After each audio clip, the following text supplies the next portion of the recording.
ਵਾਹਿਗੁਰੂ ਜੀ ਕਾ ਖਾਲਸਾ ਵਾਹਿਗੁਰੂ ਜੀ ਕੀ ਫਤਿਹ। अस्सलाम वालेकुम आदाब बर्ज महा ਤੁਹਾਡੀ ਹੋਸਟ ਨੀਲਮ ਕੌਰ ਤੇ ਮੈਂ ਟੀਵੀ ਰਿਪੋਰਟ ਸਾਰੇ ਦਰਸ਼ਕਾਂ ਤੇ ਸਰੋਤਿਆਂ ਨੂੰ ਜੀ ਆਇਆਂ ਕਹਿੰਦੀਆਂ ਪ੍ਰੋਗਰਾਮ ਸੱਚਾ ਸੱਚ ਵਿੱਚ ਜਿਹੜੇ ਇਸ ਪ੍ਰੋਗਰਾਮ ਨਾਲ ਦੇਸ਼ਾਂ ਵਿਦੇਸ਼ਾਂ ਤੋਂ ਜੁੜ ਚੁੱਕੇ ਨੇ।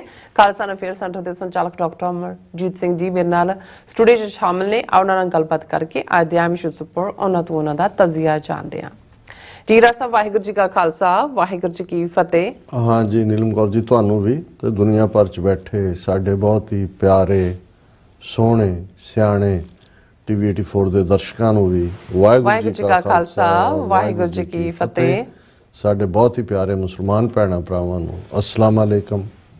ਗੰਗਾ ਜਮਨੀ ਤਹਿਜ਼ੀਬ ਦੇ ਹਿੰਦੂ ਤਵੀਆਂ ਨੂੰ ਨਮੋ ਨਮੇ। ਜੀ ਰਾਜ ਸਾਹਿਬ ਜੀ ਨੂੰ ਪ੍ਰੋਗਰਾਮ ਸੱਚੋ ਸੱਚ ਵਿੱਚ ਬਹੁਤ ਸ਼ੁਕਰੀਆ। ਜੀ ਰਾਜ ਸਾਹਿਬ ਅੱਜ 4 ਦਸੰਬਰ 2024 20 ਮਗਰ ਨਾਨਕਸ਼ਾਹੀ ਸੰਮਤ 556 ਦਾ ਦਿਨ ਹੈ ਤੇ ਰਾਜ ਸਾਹਿਬ ਪ੍ਰੋਗਰਾਮ ਸ਼ੁਰੂ ਕਰਨ ਤੋਂ ਪਹਿਲਾਂ ਅਸੀਂ ਆਪਣੇ ਦਰਸ਼ਕਾਂ ਤੇ ਸਰੋਤਿਆਂ ਨੂੰ ਹਮੇਸ਼ਾ ਤਰ੍ਹਾਂ ਦੱਸੀ ਵਿਊਅਰਸ ਜੇ ਤੁਸੀਂ ਹੱਕ ਸੱਚ ਇਨਸਾਫ ਤੇ ਪੈਰਾ ਦਿੰਦਾ ਇੱਕ ਚੈਨਲ ਟੀਵੀ 84 ਨੂੰ ਦੇਖਣਾ ਚਾਹੁੰਦੇ ਹੋ ਤਾਂ ਤੁਸੀਂ ਦੇਖ ਸਕਦੇ ਸਪੈਕਟਰਮ ਕੇਬਲ ਆਰਸੀਐਨ ਕੇਬਲ ਬਲਫਰਮ ਕੈਨੇਡਾ roku ਜਾਦੂ ਬਾਕਸ ਸ਼ਾਵਾ ਫੇਸਬੁੱਕ ਟੀਵੀ 84 ਦੀ ਐਪ ਰਾਹੀਂ online streaming and IP box ਤੇ ਤੁਸੀਂ ਟੀਵੀ 84 ਨੂੰ ਦੇਖ ਸਕਦੇ ਹੋ। ਵਿਊਅਰਸ ਜੇ ਤੁਸੀਂ ਟੀਵੀ 84 ਨਾਲ ਜਾਂ ਪ੍ਰੋਗਰਾਮ ਸੱਚੋ ਸੱਚ ਨਾਲ ਫੇਸਬੁੱਕ ਰਾਹੀਂ ਜੁੜੇ ਤੇ ਸਮਾਂ ਵੱਧ ਲਾਈਕ ਕਰੋ ਤੇ ਸ਼ੇਅਰ ਕਰੋ ਅਤੇ ਨਾਲ ਹੀ YouTube ਤੇ ਸਬਸਕ੍ਰਾਈਬ ਵੀ ਕਰੋ। ਇਹ ਵੀ ਦੱਸ ਦਿਓ ਕਿ ਤੁਸੀਂ ਟੀਵੀ 84 ਦੀ ਐਪ ਨੂੰ ਐਂਡਰੋਇਡ ਐਂਡ ਐਪ ਸਟੋਰ ਤੇ ਡਾਊਨਲੋਡ ਕਰਕੇ ਜੋ ਟੀਵੀ 84 ਦੀ ਲਾਈਵ ਸਟ੍ਰੀਮ ਹੈ ਇਸ ਨੂੰ ਤੁਸੀਂ 24 ਆਵਰਸ ਦੇਖ ਸਕਦੇ ਹੋ। ਸੋ ਵਿਊਅਰਸ ਹੁਣ ਆਪਾਂ ਆਪਣੇ ਪ੍ਰੋਗਰਾਮ ਦੀ ਸ਼ੁਰੂਆਤ ਕਰਾਂਗੇ ਅੱਜ ਦੀ ਸਪਾਂਸਰਸ਼ਿਪ ਦੇ ਵਾਲੇ ਨਾਲ ਕਿ ਅੱਜ ਦੇ ਪ੍ਰੋਗਰਾਮ ਸੱਚੋ ਸੱਚ ਨੂੰ ਸਪਾਂਸਰ ਕੀਤਾ ਗਿਆ ਹੈ ਐਲਸਬਰਾਂਟੇ ਕੈਲੀਫੋਰਨੀਆ ਤੋਂ ਸਰਦਾਰ ਮਨਜੀਤ ਸਿੰਘ ਔਲਖ ਜੀਰਾ ਵੱਲੋਂ। ਸੋ ਇਹਨਾਂ ਨੇ ਟੀਵੀ 84 ਦੀ ਚੜ੍ਹਦੀ ਕਲਾ ਦੀ ਅਰਦਾਸ ਕੀਤੀ ਹੈ ਔਰ ਖਾਲਿਸਤਾਨ ਦੀ ਕਾਮਨਾ ਦੀ ਪ੍ਰਾਪਤੀ ਦੀ ਜਿਹੜੀ ਕਾਮਨਾ ਕੀਤੀ ਹੈ। ਸੋ ਅੱਜ ਦੀ ਸਪਾਂਸਰਸ਼ਿਪ ਲਈ ਅਸੀਂ ਸਰਦਾਰ ਮਨਜੀਤ ਸਿੰਘ ਔਲਖ ਜੀਰਾ ਦਾ ਤਹਿ ਦਿਲ ਤੋਂ ਧੰਨਵਾਦ ਕਰਦੇ ਹਾਂ ਔਰ ਤੁਹਾਨੂੰ ਵੀ ਅਪੀਲ ਤੇ ਬੇਨਤੀ ਕਰਦੇ ਹਾਂ ਕਿ ਤੁਸੀਂ ਪ੍ਰੋਗਰਾਮ ਸੱਚੋ ਸੱਚ ਨੂੰ ਵੱਧ ਤੋਂ ਵੱਧ ਸਪਾਂਸਰ ਕਰੋ। ਸਪਾਂਸਰਸ਼ਿਪ ਲਈ ਤੁਸੀਂ ਸਾਨੂੰ ਕਾਲ ਕਰ ਸਕਦੇ ਸਾਡੇ ਫੋਨ ਨੰਬਰ ਤੇ 5166191984 ਔਰ ਸੇਮ ਨੰਬਰ ਤੇ WhatsApp ਕਰ ਸਕਦੇ ਹੋ। ਤੁਸੀਂ ਈਮੇਲ ਵੀ ਕਰ ਸਕਦੇ info@tv84.tv ਤੇ। ਸੋ ਵੀਅਰਸ ਪਹਿਲੇ ਸੈਗਮੈਂਟ ਦੇ ਵਿੱਚ ਆਪਾਂ ਗੱਲਬਾਤ ਕਰਨ ਜਾ ਰਹੇ ਹਾਂ ਕਿ ਮੀਡੀਆ ਰਿਪੋਰਟਾਂ ਅਨੁਸਾਰ ਦਰਬਾਰ ਸਾਹਿਬ ਕੰਪਲੈਕਸ ਦੇ ਬਾਹਰ ਘੰਟਾਘਰ ਕੋਲ ਅਕਾਲ ਤਖਤ ਵੱਲੋਂ ਮਿਲੀ ਤਨਖਾਹ ਦੀ ਸੇਵਾ ਨਿਭਾ ਰਹੇ ਸੁਖਬੀਰ ਬਾਦਲ ਤੇ ਕਾਤਲਾਨਾ ਹਮਲਾ ਹੋਇਆ। ਉਹਨਾਂ ਦੀ ਸੁਰੱਖਿਆ ਵਿੱਚ ਤਾਇਨਾਤ ਇੱਕ ਪੁਲਿਸੀਏ ਵੱਲੋਂ ਹਮਲੇ ਨੂੰ ਅਸਫਲ ਬਣਾ ਦਿੱਤਾ ਗਿਆ ਔਰ ਹਮਲਾਵਰ ਦੀ ਜਿਹੜੀ ਪਛਾਣ ਹੈ ਉਹ ਖਾਲਿਸਤਾਨੀ ਵਿਚਾਰਕ ਅਤੇ ਜੁਝਾਰੂ ਲੀਡਰ ਭਾਈ ਨਾਰਾਇਣ ਸਿੰਘ ਚੋੜਾ ਵਜੋਂ ਹੋਈ ਹੈ।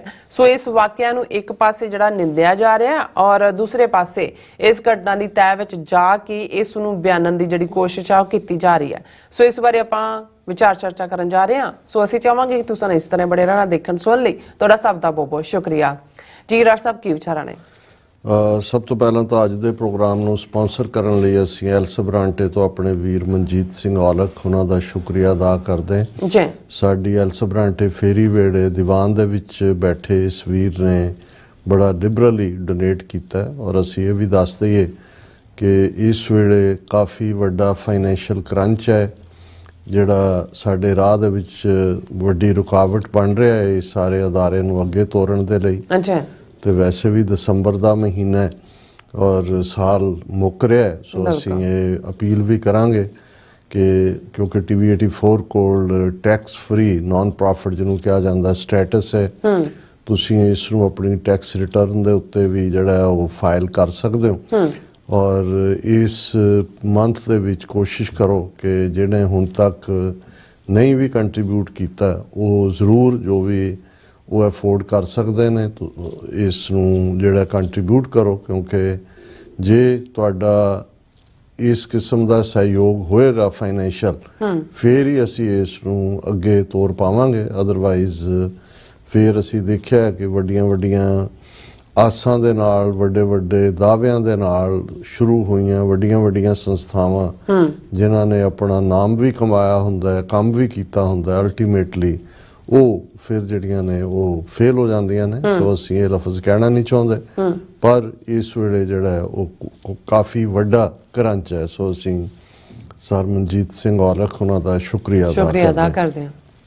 ਕੱਲ ਜਦੋਂ ਅਸੀਂ ਟੌਪਿਕ ਡਿਸਕਸ ਕਰ ਰਹੇ ਸੀ ਤੇ ਇੱਕ ਟੌਪਿਕ ਨਰੇਸ਼ ਗੁਜਰਾਲ ਜਿਸ ਦੇ ਬਾਪ ਆਈਕੇ ਗੁਜਰਾਲ ਨੂੰ ਮੈਂ ਰਾਮ ਜੇਠ ਮਲਾਨੀ ਔਰ ਕੁਲਦੀਪ ਨਈਅਰ ਦੇ ਨਾਲ ਘਾਹ ਦੇ ਸੱਪ ਕਿਹਾ ਸਿੱਖੀ ਦੇ ਦੁਸ਼ਮਣ ਵਜੋਂ ਕਿਉਂਕਿ ਇੱਕ ਖੜਪਾ ਸੱਪ ਹੁੰਦਾ ਹੈ, ਸਕੋਰਪੀਅਨ ਜਿਹੜਾ ਨਜ਼ਰ ਆਉਂਦਾ, ਇੱਕ ਉਹ ਨੇ ਜਿਹੜੇ ਤੁਹਾਡੇ 'ਚ ਘੁਲ ਮਿਲ ਕੇ ਇਹ ਪ੍ਰਭਾਵ ਦੇ ਕੇ ਕਿ ਉਹ ਤੁਹਾਡੇ ਵੱਡੇ ਹਮਦਰਦ ਨੇ ਔਰ ਉਹਨਾਂ ਤੋਂ ਤੁਸੀਂ ਬੇਖਬਰ ਹੁੰਦੇ ਹੋ, ਕਿਉਂਕਿ ਘਾਹ ਵਰਗੇ ਹੀ ਹੁੰਦੇ ਨੇ। ਘਾਹ ਦੇ ਸੱਪ ਉਹਨਾਂ ਨੂੰ ਗ੍ਰਾਸ ਸਨੇਕ ਇਸ ਲਈ ਕਹਿੰਦੇ ਨੇ ਕਿ ਵੀ ਉਹ ਤੁਹਾਨੂੰ ਪਤਾ ਹੀ ਨਹੀਂ ਲੱਗਦਾ, ਉਸ ਰੰਗ 'ਚ ਉਹਦੇ 'ਚ ਹੀ ਉਹ ਪਰਵਰਿਸ਼ ਪਾਉਂਦੇ ਨੇ ਔਰ ਉਹ ਹਾਰਮ ਕਰਦੇ ਨੇ। ਲੇਕਿਨ ਜਿਹੜਾ ਨਰੇਸ਼ ਗੁਜਰਾਲ ਦਾ ਨੈਰੇਟਿਵ ਸੀ, ਜਿਹਦੇ 'ਚ ਉਹਨੇ ਇਹ ਕਹਿਣ ਦੀ ਕੋਸ਼ਿਸ਼ ਕੀਤੀ ਕਿ ਜੀ ਦੇਖੋ ਸਿੱਖ ਕੌਮ ਤਾਂ ਬੜੀ ਫॉरगिविंग ਹੈ ਔਰ ਫॉरगेटफुल ਹੈ, ਔਰ ਜੇ ਕਾਂਗਰਸ ਨੂੰ ਸਿੱਖ ਮਾਫ ਕਰ ਸਕਦੇ ਨੇ, 2 ਵਾਰ ਉਹਨਾਂ ਨੂੰ ਪਾਵਰ 'ਚ ਲਿਆਂਦਾ, ਜਿਨ੍ਹਾਂ ਨੇ ਜੂਨ 84 ਦਾ ਘੱਲੂਘਾਰਾ ਵਰਤਾਇਆ ਔਰ ਨਵੰਬਰ 84 ਦੇ ਦੰਗੇ ਲਫ਼ਜ਼ ਉਹਨੇ ਕਿਹਾ ਸੀ। ਤੇ ਉਹਨੇ ਕਿਹਾ ਜੀ ਬਾਦਲ ਦਲ ਜਿਹੜਾ ਉਹ ਹੁਣ ਦੁੱਧ ਤੋਤਾ ਹੋ ਗਿਆ, ਉਹਨਾਂ ਨੇ ਅਕਾਲ ਤਖਤ ਦੇ ਅੱਗੇ ਸਬਮਿਟ ਕਰ ਦਿੱਤਾ,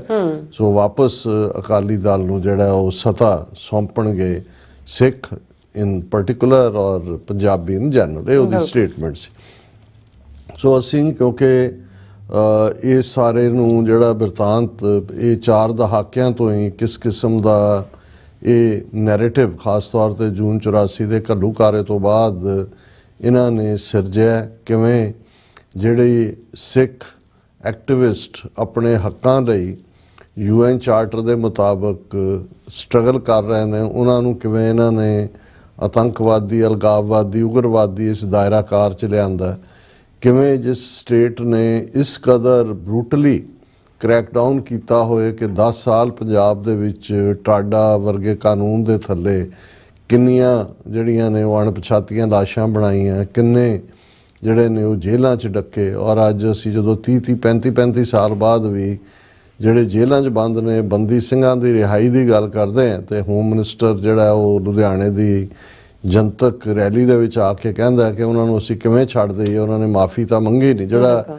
ਜੋ ਮਕਸਦ ਇਹਨਾਂ ਦਾ ਘੱਲੂਘਾਰਾ 84 ਵਰਤਾਣ ਦਾ ਸੀ, ਸਿੱਖਾਂ ਦੇ ਗੋਡੇ ਲਵਾਉਣਾ ਔਰ ਅਕਾਲ ਤਖਤ ਨੂੰ ਦਿੱਲੀ ਤਖਤ ਦੇ ਜਿਹੜਾ ਸਾਹਮਣੇ ਝੁਕਾਉਣਾ, ਉਹ ਨੀਤੀ ਜਿਹੜੀ ਆ ਉਹ ਬਰਾਬਰ ਜਾਰੀ ਹੈ। ਸੋ ਇਸ ਸਭ ਦੇ ਚਲਦਿਆਂ ਉਹਨਾਂ ਨੇ ਇਸ ਕਿਸਮ ਦੇ ਸਟੇਟ ਨੇ ਸੰਦ ਖੜੇ ਕੀਤੇ, ਜਿਹੜੇ ਉਹਨਾਂ ਦੇ ਇਲੈਕਟਰਲ ਸਿਸਟਮ, ਵੋਟਿੰਗ ਸਿਸਟਮ ਦੇ ਵਿੱਚ ਰਹਿ ਕੇ ਉਹਨੂੰ ਸਟੇਟ ਨੂੰ ਜਿਹੜਾ ਵਡਿਆਉਂਦੇ ਨੇ, ਤੇ ਜਿਹੜੇ ਬਿਲਕੁਲ UN ਚਾਰਟਰ ਮੁਤਾਬਕ ਰਾਈਟ ਆਫ ਸੈਲਫ ਡਿਟਰਮੀਨੇਸ਼ਨ ਦੀ ਗੱਲ ਕਰਦੇ ਨੇ ਪੀਸਫੁਲੀ ਵੀ, ਉਹਨਾਂ ਨੂੰ ਨਾ ਸਿਰਫ ਉੱਥੇ ਟਾਰਗੇਟ ਕਰਕੇ ਸੈਪਰੇਟਿਸਟ ਜਾਂ ਦਹਿਸ਼ਤਗਰਦ ਕਿਹਾ ਜਾਂਦਾ ਹੈ। ਅਸੀਂ ਦੇਖਦੇ ਹਾਂ ਕਿ ਪਿਛਲੇ ਲਗਭਗ 1.5 ਵਰ੍ਹੇ ਦੇ ਦੌਰਾਨ ਕਿਵੇਂ ਇੰਡੀਅਨ ਸਟੇਟ ਨੇ ਈਵਨ ਕੈਨੇਡਾ, ਅਮਰੀਕਾ ਔਰ ਦੂਸਰੀਆਂ ਥਾਵਾਂ ਦੇ ਉੱਤੇ ਫਾਈਵ ਆਈਜ਼ ਕੰਟਰੀਜ਼ ਦਾ ਜ਼ਿਕਰ ਹੁੰਦਾ ਹੈ, ਇਹ ਸਾਰੀ ਦਹਿਸ਼ਤਗਰਦੀ ਨੂੰ, ਸਟੇਟ ਟੈਰਰ ਨੂੰ, ਟਰਾਂਸਨੈਸ਼ਨਲ ਰਿਪਰੈਸ਼ਨ ਨੂੰ ਅੱਗੇ ਵਧਾਇਆ। ਸੋ ਇਸ ਦੇ ਕੰਟੈਕਸਟ ਦੇ ਵਿੱਚ ਹੀ ਅਸੀਂ ਗੱਲ ਕੀਤੀ ਸੀ ਕਿ ਭਾਈ ਦੇਖੋ ਇੱਕ ਇੰਡੀਵਿਜੂਅਲ ਫੇਲਿਅਰਸ ਹੁੰਦੀਆਂ ਨੇ, ਅਸੀਂ ਸਾਰੇ ਗੁਨਾਹਗਾਰ ਇਨਸਾਨ ਹੈ, ਕਾਮ ਕ੍ਰੋਧ ਲੋਭ ਮੋਹ ਹੰਕਾਰ ਦੇ ਪੁਤਲੇ ਹੈ, ਹਉਮੈ ਦੇ ਪੁਤਲੇ ਹੈ। ਅਸੀਂ ਇੰਡੀਵਿਜੂਅਲੀ ਕੀ ਕਰਦੇ ਹਾਂ, ਉਹ ਇੱਕ ਤਾਂ ਸਾਡਾ ਰੱਬ ਦੇ ਨਾਲ ਆਪਣਾ ਰਾਬਤਾ ਹੈ, ਇੱਕ ਜਦੋਂ ਅਸੀਂ ਸੰਗਤੀ ਰੂਪ ਦੇ ਵਿੱਚ ਜਾਂ ਪੰਥਕ ਰੂਪ ਦੇ ਵਿੱਚ ਜੋ ਸਿੱਖ ਰਹਿਤ ਮਰਿਆਦਾ ਨੇ ਇੱਕ ਜਿਹੜਾ ਹੈ ਉਹ ਸਿਸਟਮ ਦਿੱਤਾ ਹੈ ਸਾਨੂੰ ਕਿ ਕੋਈ ਵੀ ਸਿੱਖ ਜਿੱਥੇ ਰਹਿੰਦਾ ਉਹ ਲੋਕਲ ਸੰਗਤ ਦੇ ਵਿੱਚ ਜਾ ਕੇ ਪੰਜਾਂ ਪਿਆਰਿਆਂ ਦੇ ਸਾਹਮਣੇ ਪੇਸ਼ ਹੋ ਕੇ ਜੋ ਵੀ ਉਹਦੇ ਜੀਵਨ ਦੇ ਵਿੱਚ ਭੁੱਲ ਹੋਈ ਹੈ ਉਸ ਨੂੰ ਬਖਸ਼ਾ ਸਕਦਾ ਹੈ, ਤਨਖਾਹ ਲਵਾ ਸਕਦਾ ਹੈ।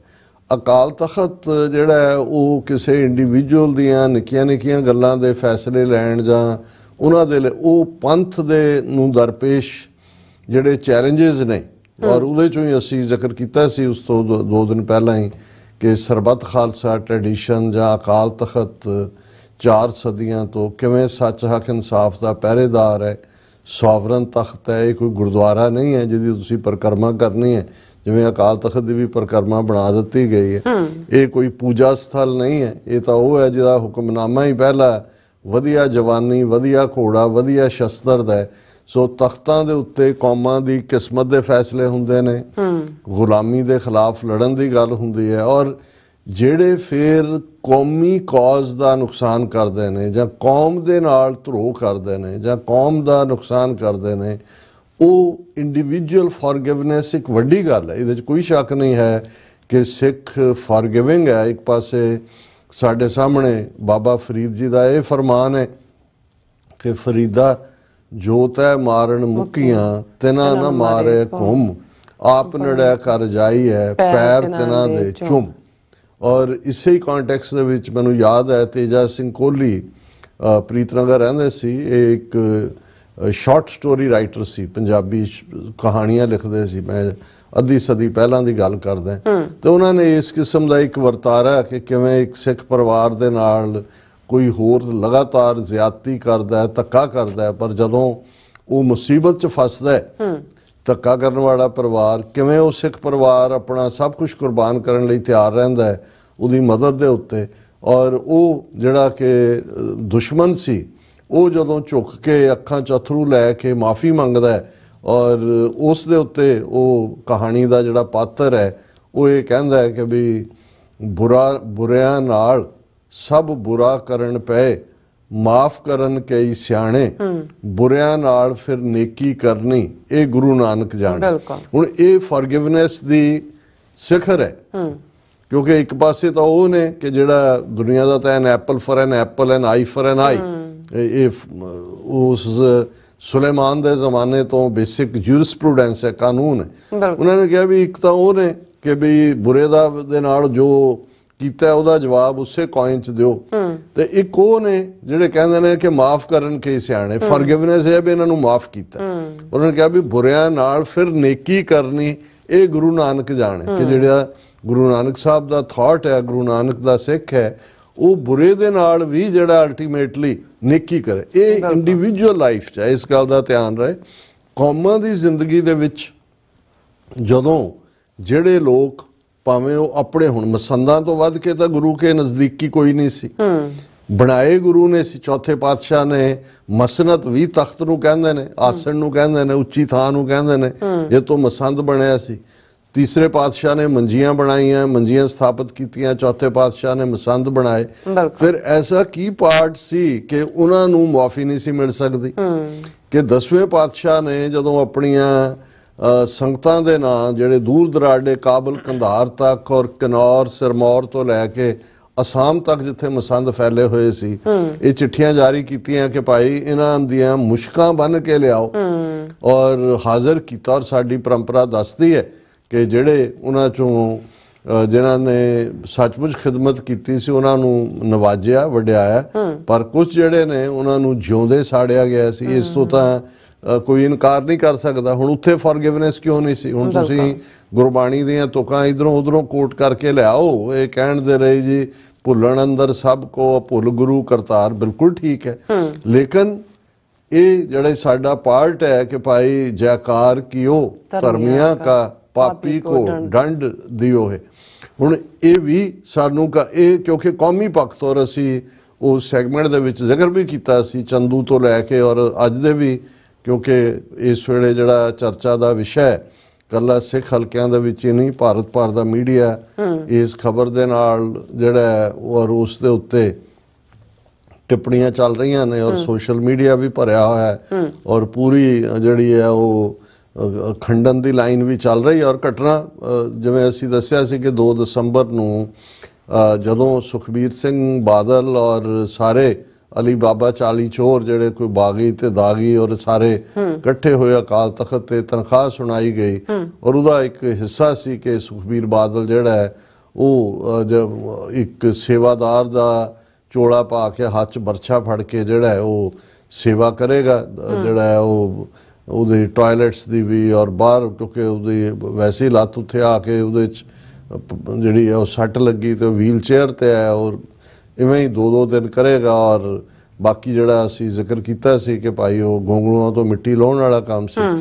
ਹੁਣ ਇਹ ਠੀਕ ਹੈ ਵੀ ਇੱਕ ਪਾਸੇ ਇਸ ਦੇ ਉੱਤੇ ਬੜੀ ਬੱਲੇ ਬੱਲੇ ਹੋਈ, ਦੇਖੋ ਜੀ ਸਭ ਨੇ ਸਬਮਿਟ ਕੀਤਾ, ਅਕਾਲ ਤਖਤ ਮਹਾਨ ਹੈ, ਸਿੱਖ ਕੌਮ ਦੀ ਸ਼ਾਨ ਹੈ, ਇਹ ਸਾਰੇ ਚੱਲ ਹੀ ਰਹੇ ਸੀ। ਪਰ ਪੰਥ ਪ੍ਰਸਤ ਦੇਖ ਰਹੇ ਸੀ ਕਿ ਵੀ ਇਹ ਕਵਾਇਦ ਜਿਸ ਢੰਗ ਨਾਲ ਕੀਤੀ ਜਾ ਰਹੀ ਹੈ, ਕਿਉਂਕਿ ਆਲਰੇਡੀ ਲੋਕਾਂ ਨੇ ਤਾਂ ਇਹਨਾਂ ਨੂੰ ਸਜ਼ਾ ਦੇ ਕੇ ਪਬਲਿਕ ਲਾਈਫ ਚੋਂ ਬਾਹਰ ਕੱਢਤਾ ਹੋਇਆ।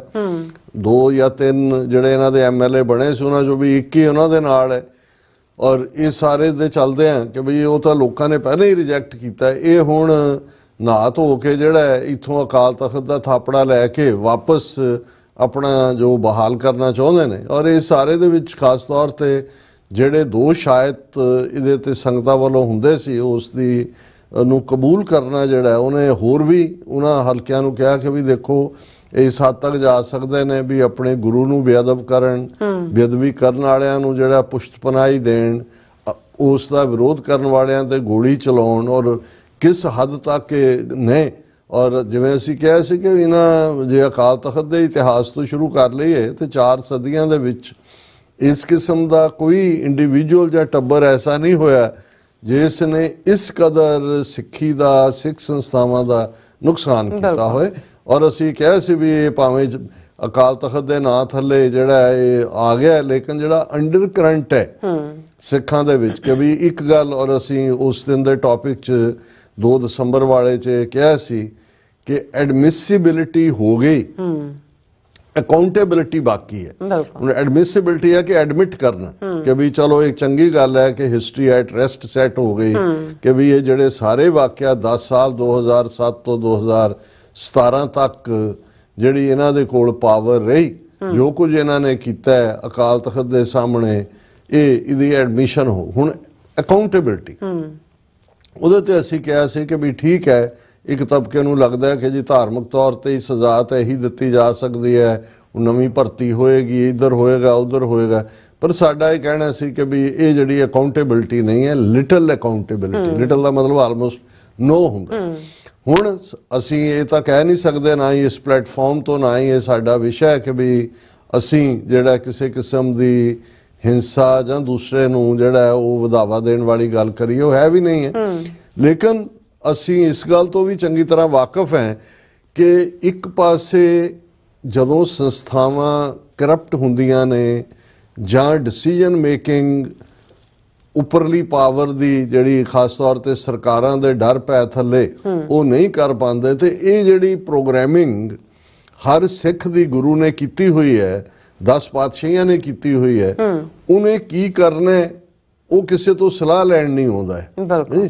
ਔਰ ਉਹਦੇ ਚ ਸਭ ਤੋਂ ਵੱਡੀ ਉਦਾਹਰਣ ਜੇ ਅਸੀਂ ਇਹਨਾਂ 4 ਦਹਾਈ ਪਹਿਲਾਂ ਦੀ ਦੇਖੀਏ ਤੇ ਸ਼ਹੀਦ ਭਾਈ ਬੇਅੰਤ ਸਿੰਘ, ਭਾਈ ਸਤਵੰਤ ਸਿੰਘ ਨੇ ਹੁਣ ਜ਼ੋਰ ਲਾ ਲਿਆ, ਢਿੱਲ ਲਾ ਲਿਆ ਜਦੋਂ ਉਹਨਾਂ ਨੇ ਮਿਸ਼ਰਾ ਕਮਿਸ਼ਨ ਵੀ ਬਣਾਇਆ, ਕਿਉਂਕਿ ਉਹਨਾਂ ਨੂੰ ਲੱਗਦਾ ਸੀ ਕਿ ਇੱਕ ਪੁਲਿਸ ਦਾ ਇੰਸਪੈਕਟਰ ਤੇ ਇੱਕ ਸਿਪਾਹੀ ਏਡੀ ਵੱਡੀ ਮਲਕਾ ਨੂੰ ਜਿਹੜਾ ਦੂਸਰਾ ਸਜ਼ਾ ਯਾਫਤਾ ਕਰਦੇ, ਪਹਿਲਾਂ ਤਾਂ CIA ਨਾਲ ਜੋੜਿਆ, ਫਿਰ ਵੱਡੀ ਸਾਜ਼ਿਸ਼ ਕੀਤੀ, ਫਿਰ ਦੂਸਰਾ ਹੋਇਆ, ਕਿਉਂਕਿ ਉਹਨਾਂ ਨੂੰ ਇਹ ਸਮਝ ਨਹੀਂ ਆ ਸਕਦਾ ਕਿ ਭਾਈ ਇੱਕ ਗ੍ਰਸਤੀ ਬੰਦਾ ਜਿਹਦੇ ਬੱਚੇ ਨੇ, ਪੁੱਤਰ ਧੀ ਹੈ, ਇੱਕੋ ਜਿਹੜੀ ਮੰਗਣੀ ਹੋਈ ਹੈ, ਉਹ ਕਿਉਂ ਇਸ ਕਿਸਮ ਦਾ, ਇਹ ਜ਼ਰੂਰ ਕੋਈ ਵੱਡੀ ਸਾਜ਼ਿਸ਼ ਹੋਏਗੀ, ਉਹਦੇ ਨਾਲ ਕਿਸੇ ਨੂੰ ਜੋੜਿਆ।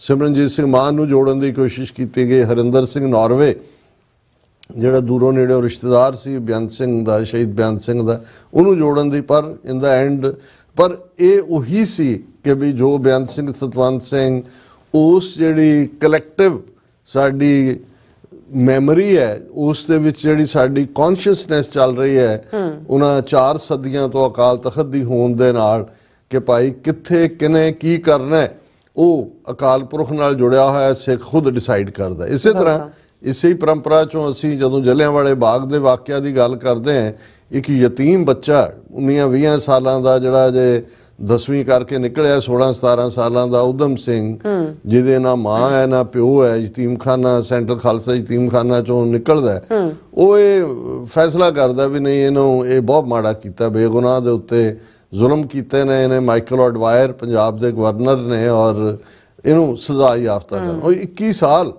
ਕਿਹਨਾਂ ਹਾਲਤਾਂ 'ਚ ਕਿੱਥੇ ਚਲਾ, ਉਹਨੂੰ ਕੋਈ ਕਹਿਣ ਤਾਂ ਨਹੀਂ ਗਿਆ ਜਾਂ ਉਹਦੇ ਪਿੱਛੇ ਤਾਂ ਕੋਈ ਨਹੀਂ ਸੀ।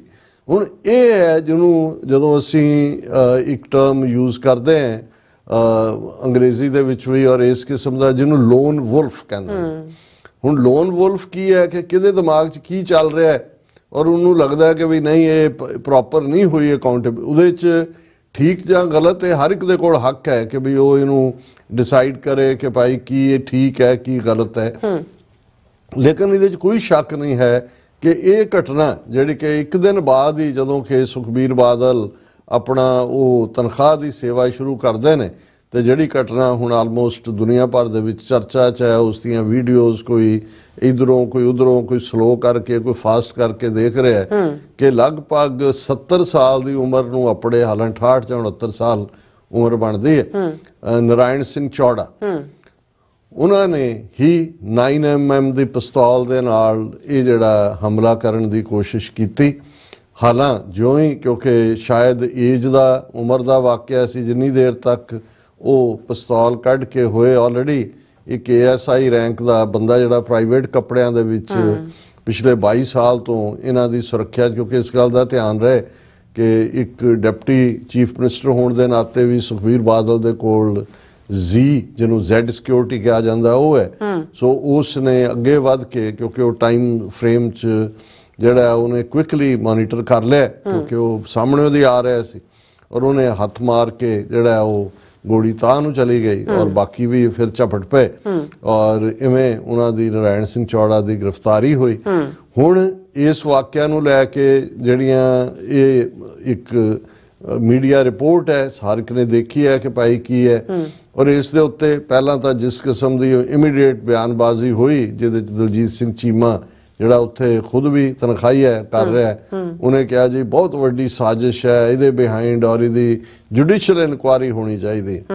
ਕਿਸੇ ਨੇ ਇਹਨੂੰ ਪਾਕਿਸਤਾਨ ਨਾਲ ਜੋੜਨ ਦੀ ਕੋਸ਼ਿਸ਼ ਕੀਤੀ ਕਿ ਜੀ ਦੂਜਾ, ਔਰ ਜਦੋਂ ਹੁਣ ਮੈਂ ਇਹ ਦੇਖ ਰਿਹਾ ਸੀ ਕਿ ਵੀ ਈਵਨ ਪ੍ਰੋਮੀਨੈਂਟ ਭਾਰਤ ਦੇ ਜਿੰਨੇ ਡੇਲੀ ਪਾਇਨੀਅਰ, ਆਪ ਇੰਡੀਆ, ਲਾਈਵ ਮਿੰਟ, ਔਰ ਇਹ ਜਿੰਨੀਆਂ ਪਬਲੀਕੇਸ਼ਨਸ ਨੇ, ਦਾ ਵੋਕਲ ਨਿਊਜ਼, ਇਹਨਾਂ ਨੇ ਪੂਰੀਆਂ 4-4 ਸਫ਼ੇ 5-5 ਸਫ਼ੇ ਦੀਆਂ ਸਟੋਰੀਆਂ ਦੇ ਨਾਲ ਆਪਣੇ ਭਰਿਆ ਹੋਇਆ ਸਾਰਾ ਪਾਰਟ ਕਿ ਇਸ ਨੂੰ ਜਿਹੜਾ ਹੈ ਉਹ ਇੱਕ ਵੱਡੀ ਘਟਨਾ ਤਾਂ ਕਹਿ ਹੀ ਰਹੇ ਨੇ। ਉਹ ਜ਼ਾਹਰ ਹੈ ਕਿ ਇਹ ਕੋਈ ਛੋਟੀ ਗੱਲ ਨਹੀਂ ਹੈ, ਕਿਉਂਕਿ ਇੱਕ ਪਾਸੇ ਉਹ ਮੌਕਾ ਜਦੋਂ ਕਿ ਬਾਦਲਾਂ ਦੀ ਤੂਤੀ ਬੋਲਦੀ ਸੀ, ਜਿਹੜੇ ਬਾਦਲਾਂ ਨੂੰ BJP ਨੇ ਵਰਤਿਆ RSS ਦੀਆਂ ਜੜ੍ਹਾਂ ਪੰਜਾਬ 'ਚ ਲਾਉਣ ਦੇ ਲਈ, ਜਿਨ੍ਹਾਂ ਬਾਦਲਾਂ ਰਾਹੀਂ ਉਹਨਾਂ ਨੇ ਪੰਜਾਬ ਦਾ ਬੇੜਾ ਗਰਕ ਕੀਤਾ, ਹਰ ਇੰਸਟੀਟਿਊਸ਼ਨ ਨੂੰ ਡਿਸਟਰੋਏ ਕਰਨ ਦੇ ਵਿੱਚ ਨਾਲ ਉਹਨਾਂ ਦੇ ਖਲੋਤੇ ਸੀ। ਸੋ ਉਹਨਾਂ ਦੇ ਲਈ, ਕਿਉਂਕਿ ਅਸੀਂ ਇਹ ਜ਼ਿਕਰ ਕਰ ਰਹੇ ਸੀ ਕਿ ਵੀ ਕਿਵੇਂ ਇਹ ਇੱਕ ਚਰਚਾ ਉਹਨਾਂ ਦੇ ਗਲਿਆਰਿਆਂ 'ਚ ਚੱਲ ਰਹੀ ਹੈ, ਪਾਵਰ ਦੇ ਗਲਿਆਰਿਆਂ 'ਚ, ਕਿ ਜਿਹੜਾ ਮਿਡਲ ਸਪੇਸ ਸੀ ਉਹ ਹੁਣ ਨਹੀਂ ਰਿਹਾ। ਔਰ ਇਹ ਗੱਲ ਸੁਨੀਲ ਜਾਖੜ ਨੇ ਆਪਣੇ ਕਈ ਇੰਟਰਵਿਊਆਂ 'ਚ ਕਹੀ ਕਿ ਜਿਹਦੇ ਵਿੱਚ ਫਾਇਰਵਾਲ ਦੀ ਲੋੜ ਹੈ। ਜੇ ਅਕਾਲੀ ਦਲ ਨਹੀਂ ਰਹਿੰਦਾ ਤੇ ਫਿਰ ਦੇਖ ਲਓ ਵੀ ਫਰੀਦਕੋਟ ਤੇ ਖਡੂਰ ਸਾਹਿਬ ਦੇ ਨਤੀਜੇ ਕੀ ਨੇ, ਔਰ ਆਉਣ ਵਾਲੇ ਪੀਰੀਅਡ 'ਚ ਕੀ ਪਾਰਟ ਹੋਏਗਾ। ਸੋ ਅਸੀਂ ਇਸ ਦਾ ਵੀ ਜ਼ਿਕਰ ਕੀਤਾ ਸੀ ਕਿ ਵੀ ਇਹ ਏਜੰਸੀਆਂ ਨੂੰ ਵੀ ਸੂਟ ਕਰਦਾ ਹੈ, ਤੇ ਜਿਹੜੇ ਵੈਸੇ ਸੱਤਾ ਦਾ ਆਨੰਦ ਮਾਣਨ ਵਾਲੇ ਨੇ, ਮਲਾਈਆਂ ਖਾਣ ਵਾਲੇ, ਉਹਨਾਂ ਨੂੰ ਵੀ ਸੂਟ ਕਰਦਾ ਹੈ ਕਿ ਵੀ ਇਸ ਤਰ੍ਹਾਂ ਤੁਸੀਂ ਸਿੱਖਾਂ ਦੀ ਗੱਲ ਕਰੀ ਜਾਓ, ਬਿਆਨਬਾਜ਼ੀ ਵੀ ਕਰੋ ਜੀ, ਬੜਾ ਵਿਤਕਰਾ ਹੋ ਰਿਹਾ, ਬੜਾ ਵਿਤਕਰਾ ਹੋ ਰਿਹਾ, ਪਰ ਕੋਈ ਤੁਸੀਂ ਕੰਕਰੀਟ ਐਸਾ ਸਟੈਪ ਨਾ ਲਓ। ਔਰ ਨਤੀਜਾ ਸਾਹਮਣੇ ਹੈ ਕਿ ਧਰਮ ਯੁੱਧ ਮੋਰਚੇ ਦੀ ਕਾਲ ਇਸੇ ਅਕਾਲੀ ਦਲ ਨੇ ਦਿੱਤੀ ਸੀ, 82 'ਚ ਚੱਲਿਆ, ਜੂਨ ਦੇ ਪਹਿਲੇ ਹਫ਼ਤੇ, ਉਦੋਂ ਉਸ ਦਿਨ ਵੀ ਜਥੇ ਨੇ ਗ੍ਰਿਫਤਾਰੀ ਲਈ ਜਾਣਾ ਸੀ, ਔਰ ਅਟੈਕ ਹੁੰਦਾ, ਪੂਰਾ ਹਫ਼ਤਾ ਚੱਲਦਾ। ਹੁਣ ਇਹਨਾਂ 42 ਸਾਲਾਂ ਦੇ ਵਿੱਚ ਅਕਾਲੀ ਦਲ, ਜਿਸ ਦੀ ਕਮਾਂਡ ਸਿੱਧੇ ਤੌਰ ਤੇ 84 ਤੋਂ ਬਾਅਦ ਬਾਦਲਾਂ ਦੇ ਕੋਲ ਆਈ, ਬਾਦਲ ਟੌੜੇ ਦੇ ਕੋਲ, ਕੋਈ ਮੋਰਚਾ, ਤੁਹਾਡਾ ਧਰਮ ਯੁੱਧ ਮੋਰਚਾ ਕਿੱਥੇ ਗਿਆ? ਉਹ ਤਾਂ ਜੋ ਹੋਇਆ ਕੋਈ ਮੋਰਚਾ ਲਾਇਆ ਹੋਇਆ। ਔਰ ਇਹੀ ਪ੍ਰੋਬਲਮ ਸੀ ਦਿੱਲੀ ਤਖਤ ਦੀ ਕਿ ਅਕਾਲ ਤਖਤ ਤੋਂ ਮੋਰਚੇ ਲੱਗਦੇ ਨੇ। ਇੰਦਰਾ ਗਾਂਧੀ ਨੇ ਖੁਦ ਕਿਹਾ, ਟੌੜੇ ਨੇ ਕੋਟ ਕੀਤਾ ਹੋਇਆ ਕਿ, ਔਰ ਇਸੇ ਲਈ ਉਹਨਾਂ ਨੇ ਅਕਾਲ ਤਖਤ ਨੂੰ ਨਿਸ਼ਾਨਾ ਬਣਾਇਆ। ਹੁਣ 42 ਸਾਲ ਤੋਂ ਜਿਹੜੀ ਸਟਰਗਲ ਜਿੱਥੇ ਖੜੀ ਸੀ ਉਸ ਤੋਂ ਡੀਜਨਰੇਟ ਬੈਕ ਲੈ ਗਏ। 96-97 ਤੱਕ ਪਹੁੰਚਦਿਆਂ ਬਾਦਲਾਂ ਨੇ ਅਕਾਲੀ ਦਲ ਨੂੰ ਪੰਜਾਬੀ ਪਾਰਟੀ ਬਣਾਇਆ, ਜਿੱਤਵਾਲ ਮੋਗੇ ਦੀ ਆਪਣੀ ਗੈਦਰਿੰਗ ਦੇ ਵਿੱਚ, ਔਰ ਇਹਨਾਂ ਦੀਆਂ ਕਰਤੂਤਾਂ ਕੀ ਨੇ ਉਹ ਹੁਣ ਸਾਹਮਣੇ ਹੀ ਆ, ਜੋ ਇਹਨਾਂ ਨੇ ਐਡਮਿਟ ਕੀਤਾ। ਹੁਣ ਇਸ ਸਾਰੇ ਦੇ ਚੱਲਦਿਆਂ ਜਿਹੜਾ ਖਾਸ ਤੌਰ ਤੇ ਇੱਕ ਪਾਸੇ ਪ੍ਰੋਪੇਗੈਂਡਾ, ਉਹ ਤਾਂ ਇਵੇਂ ਹੈ ਜਿਵੇਂ ਉਹ, ਮੈਨੂੰ ਯਾਦ ਹੈ ਕਿ 80ਵੇਂ 90ਵੇਂ ਦੇ ਵਿੱਚ ਵੀ ਜਦੋਂ ਮੂਵਮੈਂਟ ਸੀ, ਖਾਸ ਤੌਰ ਤੇ 80ਵੇਂ 'ਚ ਕੋਈ ਘਟਨਾ ਵਾਪਰਨੀ ਕਿਤੇ ਹੋਣਾ ਤੇ ਐਨ ਫਰੰਟ ਪੇਜ ਦੇ ਉੱਤੇ ਅਸੀਂ ਇਸ ਦੀ ਨਖੇਦੀ ਕਰਦੇ ਹਾਂ, ਇਸ ਦੀ ਨਖੇਦੀ ਕਰਦੇ ਹਾਂ, ਇਸ ਦੀ, ਉਹਨੂੰ ਅਸੀਂ ਜੋਕਿੰਗਲੀ ਇਹ ਕਹਿੰਦੇ ਸੀ ਕਿ ਵੀ ਅਜੇ ਅਗਲੇ 24 ਘੰਟੇ ਨਖੇਦੀ ਦੀ ਕਵਾਇਦ ਸ਼ੁਰੂ ਹੋਏਗੀ, ਫਿਰ ਜ਼ਿੰਮੇਵਾਰੀ ਦਾ ਸਿਲਸਿਲਾ ਸ਼ੁਰੂ ਹੋਏਗਾ, ਫਿਰ ਉਸ ਦੀ ਜਿਹੜੀ ਹੈ ਲੈਜੀਟੀਮੇਟ ਡਿਬੇਟ ਹੋਏਗੀ ਕਿ ਵੀ ਜਿਸ ਨੂੰ ਜਿਹੜਾ ਹੈ ਉਹ ਸਜ਼ਾ ਦਿੱਤੀ ਗਈ ਉਸ ਦਾ ਜੁਰਮ ਕੀ ਸੀ। ਸੋ ਮੈਂ ਕਿਹਾ ਵੀ ਪਹਿਲਾ ਪਾਰਟ ਤਾਂ ਇੱਕ ਕਵਾਇਦ ਵਾਂਗ, ਜਿਵੇਂ ਆ ਕੇ ਕਿਸੇ ਨੇ ਪੀਟੀ ਸ਼ੁਰੂ ਕਰਨ ਤੋਂ ਪਹਿਲਾਂ ਇੱਕ ਨੇ ਵਿਸਲ ਮਾਰਨੀ ਹੈ, ਤੇ ਸੋ ਇਹ ਇਸ ਵੇਲੇ ਜਿਹੜੀ ਇੱਕ ਵੱਡਾ ਤਬਕਾ ਹੈ ਸਿੱਖਾਂ ਦਾ, ਸਿਆਸੀ ਤਰ੍ਹਾਂ ਤੋਂ ਸਮਝ ਆ ਸਕਦੀ ਹੈ ਕਿ ਬਿਲਕੁਲ ਹਰ ਇੱਕ ਨੂੰ ਹੱਕ ਹੈ। ਔਰ ਅਸੀਂ ਵੀ ਸਮਝਦੇ ਹਾਂ ਕਿ ਭਾਈ ਇਸ ਸਾਰੀ ਘਟਨਾਕ੍ਰਮ ਦਾ ਜੇ ਅਸੀਂ ਇਸ ਨੂੰ ਦੇ ਅੱਡ-ਅੱਡ ਐਸਪੈਕਟਸ ਦੇ ਉੱਤੇ ਗੱਲਬਾਤ ਕਰਾਂਗੇ, ਇੱਕ ਤਾਂ ਅਕਾਊਂਟੇਬਿਲਟੀ ਹੈ ਕਿ ਭਾਈ ਕਿਸ ਹੱਦ ਤੱਕ ਜਿਹੜੀ ਇਹ ਗੱਲ ਗਈ, ਕਿਉਂਕਿ ਨਾਰਾਇਣ ਸਿੰਘ ਚੌੜਾ ਦਾ ਖੁਦ ਇਸ ਵਾਕਿਆ 'ਚ ਇਨਵੋਲਵ ਹੋਣਾ ਕੋਈ ਛੋਟੀ ਘਟਨਾ ਕਿ ਨਾਰਾਇਣ ਸਿੰਘ ਚੌੜਾ ਛੋਟਾ ਨਾਂ ਨਹੀਂ, ਔਰ ਜਿਹੜੀ ਉਹਨਾਂ ਦੀ ਬੈਕਗਰਾਉਂਡ ਹੁਣ ਸਾਰੇ ਮੀਡੀਆ ਨੇ ਵੀ ਦਿੱਤੀ ਹੈ ਵੀ ਕਿਵੇਂ, ਔਰ ਉਹਨਾਂ ਨੂੰ ਜਦੋਂ ਪੁੱਛਿਆ ਗਿਆ ਕਿ ਭਾਈ ਉਹਨਾਂ ਦਾ ਇੱਕ ਇੰਟਰਵਿਊ ਬਹੁਤ ਪਹਿਲਾਂ ਆਇਆ ਸੀ ਜਿਹਨੂੰ ਅੱਜ ਕੋਟ ਵੀ ਕੀਤਾ ਗਿਆ, ਉਹਨਾਂ ਨੇ ਕਿਹਾ ਕਿ ਮੈਂ ਜਦੋਂ 13 ਅਪ੍ਰੈਲ 1978 ਨੂੰ, ਔਰ ਇਸ ਗੱਲ ਦਾ ਧਿਆਨ ਰਹੇ ਕਿ ਸੁਖਬੀਰ ਬਾਦਲ ਹੁਣ ਦੂਸਰੀ ਉਸ ਜਨਰੇਸ਼ਨ ਦੀ ਨੁਮਾਇੰਦਗੀ ਕਰਦਾ ਆਪਣੇ ਟੱਬਰ ਦੀ ਜਿਨ੍ਹਾਂ ਨੇ ਸਿੱਖੀ ਦਾ ਕਾਂਡ ਕੀਤਾ, ਔਰ ਅਸੀਂ ਜ਼ਿਕਰ ਕੀਤਾ ਸੀ ਕਿ 13 ਅਪ੍ਰੈਲ 1978 ਦਾ ਜਿਹੜਾ ਵਾਕਿਆ ਹੈ ਸਾਕਾ ਅੰਮ੍ਰਿਤਸਰ ਜਿਸ 13 ਸਿੰਘ ਭਾਈ ਫੌਜਾ ਸਿੰਘ ਸਮੇਤ ਸ਼ਹੀਦ ਹੁੰਦੇ ਨੇ, 3 ਦਰਜਨ ਦੇ ਲਗਭਗ ਜ਼ਖਮੀ ਹੁੰਦੇ ਨੇ, ਕਿਵੇਂ ਸੇਫਲੀ ਉਸ ਨਰਕਧਾਰੀ ਨੂੰ ਪਹਿਲਾਂ ਅੰਮ੍ਰਿਤਸਰ ਸਮਾਗਮ ਕਰਨ ਦੇਣਾ, ਫਿਰ ਦਿੱਲੀ ਪਹੁੰਚਾਉਣਾ, ਫਿਰ ਈਵਨ ਉਹਦਾ ਜਦੋਂ ਕੇਸ ਦਾ ਫੈਸਲਾ ਆਉਂਦਾ ਕਰਨਾਲ ਕੋਰਟ ਵੱਲੋਂ ਉਹਦੀ ਹਾਈ ਕੋਰਟ ਤੱਕ ਅਪੀਲ ਨਾ ਕਰਨੀ, ਇਹ ਸਾਰੇ ਦੇ ਲਈ ਬਾਦਲ ਜ਼ਿੰਮੇਵਾਰ ਸੀ। ਸੋ ਇਹ ਨਾਰਾਇਣ ਸਿੰਘ ਚੌੜੇ ਦਾ ਕਹਿਣਾ ਹੈ ਕਿ ਬਈ ਮੈਂ ਉਦੋਂ ਸਿੱਖ ਮਿਸ਼ਨਰੀ ਕਾਲਜ ਅੰਮ੍ਰਿਤਸਰ ਦੇ ਵਿੱਚ ਪੜ੍ਹ ਰਿਹਾ ਸੀ ਔਰ ਮੈਂ ਉਹਨਾਂ ਦੇ ਸੰਸਕਾਰ 'ਚ ਸ਼ਾਮਲ ਹੋਇਆ 13 ਸਿੰਘਾਂ ਦੇ। ਉਹ ਪਹਿਲਾ ਸੀ ਕਿ ਮੇਰੇ ਮਨ ਦੇ ਵਿੱਚ ਆਇਆ ਕਿ ਵੀ ਕੌਮ ਦੇ ਨਾਲ ਜਿਹੜਾ ਵੱਡਾ ਧੱਕਾ ਹੋ ਰਿਹਾ ਔਰ ਇਹਦੇ ਲਈ ਕੁਝ ਕਰਨਾ। ਔਰ ਫਿਰ ਨਾਰਾਇਣ ਸਿੰਘ ਚੌੜਾ ਜਿਨ੍ਹਾਂ ਨੇ ਡਬਲ MA ਕੀਤੀ ਹੋਈ ਹੈ, MA ਪੋਲੀਟੀਕਲ ਸਾਇੰਸ ਵੀ, MA ਪੰਜਾਬੀ ਵੀ, ਗਿਆਨੀ ਵੀ ਕੀਤੀ ਹੋਈ ਹੈ, ਸ਼੍ਰੋਮਣੀ ਕਮੇਟੀ ਦੇ ਪ੍ਰਚਾਰਕ ਦੇ ਤੌਰ ਤੇ ਵੀ ਸੇਵਾ ਨਿਭਾਈ ਹੋਈ ਹੈ, ਔਰ ਫਿਰ ਜਿਹੜੀ ਆ ਆਲਮੋਸਟ 1982 ਦੇ ਨੇੜੇ ਤੇੜੇ ਜਿਹੜੀ ਪਹਿਲੀ ਇੱਕ ਸਿਧਾਂਤਕ ਬਾਡੀ ਜਿਹਨੂੰ ਕਿਹਾ ਜਾਂਦਾ ਸੀ, ਉਹਨਾਂ ਦੀਆਂ ਬੜੀਆਂ ਅੱਛੀਆਂ ਸਟੇਟਮੈਂਟਸ ਹੁੰਦੀਆਂ ਸੀ ਉਸ ਜ਼ਮਾਨੇ 'ਚ, ਅਕਾਲ ਫੈਡਰੇਸ਼ਨ, ਕੰਵਰ ਸਿੰਘ ਧਾਮੀ ਔਰ ਨਾਰਾਇਣ ਸਿੰਘ ਚੌੜਾ ਔਰ ਇਹਨਾਂ ਦੇ ਨਾਲ 2-3 ਸਿੰਘ ਹੋਰ ਸੀ, ਇਹ ਬਾਅਦ ਦੇ ਵਿੱਚ ਗੁਰੂ ਨਾਨਕ ਨਿਵਾਸ 'ਚ ਵੀ ਰਹਿੰਦੇ ਨੇ। ਫਿਰ 84 ਤੋਂ ਬਾਅਦ ਫੁੱਲ ਸਕੇਲ ਉਹ ਮੂਵਮੈਂਟ ਦੇ ਵਿੱਚ ਆਏ ਔਰ ਰਾਵੀ ਪਾਰ ਵੀ ਜਾ ਕੇ ਉਹਨਾਂ ਨੇ ਆਪਣੀਆਂ ਸੇਵਾਵਾਂ ਨਿਭਾਈਆਂ, ਔਰ ਸਭ ਤੋਂ ਵੱਡੀ ਗੱਲ ਕਿ ਉਹਨਾਂ ਨੇ ਲਗਭਗ 6 ਦੇ ਕਰੀਬ ਕਿਤਾਬਾਂ ਲਿਖੀਆਂ ਨੇ ਜਿਨ੍ਹਾਂ ਦੇ ਵਿੱਚ ਇੱਕ ਇਤਿਹਾਸਕ ਦਸਤਾਵੇਜ਼ ਜਿਹੜਾ ਮੇਰੇ ਕੋਲ ਵੀ ਉਸ ਦਾ ਵੋਲਿਊਮ ਹੈ, ਜਿਹਦੇ 'ਚ ਜੋ ਕੁਝ ਸਾਰੇ ਪੀਰੀਅਡ ਦੀ ਡਾਕੂਮੈਂਟੇਸ਼ਨ ਹੈ, ਜਿਹਦੇ 'ਚੋਂ ਖਾਲਿਸਤਾਨ ਦੇ ਐਲਾਨਨਾਮਾ, ਸਰਬੱਤ ਖਾਲਸਾ ਨਾਲ ਸੰਬੰਧਿਤ ਜਾਂ ਸੰਤ ਪਿੰਡਾਂ ਵਾਲਿਆਂ ਦੇ ਬਹੁਤ ਸਾਰੇ ਕੋਟ ਇੱਧਰ ਉੱਧਰ ਬਾਕੀ ਸਾਰੇ ਡਾਕੂਮੈਂਟ ਉਹ ਇੱਕ ਥਾਂ ਤੇ ਇਕੱਠੇ ਕੀਤੇ ਨੇ। ਫਿਰ ਇੱਕ ਉਹਨਾਂ ਦਾ ਨਾਵਲ ਜਿਹੜਾ ਸਟਰਗਲ ਨਾਲ ਰਿਲੇਟਡ ਸੀ ਕਿ ਵੀ ਸਾਡੀ ਫੇਲਿਅਰ ਦਾ ਕੀ ਕਾਰਨ ਬਣਿਆ ਜਾਂ ਕਿਵੇਂ ਈਵਨ ਰਾਵੀ ਪਾਰ ਜਾ ਕੇ ਵੀ ਕਿਹੜੇ ਵਖਰੇਵੇਂ ਸਨ, ਉਸ ਨੂੰ ਖੂਬਸੂਰਤੀ ਨਾਲ ਬਿਆਨਿਆ। ਔਰ ਬਹੁਤ ਰੀਸੈਂਟਲੀ ਉਹਨਾਂ ਦੀ ਇੱਕ ਕਿਤਾਬ ਜਿਹੜਾ ਕਿ ਸਵਰਨ ਸਿੰਘ ਫਾਰਨ ਮਿਨਿਸਟਰ ਉਹਦੇ ਜਵਾਈ CBI ਜਾਂ ਰਾਹ ਦਾ ਵੀ ਹੋ ਰਿਹਾ ਹੈ ਸਿੱਧੂ ਜੀ, ਉਹਨੇ ਲਿਖੀ, ਉਹਦੇ ਜਵਾਬ ਦੇ ਵਿੱਚ ਨਾਰਾਇਣ ਸਿੰਘ ਚੌੜਾ ਨੇ ਕਿਤਾਬ ਲਿਖੀ। ਔਰ ਇਸ ਸਾਰੇ ਪੀਰੀਅਡ 'ਚ ਉਹਨਾਂ ਨੇ, ਕਿਉਂਕਿ ਦੇਖੋ ਇੱਕ ਉਹ ਨੇ ਅੱਜ ਵੀ ਪੰਜਾਬ 'ਚ ਨੇ ਜਿਨ੍ਹਾਂ ਨੇ ਆਪਣਾ ਸਫ਼ਰ ਭਾਵੇਂ ਬੁਲਟ ਤੋਂ ਸ਼ੁਰੂ ਕੀਤਾ ਪਰ ਉਹ ਬੈਲਟ ਤੱਕ ਪਹੁੰਚ ਗਏ। ਉਹਨਾਂ ਨੂੰ ਲੱਗਾ ਕਿ ਵੀ ਹੁਣ ਇੱਕ ਉਹ ਵੀ ਨੇ ਜਿਹੜੇ ਇਹ ਕਹਿ ਕੇ ਕਿ ਜੇ ਅਸੀਂ ਉਦੋਂ ਤੁਰੇ ਸੀ ਕੋਈ ਖਾਲਿਸਤਾਨ ਲਈ ਨਹੀਂ ਸੀ ਤੁਰੇ, ਉਹਨਾਂ 'ਚੋਂ ਇੱਕ ਅੱਧਾ ਸੋਸ਼ਲ ਮੀਡੀਆ ਤੇ ਬਹਿ ਕੇ ਜਿਹਦੇ ਉਹਨੇ ਕੇਸ ਦਾੜੀ ਵੀ ਨਹੀਂ ਰੱਖੀ ਹੋਈ ਤੇ ਉਹ ਸਾਰੀ ਖਾਲਿਸਤਾਨ ਦੀ ਲਹਿਰ ਨੂੰ ਭੰਡ ਰਿਹਾ ਹੁੰਦਾ ਕਿ ਜੀ ਅਸੀਂ ਤਾਂ ਉਹ ਜੋ ਹੋਇਆ ਸਾਡੀ ਪੰਥ ਦੀ ਪੱਗ ਥੱਲੇ ਡਿੱਗੀ ਸੀ ਅਸੀਂ ਉੱਪਰ ਰੱਖਣ ਦੇ ਲਈ। ਉਹਨੂੰ ਕੋਈ ਪੁੱਛੇ ਕਿ ਵੀ ਹੁਣ ਪੱਗ ਉੱਤੇ ਰੱਖੀ ਹੋਈ ਹੈ, ਪੱਗ ਤਾਂ ਤੁਹਾਡੀ ਸੋਵਰਨਿਟੀ ਬਾਦਸ਼ਾਹਤ ਨਾਲ ਹੈ। ਜੇ ਤੁਸੀਂ ਸੰਤ ਭਿੰਡਰਾਂ ਵਾਲਿਆਂ ਦੇ ਮਿਸ਼ਨ ਨੂੰ ਜਿਹੜਾ ਉਹ ਪਰਨਾਏ ਹੋਏ ਹੋ, ਜੋ ਤੁਸੀਂ ਕਹਿੰਦੇ ਹੋ ਜੀ ਅਸੀਂ ਉਹਨਾਂ ਤੋਂ ਪ੍ਰੇਰਨਾ ਲਈ ਔਰ ਦੂਸਰਾ ਲਿਆ, ਉਹਨਾਂ ਤਾਂ ਕਿਹਾ ਸੀ ਜਿੱਦਣ ਭਾਰਤੀ ਫੌਜ ਦੇ ਪੈਰ ਦਰਬਾਰ ਸਾਹਿਬ ਦੀ ਹਦੂਦ 'ਚ ਪਏ ਖਾਲਿਸਤਾਨ ਦੀ ਨੀਂਹ ਰੱਖੀ ਜਾਏਗੀ ਤੇ ਜਿਹਦੀ ਨੀਂਹ ਰੱਖੀ ਹੈ ਉਹਦੀ ਤਾਂ ਫਿਰ ਇਮਾਰਤ ਬਣਾਈ ਜਾਂਦੀ ਹੈ। ਸੋ ਉਹ ਇੱਕ ਆਪਣੀ ਕਿਸਮ ਦੀ ਜਿਹੜੀ ਹੈ ਇੱਕ ਕੈਟਾਗਰੀ ਹੈ ਜਿਨ੍ਹਾਂ ਨੂੰ ਇਹ ਲੱਗਦਾ ਕਿ ਬਈ ਇਹ ਬਾਕੀ ਜੋ ਕੁਝ ਵੀ ਹੋ ਰਿਹਾ ਹੈ ਇਹ ਗਲਤ ਹੋ ਰਿਹਾ ਹੈ ਔਰ ਇਹ ਤਾਂ ਐਵੇਂ ਸਿੱਖਾਂ ਨੂੰ ਮਰਵਾਉਣ ਦੀ ਲਾਈਨ ਹੈ। ਉਹਨਾਂ 'ਚੋਂ ਇੱਕ ਉਹ ਵੀ ਨੇ ਜਿਹੜੇ ਕਹਿੰਦੇ ਨੇ ਜੀ ਬਾਹਰ ਜਦੋਂ ਤੁਸੀਂ ਕੋਈ ਝੰਡਾ ਸਾੜਦੇ ਹੋ ਭਾਰਤ ਦਾ ਜਾਂ ਕੋਈ ਹੋਰ ਕਰਦੇ ਹੋ ਤੇ ਇੱਥੇ ਸਾਨੂੰ ਜਵਾਬਦੇਹੀ ਬਣਾਈ ਜਾਂਦੀ ਹੈ। ਸੋ ਉਹ ਸਾਰੇ ਬੈਠੇ ਨੇ YouTube ਚੈਨਲਾਂ ਤੇ, ਐਕਸ ਪੱਤਰਕਾਰ ਵੀ ਬੈਠੇ ਨੇ, ਦੂਜੇ ਵੀ ਬੈਠੇ ਨੇ, ਉਹ ਇਹ ਹੋ ਗਿਆ ਉਹ ਹੋ ਗਿਆ। ਸੋ ਇੱਕ ਕਲਾਸ ਤਾਂ ਜਿਹੜੀ ਮੰਨਦੀ ਵੀ ਹੈ ਕਿ ਜੋ ਬਾਦਲਾਂ ਨੇ ਕੀਤਾ, ਜੋ ਨੁਕਸਾਨ ਕੀਤਾ, ਜਿਸ ਲੈਵਲ ਦੇ ਉੱਤੇ ਆਪਣੇ ਕੱਲਾ ਬੇਅਦਬੀ ਜਾਂ ਕਿਲਿੰਗ ਜਾਂ ਦੂਜੇ ਦਾ ਕਿਸ ਹੱਦ ਤੱਕ ਦਾ ਹੈ, ਉਹ ਵੀ ਉੱਥੇ ਕਹਿਣਗੇ। ਫਿਰ ਕਹਿਣਗੇ ਜੀ ਦੇਖੋ ਕਿਉਂਕਿ ਹੁਣ ਤਨਖਾਹ ਤਾਂ ਲੱਗ ਗਈ ਸੀ ਔਰ ਉਹਨਾਂ ਨੂੰ ਜੇ ਹਾਂ ਇਸ ਗੱਲ ਦੇ ਉੱਤੇ ਵੀ ਦੋ ਰਾਵਾਂ ਨੇ ਜਿਹੜੇ ਹੋ ਸਕਦਾ ਕਿ ਕੀ ਦਰਬਾਰ ਸਾਹਿਬ ਦੀ ਹਦੂਦ ਦੇ ਬਾਹਰ, ਹਾਲਾਂਕਿ ਦਰਬਾਰ ਸਾਹਿਬ ਦੇ ਅੰਦਰ ਇਹ ਵਾਕਿਆ ਨਹੀਂ ਹੋਇਆ, ਇਹ ਕਰਨਾ ਜਾਇਜ਼ ਸੀ ਜਾਂ ਨਹੀਂ, ਇਸ ਦੇ ਉੱਤੇ ਡਿਬੇਟ ਹੈ। ਮੈਂ ਉਹਦੇ ਤੇ ਕੋਈ ਕਮੈਂਟ ਨਹੀਂ ਕਰਨਾ ਚਾਹੁੰਦਾ, ਕਿਉਂਕਿ ਫਿਰ ਤੁਸੀਂ ਸਿੱਖ ਇਤਿਹਾਸ ਪਰੰਪਰਾ ਚੋਂ ਤੁਸੀਂ ਦੋਨੋਂ ਪੱਖ ਕੱਢ ਕੇ ਸਾਬਤ ਕਰ ਸਕਦੇ ਹੋ।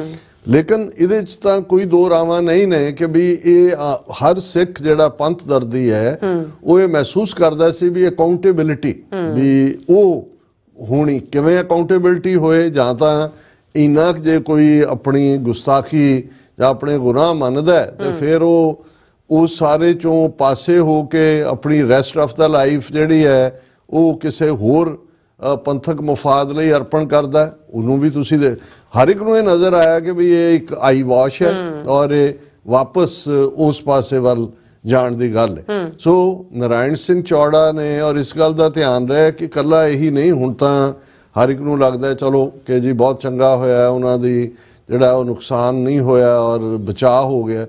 ਲੇਕਿਨ ਹੁਣ ਇਸੇ ਹੀ ਜ਼ਿਲ੍ਹੇ ਦੇ ਜਸਪਾਲ ਸਿੰਘ, ਬਹੁਤਿਆਂ ਨੂੰ ਇਹ ਭੁੱਲ ਜਾਂਦਾ ਹੈ ਕਿ 2012 ਚ ਜਦੋਂ ਕਿ ਭਾਈ ਬਲਵੰਤ ਸਿੰਘ ਰਾਜੋਆਣਾ ਦੇ ਖਿਲਾਫ 2 ਵਾਰ ਬਲੈਕ ਵਾਰੰਟ ਜਾਰੀ ਹੋਏ ਔਰ ਉਹ ਪ੍ਰੋਟੈਸਟ ਸੀ ਸਾਰੇ ਕਿ ਵੀ ਉਹਨਾਂ ਨੂੰ ਫਾਂਸੀ ਨਾ ਦਿੱਤੀ ਜਾਏ, ਕਿਵੇਂ ਸਿੱਧਵਾਂ ਚੌੜਾ ਪਿੰਡ ਦੇ ਹੀ ਭਾਈ ਜਸਪਾਲ ਸਿੰਘ ਜਿਹੜਾ ਇੰਜੀਨੀਅਰਿੰਗ ਕਾਲਜ ਦਾ ਸਟੂਡੈਂਟ ਸੀ, ਉਸ ਨੂੰ ਸ਼ਿਵ ਸੈਨਾ ਦੇ ਗੁੰਡੇ ਨੇ ਜਿਨ੍ਹਾਂ ਦੀ ਪੁਸ਼ਤਪਨਾਹੀ ਇਹ ਬਾਦਲ ਟੱਬਰ ਕਰ ਰਿਹਾ ਸੀ, ਉਸ ਨੂੰ ਜਿਹੜਾ ਉਹ ਕੋਲਡ ਬਲੱਡਡ ਮਰਡਰ ਕੀਤਾ ਸੀ ਪਬਲਿਕਲੀ। ਕੀ ਬਣਿਆ ਉਹ ਸਾਰੇ, ਔਰ ਇਹ ਸ਼ਿਵ ਸੈਨਾ ਵਾਲੇ ਦੇ ਘਰ ਗਿਆ ਸੀ ਸੁਖਬੀਰ ਬਾਦਲ, ਔਰ ਕਿਸੇ ਨੇ ਵੀ ਕੋਈ ਸੋ ਜੇ ਤੁਸੀਂ ਉਸ ਸਾਰੇ ਨੂੰ ਦੇਖੋ ਤੇ ਫਿਰ ਇਹ ਹੈ ਵੀ ਇਹਨਾਂ ਸਾਰੇ ਵਰਿਆਂ ਦੇ ਵਿੱਚ ਜਿਸ ਕਿਸਮ ਦੀ ਇਹਨਾਂ ਦੀ ਕਾਰਗੁਜ਼ਾਰੀ ਹੈ, ਜੇ ਤੁਸੀਂ ਇਸ ਕਿਸਮ ਦੇ ਜ਼ੁਲਮ ਕਰਦੇ ਹੋ, ਆਪਣੀ ਕੌਮ ਦਾ ਜਿਹੜਾ ਉਹ ਤੁਸੀਂ ਬੇੜਾ ਗਰਕ ਕੀਤਾ, ਤੇ ਫਿਰ ਤੁਸੀਂ ਹਰ ਥਾਂ ਤੇ ਜਿਹੜਾ ਉਹ ਕੋਈ ਨਾ ਕੋਈ ਐਥਿਕਸ ਜਾਂ ਦੂਸਰੀ ਗੱਲ ਨੂੰ ਲਿਆ ਕੇ ਉਸ ਨੂੰ ਅੱਗੇ ਤੋਰਨ ਦੀ ਕੋਸ਼ਿਸ਼ ਕਰੋ, ਤੇ ਫਿਰ ਇਹ ਮੈਨੂੰ ਲੱਗਦਾ ਹੈ ਕਿ ਵੀ ਠੀਕ ਹੈ, ਕਿਉਂਕਿ ਅੱਜ ਜੇ ਅਸੀਂ ਕੋਈ ਸਖਤ ਲਫ਼ਜ਼ ਕਵਾਂਗੇ ਤੇ ਫਿਰ ਉਸ ਨੂੰ ਡਿਫਰੈਂਟਲੀ ਇੰਟਰਪ੍ਰੀਟ ਕੀਤਾ ਜਾਏਗਾ। ਸੋ ਇਹ ਇੱਕ ਵੱਖਰੀ ਕਹਾਣੀ ਹੈ। ਹੁਣ ਇਸੇ ਤਰ੍ਹਾਂ ਜੇ ਹਰਚੰਦ ਸਿੰਘ ਲੌਂਗੋਵਾਲ, ਜਦੋਂ ਰਾਜੀਵ ਲੌਂਗੋਵਾਲ ਸਮਝੌਤਾ ਹੁੰਦਾ, ਹਰਚੰਦ ਸਿੰਘ ਲੌਂਗੋਵਾਲ ਦੇ ਉੱਤੇ ਜਿਹੜਾ ਹਮਲਾ ਹੁੰਦਾ ਜਿਹਦੇ 'ਚ ਉਹਦੀ ਮੌਤ ਹੁੰਦੀ ਹੈ, ਉਹ ਗੁਰਦੁਆਰੇ ਦੇ ਅੰਦਰ ਹੈ। ਹੁਣ ਇਸ ਨੂੰ ਤੁਸੀਂ ਕਿਵੇਂ ਇੱਕ ਪਾਸੇ ਤੁਸੀਂ ਧਾਰਮਿਕ ਪੱਖ ਤੋਂ ਜਾਂ ਦੂਜਾ ਉਸ ਨੂੰ ਕਹੋਗੇ ਵੀ ਚੰਗਾ ਹੁੰਦਾ ਇਹ ਬਾਹਰ ਹੁੰਦਾ, ਲੇਕਿਨ ਜਦੋਂ ਕੋਈ ਇਸ ਲੈਵਲ ਦੇ ਉੱਤੇ ਕੌਮ ਦੇ ਨਾਲ ਧਰੋ ਦੀ ਗੱਲ ਆਉਂਦੀ ਹੈ, ਔਰ ਜਿਵੇਂ ਮੈਂ ਕਿਹਾ ਕਿ ਭਾਈ ਇਹ ਜਿਹੜੀ ਪ੍ਰੋਗਰਾਮਿੰਗ ਹੈ ਡਿਵੀਜ਼ਨ, ਇਹਦੇ 'ਚ ਕੋਈ ਸ਼ੱਕ ਨਹੀਂ ਹੈ ਕਿ ਭਾਈ ਨਾਰਾਇਣ ਸਿੰਘ ਚੌੜਾ ਲੋਨ ਵੁਲਫ ਨੇ ਆਪਣੇ ਤੌਰ ਦੇ ਉੱਤੇ। ਇੱਕ 70 ਸਾਲ ਦੀ ਉਮਰ ਨੂੰ ਢੁਕਿਆ ਬੰਦਾ, ਜਿਸ ਦੇ 2 ਪੁੱਤਰ ਨੇ, ਦੋਨੋਂ ਵਕੀਲ ਨੇ, ਪਿੱਛੇ ਹੀ ਪੋਤੇ ਦੀ ਸੈਲੀਬ੍ਰੇਸ਼ਨ ਕੀਤੀ ਹੈ। ਤੇ ਇਸ ਲੈਵਲ ਦੇ, ਕਿਉਂਕਿ ਜਿਵੇਂ ਮੈਂ ਕਿਹਾ ਵੀ ਇੱਕ ਉਹ ਨੇ ਜਿਨ੍ਹਾਂ ਦਾ ਸੰਘਰਸ਼ ਤੋਂ, ਖਾਸ ਤੌਰ ਤੇ ਜਿਹੜਾ ਜੁਝਾਰੂ ਸੰਘਰਸ਼ ਤੋਂ ਮਨ ਅੱਕ ਗਿਆ ਤੇ ਉਹ ਇੱਕ ਡਿਫੀਟਿਸਟ ਮਾਈਂਡ ਸੈਟ ਦੇ ਨਾਲ ਵਿਚਰਦੇ ਨੇ, ਔਰ ਇੱਕ ਉਹ ਨੇ ਨਾਰਾਇਣ ਸਿੰਘ ਚੌੜੇ ਵਰਗੇ ਜਿਹੜੇ ਅਖੀਰ ਤੱਕ ਇਹ ਯਕੀਨ ਕਰਦੇ ਨੇ ਕਿ ਭਾਈ ਅਲਟੀਮੇਟਲੀ ਇਹ ਸ਼ਸਤਰਨ ਕੇ ਅਧੀਨ ਹੈ ਰਾਜ, ਗੁਲਾਮੀ ਦੇ ਸੰਗਲ ਇਸ ਤੋਂ ਬਿਨਾਂ ਕੱਟੇ ਨਹੀਂ ਜਾਣੇ ਹੈ।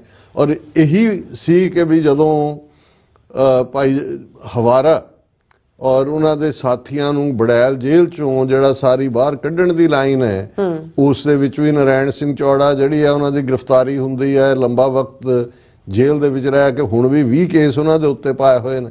ਸੋ ਮਤਲਬ ਉਹ ਘਰੇ ਨਹੀਂ ਬੈਠੇ ਹੈ। ਜੋ ਸੰਕਲਪ ਉਹਨਾਂ ਨੇ 13 ਅਪ੍ਰੈਲ 1978 ਦੇ ਵਾਕਿਆ ਤੋਂ ਬਾਅਦ ਜਦੋਂ ਇੱਕ ਸਟੂਡੈਂਟ ਸਨ, ਔਰ ਇਸ ਸਾਰੇ 'ਚ ਉਹਨਾਂ ਨੇ ਦੇਖਿਆ ਕਿ ਭਾਈ ਰਸਤਾ ਜਿਹੜਾ ਹੈ ਅਲਟੀਮੇਟਲੀ ਇਹੀ ਹੈ। ਇਹਦੇ ਨਾਲ ਕੋਈ ਸਹਿਮਤ ਹੋਏ, ਕੋਈ ਅਸਹਿਮਤ ਹੋਏ, ਕੋਈ ਇਸ ਨਾਲ ਸਹਿਮਤ ਹੋ ਸਕਦਾ ਹੈ ਕਿ ਜੀ ਵੈਨਿਊ ਦਰਬਾਰ ਸਾਹਿਬ ਦੇ ਬਾਹਰ ਹੋਣਾ ਚਾਹੀਦਾ ਸੀ, ਨਹੀਂ ਹੋਣਾ ਚਾਹੀਦਾ ਸੀ, ਲੇਕਿਨ ਇਸ ਸਾਰੇ ਨੂੰ ਜਦੋਂ ਤੁਸੀਂ ਉਸ ਤਰਾਜੂ ਦੇ ਵਿੱਚ ਪਾ ਕੇ ਤੋਲੋਗੇ ਕਿ ਭਾਈ ਇੱਕ ਪਾਸੇ ਜਿਹੜਾ ਹੈ ਉਹ ਗੁਨਾਹ ਦਾ ਬੋਝ ਜਾਂ ਜਿਹੜਾ ਇਹਨਾਂ ਦਾ ਬਾਦਲ ਕਲੈਨ ਦਾ ਜੋ ਇਹਨਾਂ ਦੀ ਕਾਰਗੁਜ਼ਾਰੀ ਹੈ ਉਸ ਦੀ ਕਿੰਨੀ ਕੁ ਅਕਾਊਂਟੇਬਿਲਿਟੀ ਹੋਈ, ਤੇ ਦੂਸਰਾ ਪਾਸਾ ਜਿਹੜਾ ਬੰਦਾ ਉਹਨਾਂ ਦੇ ਤੌਰ ਤਰੀਕੇ ਨਾਲ ਜਾਂ ਹਥਿਆਰਬੰਦ ਸੰਘਰਸ਼ ਦੇ ਨਾਲ ਵੀ ਕਿਸੇ ਦਾ ਮਤਭੇਦ ਹੋ ਸਕਦਾ ਹੈ, ਪਰ ਜਿਹੜਾ ਇਸ ਕਿਸਮ ਦੇ ਰਾਹ ਤੇ ਤੁਰਦੇ ਨੇ, ਹੁਣ ਇਹ ਜੇ ਕੱਲ ਨੂੰ ਕੋਈ ਕਹੇ ਕਿ ਜੀ ਜੇ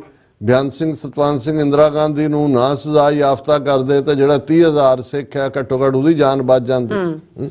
ਹੁਣ ਇਹਨੂੰ ਤਾਂ ਇਤਿਹਾਸ ਹੀ ਦੇਖਦਾ ਹੈ ਨਾ ਕਿ ਭਾਈ ਇਹ ਵਾਕਿਆ ਕਿੰਨਾ ਵੱਡਾ ਵਾਕਿਆ ਸੀ। ਔਰ ਇਹ ਜਿਹੜਾ ਹਰ ਜੁਗ ਜੁਗ ਭਗਤ ਤੋਂ ਪਾਇਆ ਤਾਂ ਅਸੀਂ ਪੜ੍ਹਦੇ ਹਾਂ, ਪਰ ਪਾਪੀ ਕੋ ਡੰਡ ਦਿਓ ਇਹ ਵੀ ਨਾਲ ਹੈ। ਔਰ ਇਹ ਵੀ ਜਦੋਂ ਕੋਈ ਦੁਹਰਾਉਂਦਾ ਹੈ ਕਿ ਜੀ ਪਾਪੀ को मारने को पाप महाबली है, सिन किल्स द सिनर।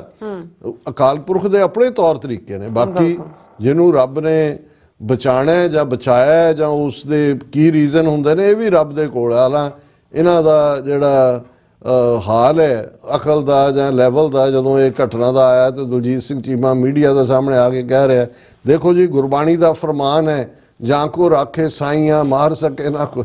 ਮੈਂ ਕਿਹਾ ਯਾਰ ਘੱਟੋ ਘੱਟ ਨਾ ਇਹ ਕਿਹੜੀ ਗੁਰਬਾਣੀ ਹੈ ਨਾ, ਇਹਦੇ 'ਚ ਹਾਲਾਂ ਕੋਈ ਸ਼ੱਕ ਨਹੀਂ ਹੈ ਕਿ ਭਾਈ ਉਹ ਜ਼ਿੰਦਗੀ ਔਰ ਮੌਤ ਇਹ ਰੱਬ ਦੇ ਹੱਥ ਹੈ। ਔਰ ਉਹਦੇ 'ਚ ਕਈ ਵਾਰ ਰਬੈਰੋ ਦੇ ਉੱਤੇ 3 ਵਾਰ ਹਮਲੇ ਹੁੰਦੇ ਨੇ, 3 ਵਾਰ ਸਰਵਾਈਵ ਕਰਦਾ ਹੈ। ਇਸੇ ਤਰ੍ਹਾਂ ਹੋਰਨਾਂ ਦੀ ਕਹਾਣੀ ਹੈ। ਉਹ ਰੱਬ ਦਾ ਮਹਿਕਮਾ ਹੈ ਔਰ ਉਹਦੇ 'ਚ ਅਸੀਂ ਨਹੀਂ ਕੋਈ ਵੀ ਜਿਹੜਾ ਹੈ, ਨਾ ਕਿਸੇ ਦੇ ਅਸੀਂ ਕੋਈ ਖੁਸ਼ੀ ਨਾ ਗਮੀ, ਇਸ ਦਾ ਕੋਈ ਅਹਿਸਾਸ ਨਹੀਂ ਹੈ। ਪਰ ਓਵਰਆਲ ਤੁਸੀਂ ਔਰ ਉਹਦੇ 'ਚੋਂ ਵੀ ਉਹਨਾਂ ਨੂੰ ਇਹ ਲੱਗਦਾ ਕਿ ਵੀ ਇਹ ਹੁਣ ਇਹਦੇ 'ਚੋਂ ਹੀਰੋ ਬਣਨ ਦਾ ਵੇੜਾ ਹੈ, ਇਹਨੂੰ ਜੁਡੀਸ਼ੀਅਲ ਇਨਕੁਆਇਰੀ ਔਰ ਫਲਾਣਾ ਤੇ ਸਾਜ਼ਿਸ਼ ਔਰ ਫਲਾਣਾ ਉਹਦੇ ਨਾਲ ਤੁਸੀਂ ਜੋੜਨ ਦੀ ਕੋਸ਼ਿਸ਼ ਕਰੋ। ਸੋ ਬਾਕੀ ਆਸਪੈਕਟਸ 'ਤੇ ਵੀ ਅਸੀਂ ਗੱਲ ਕਰਾਂਗੇ। ਔਰ ਹਾਲ ਦੀ ਘੜੀ ਅਸੀਂ ਇਹ ਸਮਝਦੇ ਹਾਂ ਕਿ ਭਾਈ ਇਸ ਵੇਲੇ ਇਸ ਡਿਬੇਟ ਨੂੰ ਸਿਰਫ ਖੰਡਨ ਤੱਕ ਮਹਿਦੂਦ ਨਾ ਰੱਖੀਏ ਕਿ ਜੀ ਬਹੁਤ ਮਾੜਾ ਹੋਇਆ, ਬਹੁਤ ਮਾੜਾ ਹੋਇਆ, ਜਿਹੜਾ ਇਹ ਤਾਂ ਪਵਿੱਤਰਤਾ ਭੰਗ ਹੋ ਗਈ, ਇਹ ਤਾਂ ਗੁਰਦੁਆਰਿਆਂ 'ਚ ਕੌਣ ਆਏਗਾ, ਲੋਕ ਡਰਦੇ ਨੇ। ਜਿਹੜਾ ਅਕਾਲ ਤਖਤ ਦਾ ਰੁਤਬਾ ਇੱਕ ਦਿਨ ਪਹਿਲੇ ਦੁਨੀਆ ਭਰ 'ਚ ਬਣਿਆ ਸੀ, ਦੇਖੋ ਤਖਤ ਦੇ ਸਾਹਮਣੇ ਸਾਰੇ ਝੁਕਦੇ ਨੇ, ਉਹ ਹੁਣ ਹੋ ਗਿਆ ਵੀ ਇਵੇਂ ਨਹੀਂ ਹੈ। ਤਖਤਾਂ ਦੇ ਉੱਤੇ ਅਕਾਲ ਤਖਤ ਦਾ ਸੀ ਬਿਆਨਿਆ ਹੋਇਆ 4 ਸਦੀਆਂ ਦਾ ਇਤਿਹਾਸ ਕਿ ਇੱਥੇ ਜੰਗ ਵੀ ਹੋਏ ਨੇ, ਯੁੱਧ ਵੀ ਹੋਏ ਨੇ। ਆ ਸਾਡੀਆਂ ਅੱਖਾਂ ਸਾਹਮਣੇ 40 ਸਾਲ ਪਹਿਲਾਂ ਜੂਝ ਕੇ ਸ਼ਹੀਦੀਆਂ ਹੋਈਆਂ ਨੇ। ਔਰ ਇਹ ਸਾਰਾ ਹਿੱਸਾ ਜਿਹੜਾ ਹੈ ਉਹ ਨਾਲ ਦੀ ਨਾਲ ਹੀ ਚੱਲਦਾ ਰਹਿੰਦਾ ਹੈ। ਔਰ ਬਾਕੀ ਅਸੀਂ ਸਮਝਦੇ ਹਾਂ ਕਿ ਵੀ ਇਸ ਵਾਕਿਆ ਨੇ ਇੱਕ ਨਵੀਂ ਡਿਬੇਟ ਕੀਤੀ। ਔਰ ਇਹ ਜਿਹੜੀ ਲਾਈਨ ਸੀ ਕਿ ਵੀ ਅਸੀਂ ਧਾਰਮਿਕ ਜਿਹੜੀ ਕਲਰਜੀ ਹੈ ਉਹਨੂੰ ਥਰੂ ਸ਼੍ਰੋਮਣੀ ਕਮੇਟੀ ਜਾਂ ਬਾਦਲ ਦਲ ਕੰਟਰੋਲ ਕੀਤਾ ਹੋਇਆ ਹੈ ਔਰ ਅਸੀਂ ਮਨ ਚਾਹਿਆ ਜੋ ਚਾਹੀਏ ਅਸੀਂ ਉਹ ਕਰ ਸਕਦੇ ਹਾਂ। ਇਹਨੇ ਇਹ ਵੀ ਦੱਸ ਦਿੱਤਾ ਵੀ ਅਕਾਲ ਤਖਤ ਦਾ ਰੁਤਬਾ ਔਰ ਉਹ ਆਪਣੀ ਥਾਂ ਤੇ ਹੈ, ਜਿਸ ਨੂੰ ਕੋਈ ਵੀ ਚੈਲੰਜ ਨਹੀਂ ਕਰ ਸਕਦਾ। ਇਹ ਥਰੋਨ ਆਫ ਦਾ ਇਮੋਰਟਲ ਹੈ।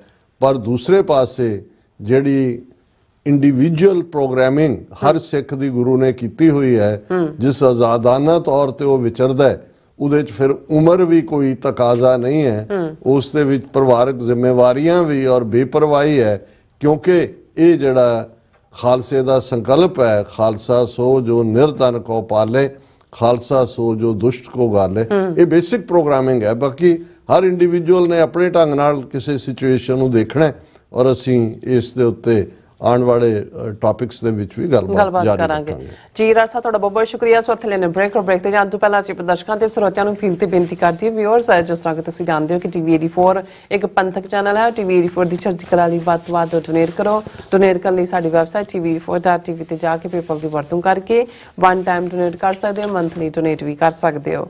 ਤੁਸੀਂ TV 84 ਦੇ ਨਾਮ ਤੇ ਚੈੱਕ ਬਣਾ ਕੇ ਸਾਨੂੰ ਮੇਲ ਵੀ ਕਰ ਸਕਦੇ ਹੋ ਸਾਡੇ ਇਸ ਪਤੇ ਤੇ 36-01 37th Avenue, Long Island City, New York 11101 USA, ਜਾਂ ਫਿਰ ਤੁਸੀਂ ਸਾਨੂੰ ਫੋਨ ਰਾਹੀਂ ਵੀ ਸੰਪਰਕ ਕਰ ਸਕਦੇ ਹੋ 5166191984। ਤੁਸੀਂ ਸਾਨੂੰ ਈਮੇਲ ਵੀ ਕਰ ਸਕਦੇ ਹੋ info@tv84.tv ਤੇ। ਅਸੀਂ ਤੁਹਾਡੇ ਤਹਿ ਦਿਲ ਤੋਂ ਸ਼ੁਕਰਗੁਜ਼ਾਰ ਹੋਵਾਂਗੇ। ਸੋ ਇੱਥੇ ਲੈਣੇ ਬ੍ਰੇਕ ਵਿਊਅਰਸ, ਤੁਸੀਂ ਇਸ ਤਰ੍ਹਾਂ ਬਣੇ ਰਹਿਣਾ। ਮਿਲਦੇ ਆਫਟਰ ਦਿਸ ਸ਼ਾਰਟ ਬ੍ਰੇਕ।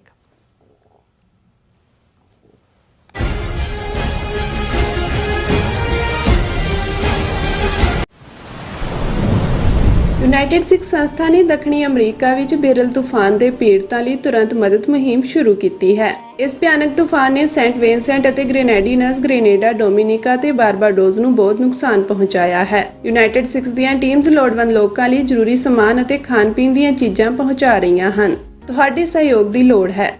ਕਿਰਪਾ ਕਰਕੇ ਇਹ ਸਮਾਨ ਦਾਨ ਕਰੋ।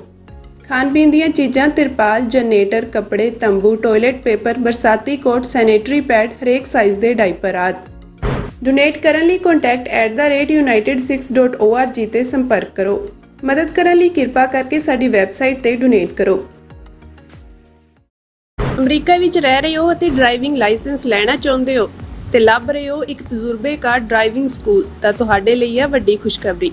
ਕੈਲੀਫੋਰਨੀਆ ਦਾ ਸਟਾਕਟਨ ਟਰੱਕ ਡਰਾਈਵਿੰਗ ਸਕੂਲ ਤੁਹਾਨੂੰ ਦੇਵੇਗਾ ਡਰਾਈਵਿੰਗ ਸਿਖਲਾਈ ਅਤੇ ਡਰਾਈਵਿੰਗ ਦੌਰਾਨ ਪੇਸ਼ ਆਉਂਦੀਆਂ ਮੁਸ਼ਕਲਾਂ ਨਾਲ ਨਜਿੱਠਣ ਦੀ ਸਿਖਲਾਈ। 25 ਸਾਲ ਤੋਂ ਵੀ ਵੱਧ ਦੇ ਤਜਰਬੇ ਨਾਲ ਤੁਹਾਨੂੰ ਮਿਲੇਗੀ ਡਰਾਈਵਿੰਗ ਨਾਲ ਸੰਬੰਧਿਤ ਹਰ ਤਰ੍ਹਾਂ ਦੀ ਸਿਖਲਾਈ, ਉਹ ਵੀ ਵਾਜਿਬ ਕੀਮਤ ਵਿੱਚ। ਫਿਰ ਦੇਰ ਕਿਸ ਗੱਲ ਦੀ, ਅੱਜ ਹੀ ਸੰਪਰਕ ਕਰੋ 2097883308 ਜਾਂ ਫਿਰ 2093139919 ਨੰਬਰਾਂ ਤੇ ਅਤੇ ਪਾਓ ਆਪਣਾ ਡਰਾਈਵਿੰਗ ਲਾਇਸੈਂਸ।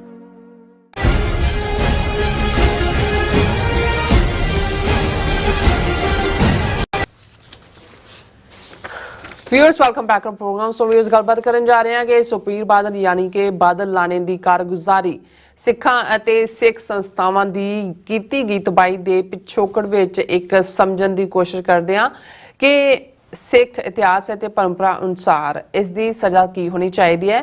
ਕਿ ਮਹਿਜ਼ ਮੁਆਫੀ ਮੰਗ ਲੈਣਾ ਅਤੇ ਗੁਨਾਹ ਕਬੂਲ ਕਰ ਲੈਣਾ ਇਸ ਸਿੱਖ ਪੰਥ ਨੂੰ ਜਿਹੜਾ ਪ੍ਰਮਾਣਿਤ ਹੋ ਸਕਦਾ ਹੈ। ਸੋ ਇਸ ਬਾਰੇ ਆਪਾਂ ਗੱਲਬਾਤ ਕਰਨ ਜਾ ਰਹੇ ਹਾਂ। ਸੋ ਅਸੀਂ ਚਾਹਾਂਗੇ ਕਿ ਤੁਸੀਂ ਇਸੇ ਤਰ੍ਹਾਂ ਬੜੇ ਰਹਿਣਾ, ਦੇਖਣ ਸੁਣ ਲਈ ਐਨ ਲਿਖਣ ਲਈ ਤੁਹਾਡਾ ਸਭ ਦਾ ਬਹੁਤ ਬਹੁਤ ਧੰਨਵਾਦ ਜੀ। ਡਾਕਟਰ ਸਾਹਿਬ ਕੀ ਕਹਿਣਾ ਚਾਹੋਗੇ?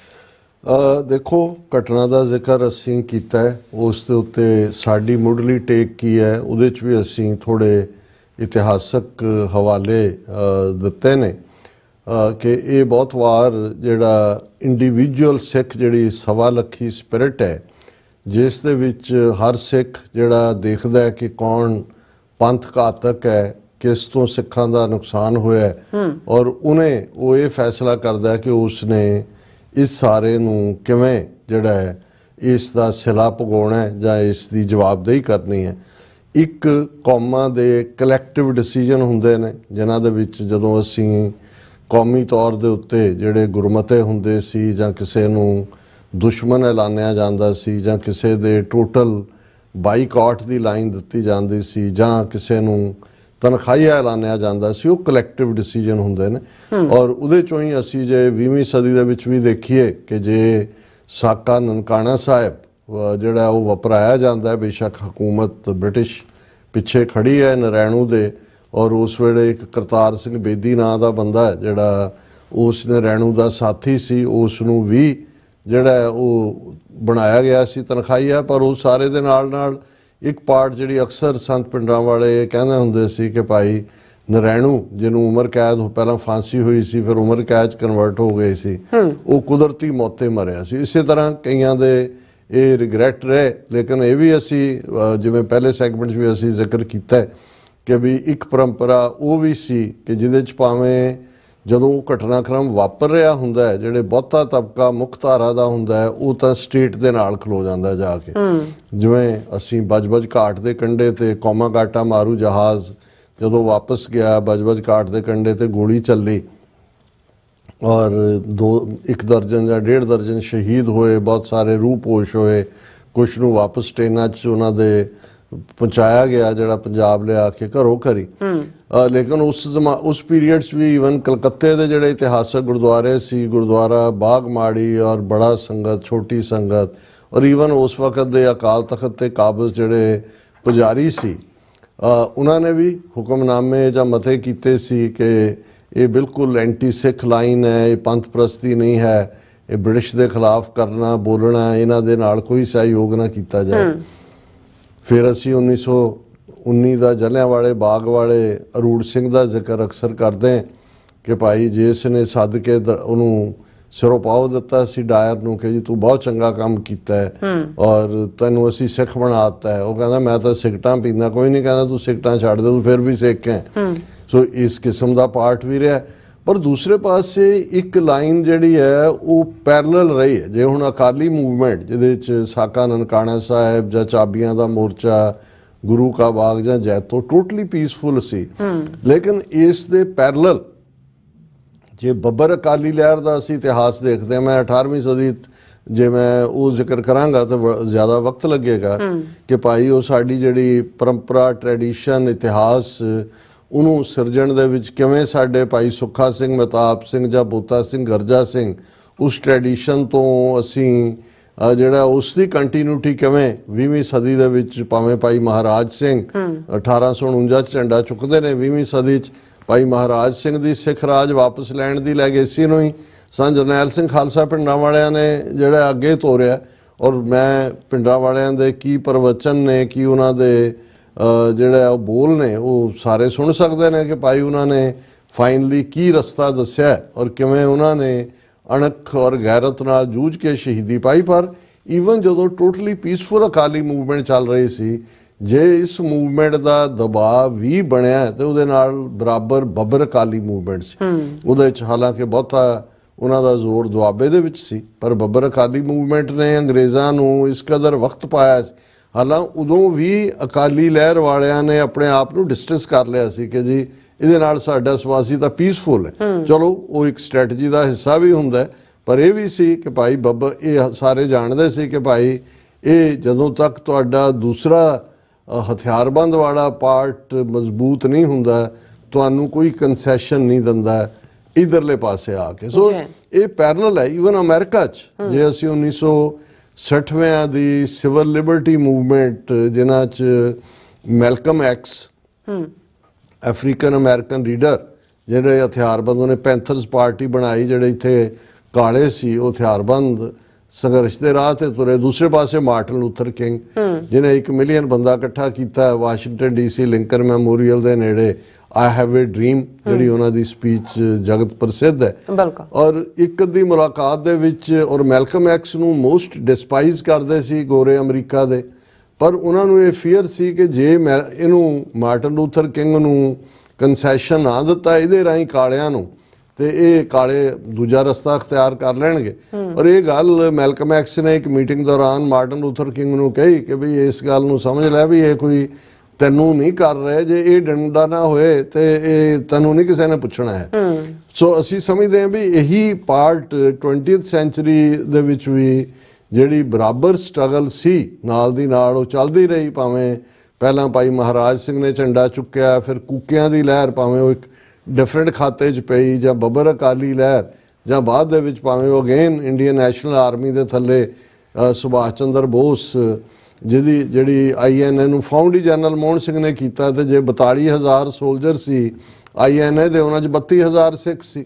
ਸੋ ਇਹ ਇੱਕ ਬਰਾਬਰ ਜਿਹੜੀ ਲਹਿਰ ਹੈ ਜਾਂ ਮੂਵਮੈਂਟ ਹੈ ਉਹ ਚੱਲਦੀ ਹੈ। ਸੋ ਅਸੀਂ ਸਮਝਦੇ ਹਾਂ ਕਿ ਵੀ ਇਹ ਜਿਹੜਾ ਇੱਕ ਐਫਰਟ ਇਸ ਸਾਰੇ ਰਾਹੀਂ ਜਿਹੜੀ ਰੀਹੈਬਿਲਿਟੇਸ਼ਨ ਆਫ ਅਕਾਲੀ ਦਲ, ਬਾਦਲ ਅਕਾਲੀ ਦਲ ਹੈ, ਜਿਸ ਦਾ ਮਤਲਬ, ਔਰ ਮੈਂ ਈਵਨ ਰਿਐਕਸ਼ਨ 'ਚ ਦੇਖ ਰਿਹਾ ਸੀ ਕਿਉਂਕਿ ਗੁਜਰਾਲ ਦਾ ਕੱਲ੍ਹ ਅਸੀਂ ਜ਼ਿਕਰ ਕੀਤਾ ਸੀ, ਨਰੇਸ਼ ਗੁਜਰਾਲ ਦਾ। ਅੱਜ ਉਹਨੇ ਦਾ ਹਿੰਦੂ ਨੂੰ ਇੰਟਰਵਿਊ 'ਚ ਕਿਹਾ, ਉਹਨੇ ਕਿਹਾ ਜੀ ਇਹ ਜਿਹੜਾ ਮੋਡਰੇਟ ਅਕਾਲੀ ਦਲ ਨੂੰ ਖਤਮ ਕਰਨਾ, ਇਹਦਾ ਮਤਲਬ ਹੋਏਗਾ ਕਿ ਪੰਜਾਬ ਜਿਹੜਾ ਹੈ ਉਹ ਜਿਵੇਂ ਉਹਨੇ ਖੁਦ ਕੋਟ ਕੀਤਾ ਕਿ ਜੀ ਖਡੂਰ ਸਾਹਿਬ ਔਰ ਫਰੀਦਕੋਟ ਤੋਂ ਅੰਮ੍ਰਿਤਪਾਲ ਸਿੰਘ ਔਰ ਸਰਬਜੀਤ ਸਿੰਘ ਜਿੱਤੇ ਨੇ, ਫਿਰ ਇਹਨਾਂ ਦੇ ਹੱਥ ਚਲਾ ਜਾਏਗਾ। ਸੋ ਇਸ ਵੇਲੇ ਜਿਹੜਾ ਅਕਾਲੀ ਦਲ ਦੀ ਰੀਹੈਬਿਲਿਟੇਸ਼ਨ, ਐਸਾ ਸੁਨੀਲ ਜਾਖੜ ਨੂੰ ਕੀ ਤਕਲੀਫ ਹੈ, ਨਰੇਸ਼ ਗੁਜਰਾਲ ਨੂੰ, ਜਾਂ ਦੂਸਰਾ ਕਿ ਜੀ ਦੇਖੋ ਅਕਾਲੀ ਦਲ, ਔਰ ਉਹਨੇ ਕਿਹਾ ਨਰੇਸ਼ ਗੁਜਰਾਲ ਨੇ ਅੱਜ ਦਾ ਇੰਟਰਵਿਊ 'ਚ ਕਿ ਜੀ ਦੇਖੋ BJP ਨੇ, ਭਾਵੇਂ ਜਦੋਂ BJP ਔਰ ਅਕਾਲੀਆਂ ਦਾ ਅਲਾਇੰਸ ਸੀ, ਇਹ ਸਿੱਖ ਹਿੰਦੂ ਏਕਤਾ ਦੀ ਇੱਕ ਮਿਸਾਲ ਸੀ। ਪਹਿਲੀ ਗੱਲ ਤਾਂ ਇਹ ਕੋਈ ਸਿੱਖਾਂ ਹਿੰਦੂਆਂ ਦੀ ਲੜਾਈ ਨਹੀਂ ਹੈ ਜੀ, ਇਹ ਕੋਈ ਸਿਵਲ ਵਾਰ ਤਾਂ ਨਹੀਂ ਹੈ ਵੀ ਸਿੱਖਾਂ ਨੇ ਹਿੰਦੂਆਂ ਦੇ ਖਿਲਾਫ ਜਾਂ ਹਿੰਦੂਆਂ ਨੇ ਸਿੱਖਾਂ, ਇਹ ਸਟੇਟ ਦੇ ਨਾਲ ਹੈ, ਇੰਡੀਅਨ ਸਟੇਟ ਦੇ ਨਾਲ।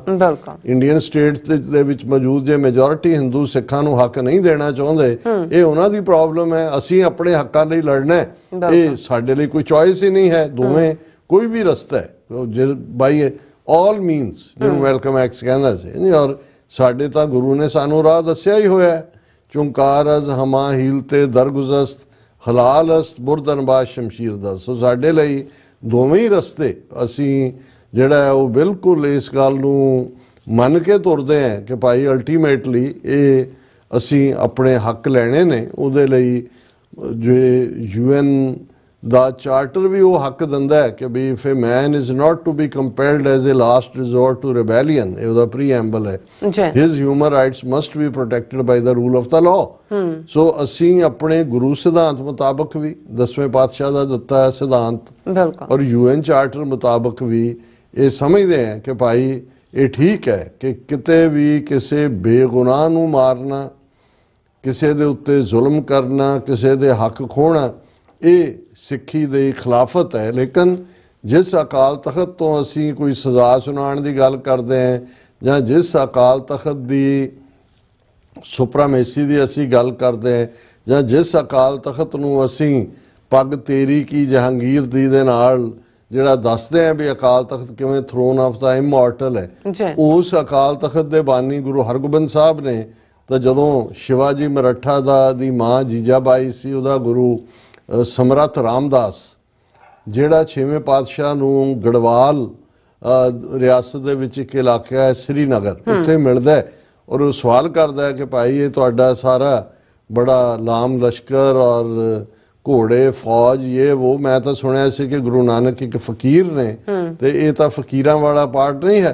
ਤੇ 6ਵੇਂ ਪਾਤਸ਼ਾਹ ਨੇ ਫਰਮਾਇਆ ਸੀ ਸ਼ਸਤਰ ਗਰੀਬ ਕੀ ਰੱਖਿਆ ਜਰਵਾਣੇ ਕੀ ਪੱਖਿਆ, ਤੇ ਉਹਨੇ ਕਿਹਾ ਸੀ ਕਿ ਇਹ ਬਾਤ ਮੇਰੇ ਮਨ ਕੋ ਭਾਵਤੀ ਹੈ ਕਿ ਭਾਈ ਅਸੀਂ ਇਹ ਸ਼ਸਤਰ ਚੁੱਕੇ ਨੇ ਗਰੀਬ ਦੀ ਰੱਖਿਆ ਦੇ ਲਈ ਔਰ ਜਰਵਾਣੇ ਨੂੰ ਦੁਸ਼ਟ ਨੂੰ ਸਜ਼ਾ ਦੇਣ ਲਈ। ਸੋ ਅਸੀਂ ਸਮਝਦੇ ਹਾਂ ਵੀ ਨੋ ਮੈਟਰ ਕਿਹੜੇ ਹਾਲਾਤ ਕੌਣ ਕਿਵੇਂ ਕ੍ਰੀਏਟ ਕਰੇ, ਇਹ ਨਾਲ ਹੀ ਰਹੇਗਾ। ਇਹਨੂੰ ਕੋਈ ਵੀ ਜਿਹੜਾ ਇੰਡੀਵਿਜੂਅਲ ਸਪਿਰਿਟ ਹੈ, ਉਹ ਬੇਅੰਤ ਸਿੰਘ, ਸਤਵੰਤ ਸਿੰਘ ਜਾਂ ਸ਼ਹੀਦ ਊਧਮ ਸਿੰਘ ਜਾਂ ਉਹ ਕਰਤਾਰ ਸਿੰਘ ਸਰਾਭਾ, ਉਹ ਸਾਰੇ ਤੋਂ ਲੈ ਕੇ ਭਾਈ ਨਰਾਇਣ ਸਿੰਘ ਚੌੜਾ ਤੱਕ ਇਹ ਉਹੀ ਸਪਿਰਿਟ ਦੀ ਕੰਟੀਨਿਊਟੀ ਹੈ ਜਿਸ ਦੇ ਵਿੱਚ ਸਿੱਖ ਭਾਵੇਂ ਉਹ ਕਿਸੇ ਉਮਰ ਦਾ, ਉਸ ਦੇ ਉੱਤੇ ਕਿੰਨੇ ਬੋਝ ਨੇ, ਕਿੰਨੀਆਂ ਜ਼ਿੰਮੇਵਾਰੀਆਂ ਨੇ, ਪਰ ਜਦੋਂ ਉਹਨੂੰ ਲੱਗਦਾ ਹੈ ਵੀ ਕਿਸੇ ਦੀ ਅਕਾਊਂਟੇਬਿਲਿਟੀ ਜਿਹੜੀ ਹੈ ਉਹ ਨਹੀਂ ਹੋਈ ਤੇ ਉਹਨੂੰ ਲੱਗਦਾ ਕਿ ਭਾਈ ਇਹ ਮੈਂ ਗੁਰੂ ਦਾ ਇੱਕ ਸਿੱਖ ਹੋਣ ਦੇ ਨਾਤੇ ਇਸ ਨੂੰ ਕਰਾਂ।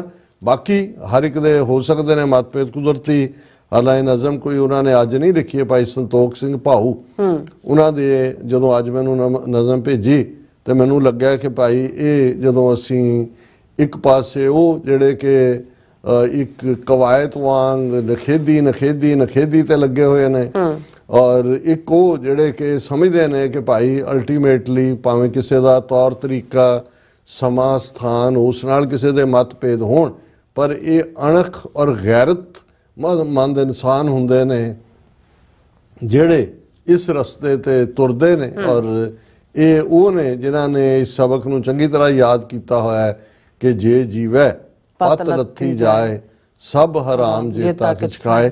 ਔਰ ਉਹਨਾਂ ਦੀ ਇਹ ਨਜ਼ਮ ਉਹਨਾਂ ਨੇ ਅਣਖੀ ਮਰਦ ਇਸ ਟਾਈਟਲ ਦੇ ਥੱਲੇ ਲਿਖੀ ਹੈ ਤੇ ਉਹ ਇਹ ਨਜ਼ਮ ਹੈ, ਡਰਨਾ ਮੌਤ ਕੋਲੋਂ ਕੰਮ ਬੁਜ਼ਦਿਲਾਂ ਦਾ, ਮਰਦ ਆਉਣ ਅੱਗੇ ਖੰਡੇ ਦੀ ਧਾਰ ਬਣ ਕੇ, ਮੌਤ ਉਹਨਾਂ ਨੂੰ ਨਹੀਂ ਹਰਾ ਸਕਦੀ ਜਿਹੜੇ ਵਸਦੇ ਮੌਤ ਦਾ ਹਾਰ ਬਣ ਕੇ। ਬਿਲਕੁਲ ਡਰਨਾ ਮੌਤ ਕੋਲੋਂ ਕੰਮ ਬੁਜ਼ਦਿਲਾਂ ਦਾ, ਮਰਦ ਆਉਣ ਅੱਗੇ ਖੰਡੇ ਦੀ ਧਾਰ ਬਣ ਕੇ, ਮੌਤ ਉਹਨਾਂ ਨੂੰ ਨਹੀਂ ਹਰਾ ਸਕਦੀ ਜਿਹੜੇ ਵਸਦੇ ਮੌਤ ਦਾ ਹਾਰ ਬਣ ਕੇ। ਉਹ ਮਜ਼ਲੂਮਾਂ ਲਈ ਸਦਾ ਢਾਲ ਬਣਦੇ, ਮਿਲਦੇ ਜ਼ਾਲਮ ਨੂੰ ਤਿੱਖੀ ਤਲਵਾਰ ਬਣ ਕੇ। ਭੈ ਦਿੰਦੇ ਨਹੀਂ ਕਿਸੇ ਤੋਂ ਨਹੀਂ ਡਰਦੇ, ਜਿਉਂਦੇ ਜੱਗ ਤੇ ਸ਼ਾਹ ਅਸਵਾਰ ਬਣ ਕੇ। ਸੋਚ ਰੱਖਦੇ ਉਹ ਸਦਾ ਉੱਚੀ, ਉੱਡਦੇ ਵਿੱਚ ਅਸਮਾਨ ਦੇ ਬਾਜ਼ ਬਣ ਕੇ। ਜਦੋਂ ਸੰਗਲ ਗੁਲਾਮੀ ਦੇ ਤੋੜਦੇ ਨੇ, ਮਰਦ ਆਉਣ ਅੱਗੇ ਫਿਰ ਵਾਰ ਬਣ ਕੇ। ਪੇਚਾ ਪੈਈਦਾ ਜਦੋਂ ਮੈਦਾਨੇ ਜੰਗ ਅੰਦਰ, ਪੇਚਾ ਪੈਂਦਾ ਜਦੋਂ ਮੈਦਾਨੇ ਜੰਗ ਅੰਦਰ, ਫਿਰ ਗੱਜਦੇ ਬਿਜਲੀ ਦੀ ਤਾਰ ਬਣ ਕੇ। ਪੈਰ ਪਿੱਛੇ ਉਹ ਕਦੇ ਪੁੱਟਦੇ ਨਹੀਂ, ਮਿਲਦੇ ਦੁਸ਼ਮਣ ਨੂੰ ਦੋ ਚਾਰ ਬਣ ਕੇ। ਵਾਅਦੇ ਕਰਕੇ ਕਦੇ ਉਹ ਭੱਜਦੇ ਨਹੀਂ, ਵਾਅਦੇ ਕਰਕੇ ਕਦੇ ਉਹ ਭੱਜਦੇ ਨਹੀਂ, ਦਗਾ ਕਰਦੇ ਨਹੀਂ ਕਦੇ ਉਹ ਯਾਰ ਬਣ ਕੇ। ਅਣਖ ਨਾਲ ਜਿਉਂਦੇ ਜਗ ਅੰਦਰ, ਚਲਦੇ ਸਦਾ ਉਹ ਕੌਮ ਦੀ ਸ਼ਾਨ ਬਣ ਕੇ। ਵਿਰਲੇ ਜੰਮਦੀਆਂ ਮਾਵਾਂ ਸੂਰਮੇ ਨੇ, ਭਾਊ ਵਿਚਰਦੇ ਗੁਰੂ ਦੇ ਲਾਲ ਬਣ ਕੇ। ਅਖੀਰਲੀਆਂ ਲਾਈਨਾਂ ਮੈਂ ਫਿਰ ਦੁਹਰਾ ਦਿੰਦਾ, ਅਣਖ ਨਾਲ ਜਿਉਂਦੇ ਜਗ ਅੰਦਰ, ਚਲਦੇ ਸਦਾ ਉਹ ਕੌਮ ਦੀ ਸ਼ਾਨ ਬਣ ਕੇ। ਵਿਰਲੇ ਜੰਮਦੀਆਂ ਮਾਵਾਂ ਸੂਰਮੇ ਨੇ, ਭਾਊ ਵਿਚਰਦੇ ਗੁਰੂ ਦੇ ਲਾਲ ਬਣ ਕੇ। ਸੋ ਮੈਂ ਸਮਝਦਾ ਵੀ ਅਣਖ, ਗੈਰਤ, ਸੂਰਮਤਾਈ ਇਹ ਸਿੱਖੀ ਦੇ ਉਹ ਇਨਹੈਰੈਂਟ ਕਰੈਕਟਰਿਸਟਿਕ ਨੇ ਜਿਹੜੇ ਗੁਰੂ ਸਾਹਿਬਾਨ ਨੇ ਸਿੱਖਾਂ ਦੇ ਅੰਦਰ ਭਰੇ ਨੇ। ਔਰ ਇਹ ਠੀਕ ਹੈ ਕਿ ਜਦੋਂ ਕੋਈ ਆਪਣੀ ਉਸ ਸਫ਼ਰ ਨੂੰ ਤੈਅ ਕਰ ਰਿਹਾ ਹੁੰਦਾ ਹੈ, ਉਸ ਦੇ ਉੱਤੇ ਜਾਂ ਉਸ ਦੀ ਸ਼ਖਸੀਅਤ ਦੇ ਉੱਤੇ ਅੱਡ-ਅੱਡ ਪ੍ਰਿਜ਼ਮਸ ਦੇ ਨਾਲ, ਜਿਸ ਰੰਗ ਦੇ ਸ਼ੀਸ਼ਿਆਂ ਵਾਲੀਆਂ ਐਨਕਾਂ ਕਿਸੇ ਨੇ ਲਾਈਆਂ ਹੁੰਦੀਆਂ ਨੇ ਉਵੇਂ ਹੀ ਦੇਖਦੇ ਨੇ। ਪਰ ਮੈਂ ਸਮਝਦਾ ਵੀ ਜਦੋਂ ਤੱਕ ਤੁਸੀਂ ਕਿਸੇ ਇਸ਼ੂ ਦੀ ਤਹਿ 'ਚ ਜਾ ਕੇ ਔਰ ਕਿਸ ਲੈਵਲ ਦੇ ਜਿਹੜੇ ਗੁਨਾਹ ਨੇ ਉਹਨਾਂ ਨੂੰ ਸਮਝ ਕੇ ਫਿਰ ਕਿਸੇ ਜਿਹੜਾ ਕਨਕਲੂਜਨ ਤੇ ਨਹੀਂ ਪਹੁੰਚਦੇ ਤਾਂ ਫਿਰ ਉਹੀ ਹੁੰਦਾ ਹੈ ਵੀ ਜੋ ਮੀਡੀਆ ਦੇ ਵਿੱਚ ਜਾਂ ਸੋਸ਼ਲ ਮੀਡੀਆ ਤੇ ਜਿਵੇਂ ਇੱਕ ਨੈਰੇਟਿਵ ਸਰਕਾਰੀ ਲਾਈਨ ਵਾਲੇ ਜਾਂ ਟੋਡੀ ਕਿਸਮ ਦੇ ਲੋਕ ਜਿਹੜੀ ਖੜੀ ਕਰਦੇ ਨੇ, ਬਹੁਤੇ ਜਿਹੜੇ ਨੇ ਉਸ ਦਾ ਸ਼ਿਕਾਰ ਹੋ ਜਾਂਦੇ। ਜੀ ਡਾਕਟਰ ਸਾਹਿਬ ਤੁਹਾਡਾ ਬਹੁਤ ਬਹੁਤ ਸ਼ੁਕਰੀਆ। ਇਸ ਵਕਤ ਲੈਣ ਬ੍ਰੇਕ ਵਿਊਅਰਸ, ਤੁਸੀਂ ਇਸੇ ਤਰ੍ਹਾਂ ਹੀ ਬਣੇ ਰਹਿਣਾ। ਮਿਲਦੇ ਹਾਂ ਛੋਟੇ ਜਿਹੇ ਬ੍ਰੇਕ ਤੋਂ ਬਾਅਦ।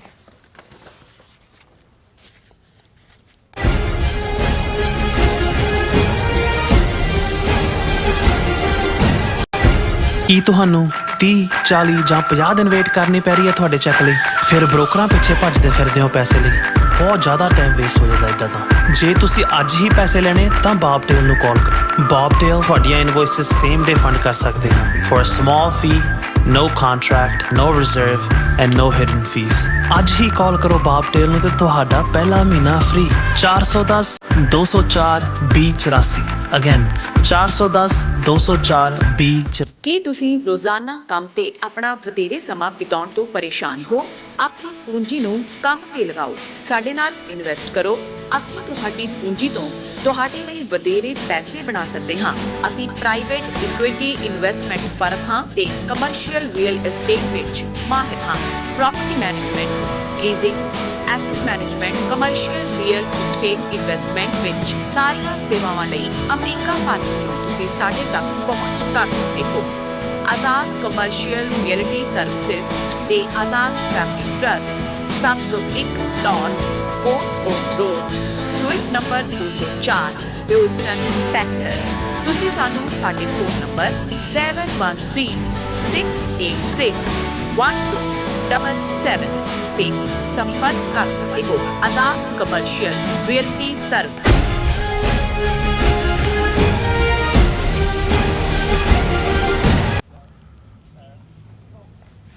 Viewers welcome back on programme. So viewers ਗੱਲਬਾਤ ਕਰਨ ਜਾ ਰਹੇ ਹਾਂ ਕਿ ਸੁਖਬੀਰ ਬਾਦਲ ਤੇ ਹੋਏ ਹਮਲੇ ਨੂੰ ਲੈ ਕੇ ਸਿੱਖਾਂ ਵਿੱਚ ਇੱਕ ਦੁਬਦਾ ਭਰੀ ਜਿਹੜੀ ਵੰਡ ਨਜ਼ਰ ਆਉਂਦੀ ਹੈ ਔਰ ਇਸ ਘਟਨਾ ਦੇ ਸੈਂਟਰ ਵਿੱਚ ਖੜੇ ਬਾਦਲ ਟੱਬਰ ਦੀ ਸਿੱਖ ਵਿਰੋਧੀ ਕਾਰਗੁਜ਼ਾਰੀ ਸੰਬੰਧੀ ਤਾਂ ਬਹੁਤੇ ਸਹਿਮਤ ਹਨ, ਪਰ ਇਸ ਜਿਹੜੀ ਘਟਨਾ ਦਾ ਦਰਬਾਰ ਸਾਹਿਬ ਦੇ ਬਾਹਰ ਵਾਪਰਨਾ ਵਿਵਾਦਾਂ ਦੇ ਘੇਰੇ 'ਚ ਹੈ। ਸੋ ਇਸ ਸੰਬੰਧੀ ਜਿਹੜੇ ਨੇ ਪ੍ਰਗਟ ਕੀਤੇ ਅੱਡ-ਅੱਡ ਵਿਚਾਰਾਂ ਦਾ ਜਿਹੜਾ ਆਪਾਂ ਲੇਖਾ ਜੋਖਾ ਕਰਦੇ ਹਾਂ, ਸੋ ਇਸ ਬਾਰੇ ਆਪਾਂ ਗੱਲਬਾਤ ਕਰਨ ਜਾ ਰਹੇ ਹਾਂ। ਸੋ ਅਸੀਂ ਚਾਹਾਂਗੇ ਕਿ ਤੁਸੀਂ ਇਸੇ ਤਰ੍ਹਾਂ ਬਣੇ ਰਹਿਣਾ, ਦੇਖਣ ਸੁਣ ਲਿਆ ਲਿਖ ਲੈ। ਤੁਹਾਡਾ ਸਭ ਦਾ ਬਹੁਤ ਬਹੁਤ ਧੰਨਵਾਦ ਜੀ। ਡਾਕਟਰ ਸਾਹਿਬ ਕੀ ਕਹਿਣਾ ਚਾਹੋਗੇ? ਦੇਖੋ, ਅਸੀਂ ਜਿਹੜਾ ਘਟਨਾਕ੍ਰਮ ਪਿਛਲੇ 24 ਘੰਟੇ ਦੇ ਵਿੱਚ ਵਾਪਰਿਆ ਹੈ ਉਸ ਸੰਬੰਧੀ ਸਰਕਾਰੀ ਨੈਰੇਟਿਵ ਦੀ ਗੱਲ ਕੀਤੀ ਪਹਿਲੇ ਸੈਗਮੈਂਟ 'ਚ। ਫਿਰ ਅਸੀਂ ਸਿੱਖ ਪਰੰਪਰਾਵਾਂ, ਸਿੱਖ ਇਤਿਹਾਸ ਦੇ ਹਵਾਲੇ ਨਾਲ ਇਹ ਦੋ ਪੈਰਲਲ ਕਰੰਟ ਜਿਹੜੇ ਇੱਕ ਅਮਨ ਪਸੰਦ ਤਰੀਕੇ ਨਾਲ ਔਰ ਇੱਕ ਹਥਿਆਰਬੰਦ ਤਰੀਕੇ ਨਾਲ ਚੱਲਦਾ ਹੈ ਉਸ ਦਾ ਜ਼ਿਕਰ ਕੀਤਾ। ਫਿਰ ਮੈਨੂੰ ਲੱਗਾ ਵੀ ਇਸ ਸਾਰੇ ਦੇ ਉੱਤੇ ਇੱਕ ਪਾਸੇ ਸਰਕਾਰੀ ਪ੍ਰੋਪੇਗੈਂਡਾ ਤਾਂ ਜੋ ਚੱਲ ਹੀ ਰਿਹਾ ਖੰਡਨ ਔਰ ਦੂਜੀ ਲਾਈਨ, ਪਰ ਜਿਹੜੀਆਂ ਪੰਥਕ ਧਿਰਾਂ ਦੇ ਵਿੱਚ ਵੀ ਔਰ ਇੰਡੀਵਿਜੂਅਲ ਸਿੰਘ ਜਿਹੜੇ ਇਸ ਸਾਰੇ ਨੂੰ ਮਹਿਸੂਸ ਕਰਦੇ ਨੇ ਉਹਨਾਂ ਨੇ ਇਸ ਦੇ ਉੱਤੇ ਕੀ ਨੈਰੇਟਿਵ ਦਿੱਤਾ ਹੈ ਉਹਨੂੰ ਵੀ ਦੇਖੀਏ ਤਾਂ ਕਿ ਇਹ ਸਮਝਣ 'ਚ ਵੀ ਕਿ ਵੀ ਇਸ ਹਾਲਾਂ ਪੰਥ ਇੱਕ ਗੁਲਦਸਤੇ ਵਾਂਗ ਹੈ। ਅੱਡ-ਅੱਡ ਵਿਚਾਰਾਂ ਦਾ ਹੋਣਾ, ਜਿਹੜੇ ਖਾਸ ਤੌਰ ਤੇ ਆਜ਼ਾਦੀ ਪਸੰਦ ਸਿੱਖ ਨੇ ਉਹਨਾਂ ਦੀ ਜੇ ਅੱਡ-ਅੱਡ ਪਹੁੰਚ ਹੈ ਤੇ ਉਹ ਸਮਝ ਆ ਸਕਦੀ ਹੈ। ਸਰਕਾਰੀ ਟਾਊਟਾਂ ਦੀ ਪਹੁੰਚ ਵੀ ਸਮਝ ਆ ਸਕਦੀ ਹੈ, ਉਹ ਤਾਂ ਜਿਉਂਦੇ ਹੀ ਉਹ ਸਾਰੇ ਦੇ ਸਹਾਰੇ ਨੇ। ਔਰ ਇਸ ਦੇ ਉੱਤੇ ਮੈਂ ਸਮਝਦਾ ਵੀ ਸਰ ਸਿਮਰਨਜੀਤ ਸਿੰਘ ਮਾਨ ਜਿਨ੍ਹਾਂ ਦੀ ਸਟੇਟਮੈਂਟ ਜਿਹੜੀ ਹੈ ਉਹ ਉਹਨਾਂ ਨੇ ਸ਼ੁਰੂ ਇੱਥੋਂ ਕੀਤੇ ਕਿ ਡਾਢੇ ਰੱਬ ਤੋਂ ਡਰ ਕੇ ਰਹੀਏ, ਉਹ ਰਾਜਿਆਂ ਤੋਂ ਭੀਖ ਮੰਗਾ ਦਿੰਦਾ ਏ ਦੇ ਭਾਵਰਥ ਲਾਈਨਾਂ ਨੂੰ ਹਉਮੈ ਵਿੱਚ ਗ੍ਰਸਤ ਹੋਏ ਸਿਆਸਤਦਾਨ ਆਪਣੇ ਜ਼ਿਹਨ ਵਿੱਚ ਰੱਖਣ। ਇੱਥੋਂ ਉਹਨਾਂ ਨੇ ਸ਼ੁਰੂ ਕੀਤਾ ਔਰ ਫਤਿਹਗੜ੍ਹ ਸਾਹਿਬ ਦੀ ਡੇਟ ਲਾਈਨ ਦੇ ਨਾਲ ਉਹਨਾਂ ਦਾ ਸਟੇਟਮੈਂਟ ਹੈ ਕਿ ਜੋ ਅੱਜ ਦਰਬਾਰ ਸਾਹਿਬ ਵਿਖੇ ਸੁਖਬੀਰ ਬਾਦਲ ਉੱਤੇ ਗੋਲੀ ਚੱਲਣ ਦੀ ਘਟਨਾ ਵਾਪਰੀ ਹੈ ਉਸ ਉੱਤੇ ਪ੍ਰਤੀਕਰਮ ਜ਼ਾਹਰ ਕਰਦੇ ਹੋਏ ਸਰ ਸਿਮਰਨਜੀਤ ਸਿੰਘ ਮਾਨ ਪ੍ਰਧਾਨ ਸ਼੍ਰੋਮਣੀ ਅਕਾਲੀ ਦਲ ਅੰਮ੍ਰਿਤਸਰ ਨੇ ਕਿਹਾ ਕਿ ਜੋ ਵੀ ਸਿਆਸਤਦਾਨ ਆਪਣੇ ਹਕੂਮਤੀ ਹਉਮੈ ਅਤੇ ਕਰੋੜਾਂ ਅਰਬਾਂ ਦੇ ਕਾਰੋਬਾਰਾਂ ਅਧੀਨ ਜਨਤਾ ਨਾਲ ਬੇਇਨਸਾਫੀਆਂ, ਧੋਖੇ, ਫਰੇਬ ਕਰਕੇ ਆਪਣੀਆਂ ਵੱਡੀਆਂ ਜਾਇਦਾਦਾਂ ਨੂੰ ਵਧਾਉਂਦੇ ਹਨ ਅਤੇ ਲੋਕਾਂ ਦਾ ਕਤਲੇਆਮ ਕਰਵਾ ਕੇ ਬਾਦਸ਼ਾਹਾਂ ਦੀ ਤਰ੍ਹਾਂ ਵਿਚਰਦੇ ਹਨ, ਉਹਨਾਂ ਨੂੰ ਪਾਕਿਸਤਾਨੀ ਕਵੀ ਦੇ ਇਹ ਸ਼ਬਦ ਡਾਢੇ ਰੱਬ ਤੋਂ ਡਰ ਕੇ ਰਹੀਏ, ਉਹ ਰਾਜਿਆਂ ਤੋਂ ਭੀਖ ਮੰਗਾ ਦਿੰਦਾ ਏ ਦੇ ਅਰਥ ਭਰਪੂਰ ਸ਼ਬਦਾਂ ਨੂੰ ਆਪਣੇ ਜ਼ਿਹਨ ਵਿੱਚ ਰੱਖਣਾ ਚਾਹੀਦਾ ਹੈ ਅਤੇ ਆਪਣੀ ਹਉਮੈ ਤੇ ਹਕੂਮਤ ਦੀ ਦੁਰਵਰਤੋਂ ਕਰਕੇ ਪ੍ਰਾਪਤ ਕੀਤੇ ਗਏ ਸਾਧਨਾ ਤੇ ਅਮਲੇ ਫੈਲੇ ਦਾ ਮਾਣ ਘਮੰਡ ਦਾ ਪੂਰਨ ਰੂਪ ਵਿੱਚ ਤਿਆਗ ਕਰਕੇ ਆਪਣੇ ਸਵਾਸਾਂ ਨੂੰ ਸਮੁੱਚੀ ਲੁਕਾਈ ਅਤੇ ਮਨੁੱਖਤਾ ਦੀ ਸੇਵਾ ਵਿੱਚ ਲਗਾਉਣਾ ਚਾਹੀਦਾ ਹੈ। ਅਜਿਹੇ ਜੀਵਨ ਨੂੰ ਹੀ ਸਫਲ ਮੰਨਿਆ ਜਾ ਸਕਦਾ ਹੈ। ਸੋ ਇਹ ਤਾਂ ਉਹਨਾਂ ਨੇ ਸੁਖਬੀਰ ਬਾਦਲ ਔਰ ਉਹਨਾਂ ਦੇ ਕੋੜਵੇਂ ਨੂੰ ਸਲਾਹ ਦਿੱਤੀ। ਉਹਨਾਂ ਨੇ ਕਿਹਾ ਕਿ ਸ਼ੁਕਰ ਹੈ ਕਿ ਸੁਖਬੀਰ ਸਿੰਘ ਬਾਦਲ ਇਸ ਦੁਖਾਨ ਤੋਂ ਬਚ ਗਏ ਹਨ, ਪਰ ਹੁਣ ਉਹਨਾਂ ਨੂੰ ਉਸ ਅਕਾਲ ਪੁਰਖ ਦਾ ਅੰਤਰਾਤਮਾ ਤੋਂ ਸ਼ੁਕਰਾਨਾ ਕਰਦੇ ਹੋਏ ਆਪਣੇ ਰਹਿੰਦੇ ਜ਼ਿੰਦਗੀ ਦੇ ਸਵਾਸਾਂ ਨੂੰ ਅੱਛੇ ਅਮਲਾਂ ਵਿੱਚ ਲਗਾ ਕੇ ਬੀਤੇ ਸਮੇਂ ਦੇ ਹੋਏ ਪਾਪਾਂ ਦਾ ਪਛਤਾਪ ਕਰਨਾ ਚਾਹੀਦਾ ਹੈ, ਕਿਉਂਕਿ ਉਸ ਅਕਾਲ ਪੁਰਖ ਦੀ ਖੇਡ ਤੋਂ ਦੁਨਿਆਵੀ ਇਨਸਾਨ ਹਮੇਸ਼ਾ ਅਣਜਾਣ ਹੁੰਦਾ ਹੈ। ਲੇਕਿਨ ਕਿਸੇ ਨਾ ਕਿਸੇ ਰੂਪ ਵਿੱਚ ਹਕੂਮਤੀ ਤਾਕਤ ਦੇ ਨਸ਼ੇ ਵਿੱਚ ਕੀਤੇ ਗਏ ਮਨੁੱਖਤਾ ਵਿਰੋਧੀ ਅਮਲਾਂ ਦਾ ਅਜਿਹੇ ਸਿਆਸਤਦਾਨਾਂ ਨੂੰ ਸਜ਼ਾ ਜ਼ਰੂਰ ਭੁਗਤਣੀ ਪੈਂਦੀ ਹੈ। ਇਸ ਲਈ ਕਿਸੇ ਵੀ ਸਿਆਸਤਦਾਨ ਨੂੰ ਆਪਣੀ ਸਿਆਸੀ, ਕਾਰੋਬਾਰੀ ਤੇ ਹੋਰ ਕਿਸੇ ਤਰ੍ਹਾਂ ਦੀ ਦੁਨਿਆਵੀ ਤਾਕਤ ਦੀ ਹਉਮੈ ਵਿੱਚ ਆ ਕੇ ਮਨੁੱਖਤਾ ਜਨਤਾ ਨਾਲ ਕਤਈ ਨਾ ਤਾਂ ਬੇਇਨਸਾਫੀ ਕਰਨੀ ਚਾਹੀਦੀ ਹੈ ਤੇ ਨਾ ਹੀ ਆਪਣੇ ਲੋਕਾਂ ਨਾਲ ਧੋਖਾ ਫਰੇਬ ਕਰਨਾ ਚਾਹੀਦਾ। ਫਿਰ ਮਾਨ ਸਾਹਿਬ ਨੇ ਨਰਾਇਣ ਸਿੰਘ ਚੌੜਾ ਦਾ ਜ਼ਿਕਰ ਕੀਤਾ। ਉਹਨਾਂ ਸਰਦਾਰ ਨਰਾਇਣ ਸਿੰਘ ਚੌੜਾ ਜਿਨ੍ਹਾਂ ਵੱਲੋਂ ਇਹ ਗੋਲੀ ਚਲਾਈ ਗਈ ਹੈ, ਉਹਨਾਂ ਨੇ ਬੀਤੇ ਸਮੇਂ ਵਿੱਚ ਖਾਲਸਾ ਪੰਥ ਦੀ ਨਿਡਰਤਾ ਤੇ ਨਿਰਭੈਤਾ ਨਾਲ ਕੀਤੀ ਗਈ ਸੇਵਾ ਦਾ ਜ਼ਿਕਰ ਕਰਦੇ ਹੋਏ ਕਿਹਾ ਕਿ ਉਹ ਇੱਕ ਉੱਚੀ ਵਿਦਵਤਾ ਤੇ ਦ੍ਰਿੜਤਾ ਵਾਲੇ ਇਨਸਾਨ ਹਨ, ਜਿਨ੍ਹਾਂ ਨੇ ਬੀਤੇ ਸਮਿਆਂ ਦੇ ਦੁਖਾਂਤ, ਪੰਜਾਬੀ ਸੂਬੇ, ਪੰਜਾਬੀਆਂ ਤੇ ਸਿੱਖ ਕੌਮ ਸੰਬੰਧੀ ਕਈ ਕਿਤਾਬਾਂ ਵੀ ਲਿਖੀਆਂ ਹਨ। ਉਹਨਾਂ ਉੱਤੇ ਪੁਲਿਸ ਵੱਲੋਂ ਜਾਂ ਖੁਫੀਆ ਏਜੰਸੀਆਂ ਵੱਲੋਂ ਕਿਸੇ ਤਰ੍ਹਾਂ ਦਾ ਵੀ ਤਸ਼ੱਦਦ ਨਹੀਂ ਕਰਨਾ ਚਾਹੀਦਾ ਅਤੇ ਉਹਨਾਂ ਨੂੰ ਜ਼ਬਾਨੀ ਤੌਰ ਤੇ ਆਪਣੇ ਢੰਗਾਂ ਰਾਹੀਂ ਪੁੱਛਤਾਛ ਕਰਨੀ ਚਾਹੀਦੀ ਹੈ। ਸੋ ਉਹਨਾਂ ਨੇ ਈਵਨ ਉਹਨਾਂ ਦੇ ਉੱਤੇ ਵੀ ਪੂਰਾ ਆਪਣਾ ਜਿਹੜਾ ਇਤਕਾਦ ਕੀਤਾ। ਫਿਰ ਜੁਝਾਰ ਸਿੰਘ ਜਿਹੜੇ ਨੌਜਵਾਨਾਂ ਦੇ ਜਿਹੜੇ ਨੇ ਉੱਥੇ ਇੱਕ ਪ੍ਰਤੀਨਿਧ ਨੇ, ਅੱਡ-ਅੱਡ ਰੂਪਾਂ 'ਚ ਵਿਚਰਦੇ ਨੇ, ਉਹਨਾਂ ਨੇ ਇਸ ਦੇ ਉੱਤੇ ਸਟੇਟਮੈਂਟ ਦਿੱਤੀ ਹੈ ਕਿ ਬਾਦਲ ਗੈਂਗ ਆਪਣਾ ਹੱਕ ਸਮਝਦੀ ਹੈ ਕਿ ਉਹ ਗੁਰਸਿੱਖਾਂ ਦੀ ਦਸਤਾਰ ਗੁਰੂ ਘਰ 'ਚ ਲਾਏ, ਚਾਹੇ ਪੰਥਕ ਕਾਨਫਰੰਸ। ਕਿਉਂਕਿ ਈਵਨ ਇਹ ਹੋਇਆ ਵੀ ਨਰਾਇਣ ਸਿੰਘ ਚੌੜਾ ਨੂੰ ਗ੍ਰਿਫਤਾਰੀ ਵੇਲੇ ਜਾਂ ਦੂਜੇ ਫੜ ਲਿਆ ਉਹਨਾਂ ਨੇ ਜਾਂਦੇ, ਫਿਰ ਜਾਂਦੇ ਜਾਂਦੇ ਗੱਡੀ 'ਚ ਇੱਕ ਅਕਾਲੀ ਨੇ ਹੀ ਜਿਹੜਾ ਉਹਨਾਂ ਦੀ ਦਸਤਾਰ ਲਾ ਦਿੱਤੀ ਔਰ ਉਹਦੇ ਵੱਲ ਉਹਨਾਂ ਨੇ ਹਵਾਲਾ ਦਿੱਤਾ ਕਿ ਭਾਈ ਉਹ ਤਾਂ ਆਪਣਾ ਹੱਕ ਸਮਝਦੀ ਹੈ ਕਿ ਭਾਵੇਂ ਕਾਨਫਰੰਸਾਂ 'ਚ ਜੋ ਕੁਛ ਉਹਨਾਂ ਨੇ ਉੱਥੇ ਬੀੜ ਬਾਬਾ ਬੁੱਢਾ ਜੀ ਕੀਤਾ ਸੀ ਸਮਾਗਮ 'ਚ ਮਾਨ ਸਾਹਿਬ ਔਰ ਦੂਜਿਆਂ ਨਾਲ, ਇਹ ਗੈਂਗ ਭਾਵੇਂ ਸਿੱਖਾਂ ਦਾ ਕਤਲ ਗੁਰਦਾਸਪੁਰ ਦੇ ਚੌਂਕ 'ਚ ਕਰਾਵੇ, ਭਾਈ ਜਸਪਾਲ ਸਿੰਘ ਸਿੱਧਵਾਂ ਚੌੜ, ਭਾਵੇਂ ਕੋਟ ਕਪੂਰੇ ਦੇ ਚੌਂਕ 'ਚ, ਇਹ ਗੈਂਗ ਭਾਈ ਹਵਾਰੇ ਨੂੰ ਅੱਤਵਾਦੀ ਕਹੇ, ਇਹ ਗੈਂਗ ਜੂਨ 84 ਦੀਆਂ ਸਾਰੀਆਂ ਨਿਸ਼ਾਨੀਆਂ ਮਿਟਾ ਦੇਵੇ, ਇਹ ਗੈਂਗ ਗੁਰੂ ਦੋਖੀਆਂ ਨਾਲ ਹਰ ਤਰ੍ਹਾਂ ਦੀ ਸਾਂਝ ਰੱਖੇ, ਸਿੱਖਾਂ ਖਿਲਾਫ ਐਲਾਨੀਆਂ ਸੰਘਰਸ਼ ਵਿੱਢੀ ਖੜੀ RSS ਦੇ ਪੈਰ ਪੰਜਾਬ 'ਚ ਲਵਾਏ, ਇਹ ਗੈਂਗ ਗੁਰਸਿੱਖਾਂ ਦੀ ਘਾਲ ਕਮਾਈ ਦਸਵੰਧ ਨੂੰ ਉਜਾੜੇ, ਇਹ ਗੈਂਗ ਜੱਗੀ ਜੌਲ ਜੇ ਸੈਂਕੜੇ ਨੌਜਵਾਨਾਂ ਨੂੰ ਯੁਵਾਪਾ ਤਹਿਤ ਜੇਲ੍ਹਾਂ 'ਚ ਗਲਣ ਲਈ ਛੱਡ ਦੇਵੇ। ਕਿਹੜਾ ਜ਼ੁਲਮ ਹੈ ਜੋ ਇਸ ਗੈਂਗ ਨੇ ਨਹੀਂ ਕੀਤਾ। ਲਛਮਣ ਸਿੰਘ ਧਾਰੋਵਾਲੀ ਵਰਗਿਆਂ ਜੰਡਾਂ ਨਾਲ ਜਿਉਂਦੇ ਸੜ ਕੇ ਜਿਹੜੀ ਜਥੇਬੰਦੀ ਖੜੀ ਕੀਤੀ, ਉਹ ਬਾਦਲ ਗੈਂਗ ਨੇ ਖਤਮ ਕੀਤੀ। ਇਸ ਜੁੰਡਲੀ ਨੇ ਭਾਰਤੀ ਸਟੇਟ ਵੱਲੋਂ ਸਿੱਖਾਂ ਦੀ ਵਿੱਢੀ ਨਸਲਕੁਸ਼ੀ ਨੂੰ ਵਿਧੀਬੱਧ ਤਰੀਕੇ ਨਾਲ ਅੱਗੇ ਵਧਾਉਣ 'ਚ ਬਾਖੂਬੀ ਯੋਗਦਾਨ ਨਿਭਾਇਆ। ਅੱਜ ਭਾਰਤੀ ਸਟੇਟ ਦੀ ਲੋੜ ਹੈ ਕਿ ਇਹਨਾਂ ਕੌਮ ਦੇ ਦਲਾਲਾਂ ਨੂੰ ਮੁੜ ਕੌਮ ਦੇ ਆਗੂ ਬਣਾ ਕੇ ਸਿੱਖਾਂ ਨੂੰ ਨੱਥ ਪਾਈ ਜਾ ਸਕੇ। ਫਿਰ ਭਰਾਵੋ ਜਾਗੋ ਉਹਦੇ ਤੇ ਇੱਕ ਪੈਰਾਗ੍ਰਾਫ ਹੋਰ ਹੈ, ਪਰ ਅਸੀਂ ਹੋਰਨਾਂ ਨੂੰ ਵੀ ਐਂਟਰਟੇਨ ਕਰਨਾ ਚਾਹੁੰਦੇ ਹਾਂ। ਔਰ ਇਸੇ ਕੰਟੈਕਸਟ ਦੇ ਵਿੱਚ ਸਰਬਜੀਤ ਸਿੰਘ ਘੁਮਾਣ ਜਿਹੜੇ ਸਿੱਖ ਵਿਚਾਰਕ ਵੀ ਨੇ, ਰਾਈਟਰ ਵੀ ਨੇ ਔਰ TV 84 ਦੇ ਵੀ ਬਰਾਬਰ ਉਹਨਾਂ ਦਾ ਰੋਜ਼ ਇੱਕ ਸ਼ੋਅ ਹੁੰਦਾ ਹੈ ਔਰ ਉਹਦੇ 'ਚ ਉਹਨਾਂ ਨੇ ਭਾਈ ਨਰਾਇਣ ਸਿੰਘ ਚੌੜਾ ਦੇ ਉੱਤੇ ਲਿਖਿਆ ਕਿ ਭਾਈ ਨਰਾਇਣ ਸਿੰਘ ਚੌੜਾ ਸਿੱਖੀ ਦੀ ਚੜ੍ਹਦੀ ਕਲਾ ਲੋਚਣ ਵਾਲਾ ਗੁਰਸਿੱਖ ਹੈ, ਜਿਸ ਕਰਕੇ ਹਕੂਮਤ ਉਸ ਨੂੰ ਖਤਰਨਾਕ ਸਮਝਦੀ ਹੈ। ਉਹ 10 ਲੱਖ ਦਾ ਇਨਾਮੀ ਖਾੜਕੂ ਰਿਹਾ ਹੈ। 1956 ਵਿੱਚ ਜਨਮੇ ਭਾਈ ਨਰਾਇਣ ਸਿੰਘ ਦਾ ਪਿੰਡ ਚੌੜਾ ਹੈ ਜੋ ਡੇਰਾ ਬਾਬਾ ਨਾਨਕ ਜ਼ਿਲ੍ਹਾ ਗੁਰਦਾਸਪੁਰ ਵਿੱਚ ਪੈਂਦਾ ਹੈ। ਉਹਨਾਂ ਨੇ MA ਤੱਕ ਪੜ੍ਹਾਈ ਕੀਤੀ ਹੈ। ਫਿਰ ਉਹ ਸ਼੍ਰੋਮਣੀ ਕਮੇਟੀ 'ਚ ਪ੍ਰਚਾਰਕ ਲੱਗੇ। 1981-82 'ਚ ਭਾਈ ਕੰਵਰ ਸਿੰਘ ਧਾਮੀ ਨਾਲ ਅਕਾਲ ਫੈਡਰੇਸ਼ਨ ਵਿੱਚ ਸਰਗਰਮ ਹੋ ਕੇ ਖਾਲਿਸਤਾਨ ਦੀ ਕਾਇਮੀ ਲਈ ਸੇਵਾ ਕਰਨ ਲੱਗੇ। 1984 ਦੇ ਘੱਲੂਘਾਰੇ ਤੋਂ ਬਾਅਦ ਉਹ ਹਥਿਆਰਬੰਦ ਸਿੱਖ ਸੰਘਰਸ਼ ਵਿੱਚ ਸਰਗਰਮ ਹੋ ਗਏ। ਉਹਨਾਂ ਦੀ ਕਿਤਾਬ ਗੁਰਿੱਲਾ ਯੁੱਧ ਨੀਤੀ ਬੜੀ ਚਰਚਿਤ ਰਹੀ। ਮਗਰੋਂ ਉਹਨਾਂ ਹੋਰ ਵੀ ਕਈ ਕਿਤਾਬਾਂ ਲਿਖੀਆਂ।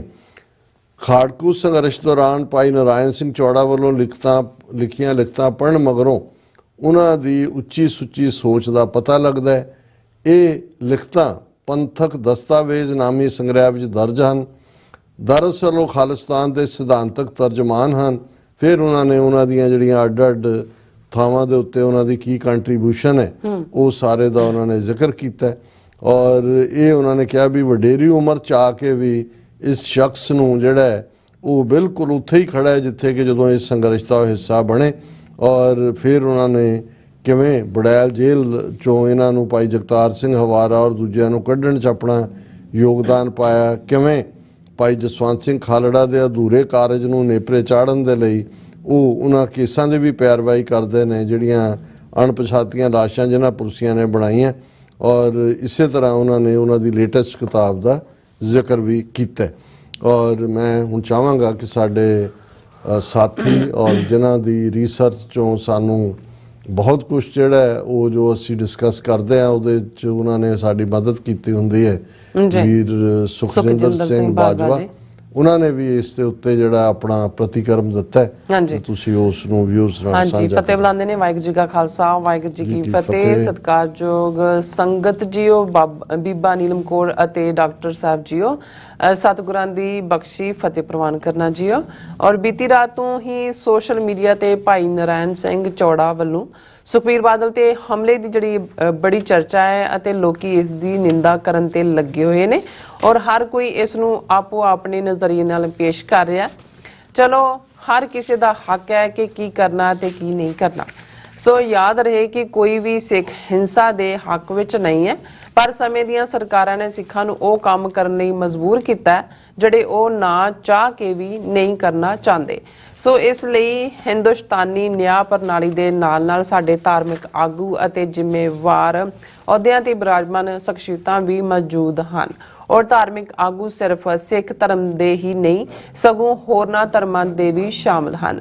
ਸੋ ਵਿਸ਼ੇਸ਼ ਤੌਰ ਤੇ ਹਿੰਦੂ ਬਿਰਤਾਨ ਦੇ ਲੋਕ ਨਹੀਂ ਚਾਹੁੰਦੇ ਕਿ ਘੱਟ ਗਿਣਤੀ ਕੌਮਾਂ ਸਹਿਜ ਨਾਲ ਵਿਚਰ ਕੇ ਆਪਣੇ ਧਰਮ ਦੀ ਪਾਲਣਾ ਕਰਨ। ਉਹਨਾਂ ਵੱਲੋਂ ਦੂਜੇ ਧਰਮਾਂ ਨੂੰ ਆਪਣੇ ਵਿੱਚ ਜਜ਼ਬ ਕਰਨ ਦੀ ਤੀਬਰ ਇੱਛਾ ਨੇ ਉਹਨਾਂ ਨੂੰ ਇੰਨਾ ਨੀਵਾਂ ਪੱਧਰ ਤੇ ਸੁੱਟ ਦਿੱਤਾ ਹੈ ਕਿ ਹੋਰਨਾਂ ਧਰਮਾਂ ਦੇ ਰਾਜਨੀਤਿਕ ਆਗੂਆਂ ਰਾਹੀਂ ਉਹ ਬਜਰ ਗੁਨਾਹ ਕਰਵਾਉਂਦੇ ਹਨ ਜੋ ਮਾਫੀ ਲਾਇਕ ਨਹੀਂ ਹੈ। ਸੋ ਆਪਣੀ ਰਾਜਨੀਤੀ ਚਮਕਾਉਣ ਲਈ ਸਿੱਖੀ ਭੇਖਤਾਰੀ ਬਾਦਲ ਲਾਣੇ ਅਤੇ ਸਹਿਯੋਗੀਆਂ ਨੇ ਜੋ ਪੰਥ ਵਿਰੋਧੀ ਕਰਤੂਤਾਂ ਕੀਤੀਆਂ ਨੇ ਉਹਨਾਂ ਦੀ ਸੂਚੀ ਬਹੁਤ ਲੰਬੀ ਹੈ ਔਰ ਇਹਨਾਂ ਵੱਲੋਂ ਆਪਣੇ ਰਾਜ ਦੌਰਾਨ ਸਿੱਖਾਂ ਨੂੰ ਝੂਠੇ ਪੁਲਿਸ ਮੁਕਾਬਲਿਆਂ 'ਚ ਮਰਵਾਉਣ ਤੋਂ ਵੀ ਵੱਧ ਕੇ ਸਾਹਿਬ ਗੁਰੂ ਗ੍ਰੰਥ ਸਾਹਿਬ ਜੀ ਦੀ ਜਿਹੜੀ ਬੇਰਹਿਮਤੀ ਕਰਵਾਉਣ ਦਾ ਬਜਰ ਗੁਨਾਹ ਨਾ ਮਾਫੀ ਲਾਇਕ ਹੈ। ਸੋ ਸਿੱਖ ਆਪਣਾ ਕਤਲ ਭਾਵੇਂ ਮੁਆਫ ਕਰ ਦੇਣ ਪਰ ਆਪਣੇ ਗੁਰੂ ਸਾਹਿਬ ਦੀ ਬੇਅਦਬੀ ਕਦੀ ਵੀ ਨਹੀਂ ਸਹਾਰ ਸਕਦੇ। ਸੋ ਨਿਆਂ ਪ੍ਰਾਪਤੀ ਲਈ ਜਿਹੜੇ ਸਿੱਖਾਂ ਦਾ ਹਰ ਸ਼ਾਂਤਮਈ ਰਾਹ ਅਪਣਾਇਆ ਪਰ ਗੱਲ ਕਿਸੇ ਪਾਸੇ ਲੱਗੀ ਨਹੀਂ ਹੈ। ਸੋ ਬਾਦਲ ਟੱਬਰ ਸਦਾ ਆਪਣੇ ਕੀਤੇ ਗੁਨਾਹ ਤੇ ਪਰਦੇ ਪਾਉਣ ਲਈ ਹੋਰ ਗੁਨਾਹ ਕਰਦਾ ਰਿਹਾ ਪਰ ਗੁਰੂ ਦਾ ਭਾਣਾ ਵਰਤਿਆ ਤੇ ਹਾਲਾਤ ਇਹੋ ਜਿਹੇ ਬਣ ਕੇ ਕਿ ਸੁਖਬੀਰ ਬਾਦਲ ਨੂੰ ਅਕਾਲ ਤਖਤ ਸਾਹਿਬ ਤੇ ਪੇਸ਼ ਹੋ ਆਪਣੇ ਕੀਤੇ ਬਜਰ ਗੁਨਾਹ ਨੂੰ ਕਬੂਲਣਾ ਪਿਆ। ਸੋ ਕਾਰਨ ਕੋਈ ਵੀ ਰਹੇ ਹੋਣ ਪਰ ਜਥੇਦਾਰਾਂ ਵੱਲੋਂ ਸਾਦੀਆਂ ਜੀਆਂ ਤਨਖਾਹਾਂ ਲਾ ਕੇ ਸੁਖਬੀਰ ਬਾਦਲ ਅਤੇ ਹੋਰ ਸਾਥੀ ਮਜ਼ਦੂਰਾਂ ਨੂੰ ਤਨਖਾਹਾਂ ਲਾਉਣਾ ਨੇ ਸਿੱਖਾਂ ਦੇ ਮਨਾਂ ਵਿੱਚ ਹੋਰ ਜਿਹੜਾ ਰੋਹ ਭਰ ਦਿੱਤਾ ਔਰ ਤਖਤਾਂ ਦੇ ਜਥੇਦਾਰ ਧਰਮ ਦਾ ਸਹਾਰਾ ਲੈ ਕੇ ਮਿੱਠੀਆਂ ਜੀਆਂ ਗੱਲਾਂ ਕਰ ਇਸ ਰੋਹ ਨੂੰ ਘਟਾ ਨਹੀਂ ਸਕਦੇ।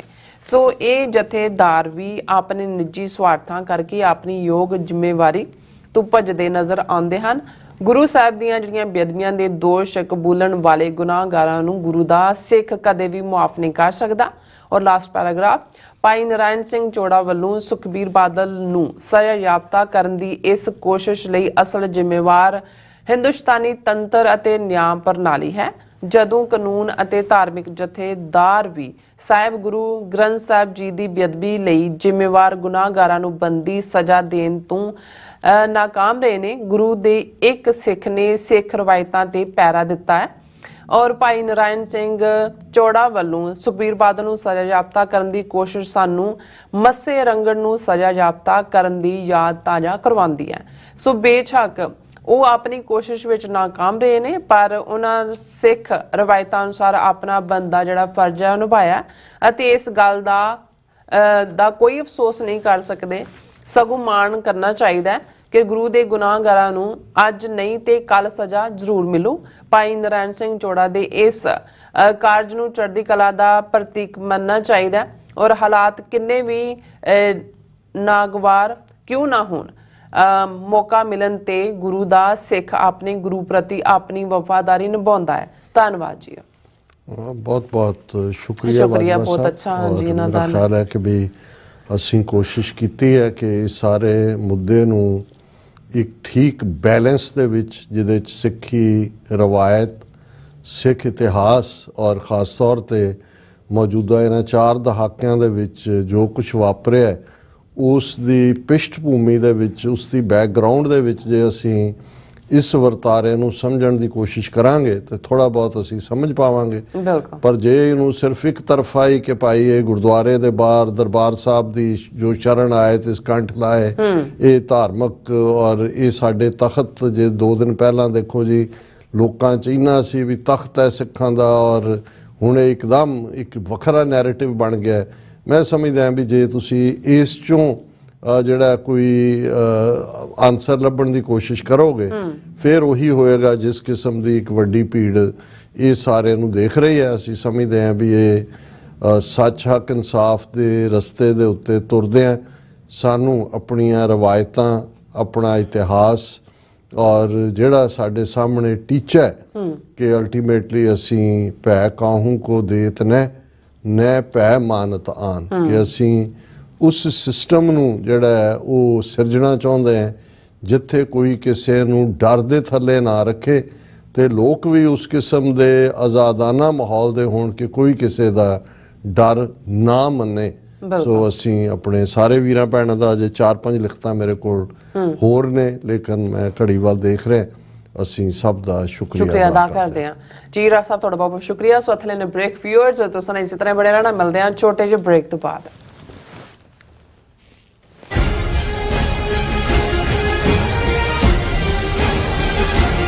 Are you tired of property violations, ECB court hearings wasting your time? AM Expediting Drafting and Design is the solution for your problems. AM Expediting Drafting and Design offers services that range from architectural drawings to expediting services to DOB, FDNY, and other agencies. Or visit their location at 116-15 Myrtle Avenue in Richmond Hill. Call AM Expediting Drafting and Design now at 718-725-0059. Signature truck service route 81 ਉੱਤੇ exit 235 ਤੇ trucker ਵੀਰਾਂ ਲਈ 24 ਘੰਟੇ road service ਦੀ ਸੁਵਿਧਾ ਮੌਜੂਦ। Heavy duty repair, oil change, ਪੁਰਾਣੇ ਅਤੇ ਨਵੇਂ tyre, computer diagnostic, DPF cleaning, brake service ਜਾਂ ਰਸਤੇ ਵਿੱਚ ਆਈ ਹਰ ਤਰ੍ਹਾਂ ਦੀ ਰਿਪੇਅਰ ਪ੍ਰੋਫੈਸ਼ਨਲ ਟੀਮ ਵੱਲੋਂ ਕੀਤੀ ਜਾਂਦੀ ਹੈ। ਬ੍ਰੇਕਫਾਸਟ, ਲੰਚ ਅਤੇ ਡਿਨਰ ਲਈ ਪੰਜਾਬੀ ਢਾਬੇ ਦਾ ਆਨੰਦ ਵੀ ਮਾਣੋ। ਡਰਾਈਵਰ ਅਤੇ ਟਰੱਕ ਆਪਰੇਟਰ ਵੀਰ ਡਿਸਪੈਚ ਦੀ ਸਰਵਿਸ ਲਈ ਸਾਡੇ ਨਾਲ ਸੰਪਰਕ ਕਰਨ। Signature truck service 58 triangle drive, Weyers Cave, Virginia 24486।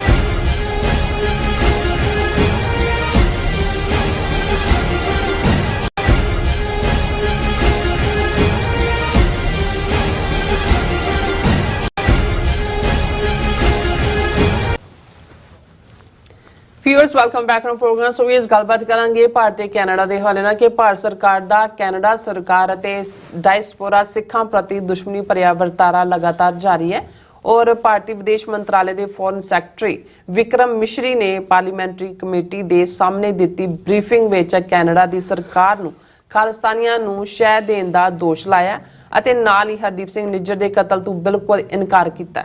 ਸੋ ਇਸ ਬਾਰੇ ਆਪਾਂ ਗੱਲਬਾਤ ਕਰਨ ਜਾ ਰਹੇ ਹਾਂ। ਸੋ ਅਸੀਂ ਚਾਹਾਂਗੇ ਕਿ ਤੁਸੀਂ ਇਸੇ ਤਰ੍ਹਾਂ ਬਣੇ ਰਹਿਣਾ, ਦੇਖਣ ਸੁਣ ਲਿਆ, ਲਿਖਣ ਲਈ ਤੁਹਾਡਾ ਸਭ ਦਾ ਬਹੁਤ ਬਹੁਤ ਸ਼ੁਕਰੀਆ ਜੀ। ਰਾਜ ਸਾਹਿਬ ਕੀ ਕਹਿਣਾ ਚਾਹੋਗੇ? ਦੇਖੋ, ਕੱਲ ਦੇ ਪ੍ਰੋਗਰਾਮ 'ਚ ਸਾਡਾ ਜਿਹੜਾ ਓਪਨਿੰਗ ਸੈਗਮੈਂਟ ਸੀ ਉਹ ਕੈਨੇਡਾ ਦੀਆਂ 2 ਪ੍ਰੋਮੀਨੈਂਟ ਵੈਰੀ ਰੈਪਿਊਟੇਬਲ ਸਰਵੇ ਕਰਾਉਣ ਵਾਲੀਆਂ ਸੰਸਥਾਵਾਂ ਦੀ ਰਿਪੋਰਟ ਸੀ, ਜਿਹਦੇ 'ਚ ਉਹਨਾਂ ਨੇ ਕਿਹਾ ਸੀ ਕਿ 74% ਕੈਨੇਡਾ ਦੇ ਲੋਕ ਭਾਰਤ ਨੂੰ ਰੂਸ ਔਰ ਚੀਨ ਤੋਂ ਬਾਅਦ ਇੱਕ ਉਸ ਦਹਿਸ਼ਤਗਰਦ ਮੁਲਕ ਵਜੋਂ ਦੇਖਦੇ ਨੇ ਜਿਹੜੇ ਕੈਨੇਡਾ ਦੇ ਅੰਦਰੂਨੀ ਮਾਮਲਿਆਂ ਦੇ ਵਿੱਚ ਦਖਲ ਅੰਦਾਜ਼ੀ ਕਰ ਰਿਹਾ। ਔਰ ਇਹੀ ਕਾਰਨ ਹੈ। ਔਰ ਉਹਨਾਂ ਨੇ ਕਿਹਾ ਕਿ ਭਾਈ ਇਹ ਜਿਹੜੀ ਪਰਸੈਂਟੇਜ ਹੈ ਇਹ ਇਹਨਾਂ 18 ਮਹੀਨਿਆਂ 'ਚ ਜਦੋਂ ਤੋਂ ਹਰਦੀਪ ਸਿੰਘ ਨਿੱਜਰ ਦਾ ਮਰਡਰ ਹੋਇਆ, ਆਲਮੋਸਟ ਜਿਹੜਾ 26% ਜਿਹੜੇ ਲੋਕ ਨੇ ਜਿਹੜੇ ਪਹਿਲਾਂ ਟੋਟਲ 52% ਕੈਨੇਡੀਅਨ ਸੋਚਦੇ ਸੀ ਕਿ ਇੰਡੀਆ ਇੱਕ ਡੈਮੋਕ੍ਰੇਸੀ ਦੇ ਤੌਰ 'ਤੇ ਸਾਨੂੰ ਉਹਦੇ ਨਾਲ ਹੱਥ ਵਧਾਉਣਾ ਚਾਹੀਦਾ ਹੈ, ਵਪਾਰ ਕਰਨਾ ਚਾਹੀਦਾ ਹੈ, ਦੋਸਤਾਨਾ ਹੋਣਾ ਚਾਹੀਦਾ ਹੈ, ਤੇ ਹੁਣ ਜਿਹੜਾ ਉਹ 74% ਜਿਹੜੇ ਨੇ ਇਸ ਦੇ ਖਿਲਾਫ ਨੇ। ਸੋ ਇਹ ਬਹੁਤ ਵੱਡੀ ਖਬਰ ਸੀ, ਬਹੁਤ ਵੱਡੀ ਗੱਲ ਸੀ। ਔਰ ਮੈਂ ਈਵਨ ਅੱਜ ਦੀ ਆਵਾਜ਼ ਪ੍ਰੋਗਰਾਮ, ਰੇਡੀਓ ਪ੍ਰੋਗਰਾਮ 'ਚ ਵੀ ਅੱਜ ਇਹ ਕਿਹਾ ਸੀ ਕਿ ਵੀ ਅਸੀਂ ਜਿਹੜੀਆਂ ਕਿਤੇ ਕੋਈ ਚਟਪਟੀਆਂ ਤੇ ਇੱਧਰ ਉੱਧਰ ਜਿਹੜੀਆਂ ਚਲੰਤ ਚੱਕਵੀਆਂ ਜਿਹੀਆਂ ਗੱਲਾਂ ਨੇ ਉਹਨਾਂ ਦੇ ਉੱਤੇ ਵਕਤ ਜ਼ਾਇਆ ਕਰਦੇ ਹਾਂ। ਇਹ ਇੰਨਾ ਜ਼ਬਰਦਸਤ ਰਿਪੋਰਟਿੰਗ ਸੀ ਕਿ ਭਾਈ ਇਹ ਸਿੱਖਾਂ ਦੇ ਇਮੇਜ ਨੂੰ ਕਿ ਕਿੱਥੇ ਕੈਨੇਡੀਅਨ ਲੋਕਾਂ ਦੀਆਂ ਨਜ਼ਰਾਂ 'ਚ ਸਿੱਖ ਵਿਕਟਮ ਨੇ। 74% ਕੈਨੇਡੀਅਨ ਇੰਡੀਆ ਨੂੰ ਜਿਹੜੇ ਨੇ ਇੱਕ ਦਹਿਸ਼ਤਗਰਦ ਸਟੇਟ ਦੇ ਤੌਰ ਤੇ ਦੇਖਦੇ ਨੇ। ਜਿਸ ਕੈਨੇਡਾ ਦੀ ਮੁੱਖ ਧਾਰਾ ਨੂੰ ਪ੍ਰਭਾਵਿਤ ਕਰਨ ਦੇ ਲਈ ਇੰਡੀਆ ਨੇ ਵਿਦਿਨ ਕੈਨੇਡਾ ਵੀ ਜਿਹੜੇ ਉਹਨਾਂ ਦੇ ਨਿਊਜ਼ਪੇਪਰ ਨੇ, ਉਹ ਗਲੋਬ ਐਂਡ ਮੇਲ ਹੋਏ, ਟੋਰਾਂਟੋ ਸਟਾਰ ਹੋਏ, ਵੈਨਕੂਵਰ ਸਨ ਹੋਏ, ਹੋਰ ਜਿਹੜੇ ਨੇ ਉਹਨਾਂ ਨੂੰ ਇਲੈਕਟ੍ਰੋਨਿਕ ਡਿਜੀਟਲ ਮੀਡੀਆ ਦੇ ਵਿੱਚ ਕਿਵੇਂ ਉਹਨਾਂ ਨੇ ਆਪਣੇ ਬਿਠਾਏ ਹੋਏ ਨੇ। ਲੇਕਿਨ ਇਹਦੇ ਬਾਵਜੂਦ ਜੇ 74% ਕੈਨੇਡੀਅਨ ਇਸ ਗੱਲ ਦੇ ਉੱਤੇ ਆ ਕੇ ਖੜੇ ਨੇ ਕਿ ਬਈ ਇੰਡੀਆ ਜਿਹੜਾ ਉਹ ਇੰਟਰਫੀਅਰੈਂਸ ਕਰ ਰਿਹਾ ਔਰ ਉਹ ਇੱਕ ਅਥੋਰੀਟੇਰੀਅਨ ਸਟੇਟ ਹੈ, ਰੂਸ ਔਰ ਚੀਨ ਵਾਂਗ ਕੋਈ ਡੈਮੋਕ੍ਰੇਸੀ ਨਹੀਂ, ਇਹ ਬਹੁਤ ਵੱਡੀ ਗੱਲ ਹੈ। ਹੁਣ ਇਸ ਸਭ ਦੇ ਬਾਵਜੂਦ ਕਿਵੇਂ ਇੰਡੀਅਨ ਸਟੇਟ ਦਾ ਅਮਰੀਕਾ ਦੇ ਸਾਹਮਣੇ ਤਾਂ ਇਹਨਾਂ ਨੇ ਗੋਡੇ ਟੇਕੇ ਹੋਏ ਨੇ, ਇਹ ਤੋਂ ਬਿਆਨਬਾਜ਼ੀ ਨਹੀਂ ਕਰਦੇ ਕਿਉਂਕਿ ਆਲਰੇਡੀ ਨਿਖਲ ਗੁਪਤਾ ਐਕਸਟਰਾਡਾਈਟ ਹੋ ਕੇ ਇੱਥੇ ਆਇਆ ਵੀ ਹੈ, ਟ੍ਰਾਇਲ 'ਚ ਵੀ ਜਾ ਰਿਹਾ ਹੈ, ਸਬੂਤ ਵੀ ਨੇ।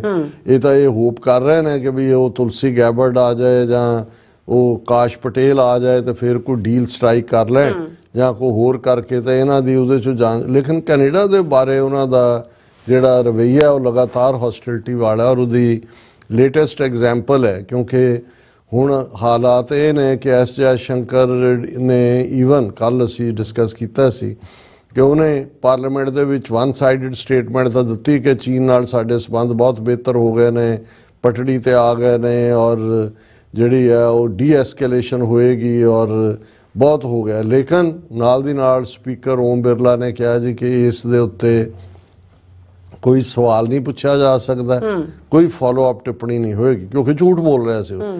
ਪਰ ਹੁਣ ਦੂਸਰੇ ਪਾਸੇ ਕਿਉਂਕਿ ਕੁਝ ਮੁੱਦੇ ਨੇ ਜਿਨ੍ਹਾਂ 'ਚ ਪਾਰਲੀਮੈਂਟਰੀ ਕਮੇਟੀ ਬਿਠਾਈ ਹੋਈ ਹੈ, ਪਾਰਲੀਮੈਂਟਰੀ ਕਮੇਟੀ 'ਚ ਰੂਲਿੰਗ ਪਾਰਟੀ ਵੀ ਔਰ ਆਪੋਜੀਸ਼ਨ ਦੇ ਵੀ ਮੈਂਬਰ ਹੁੰਦੇ ਨੇ।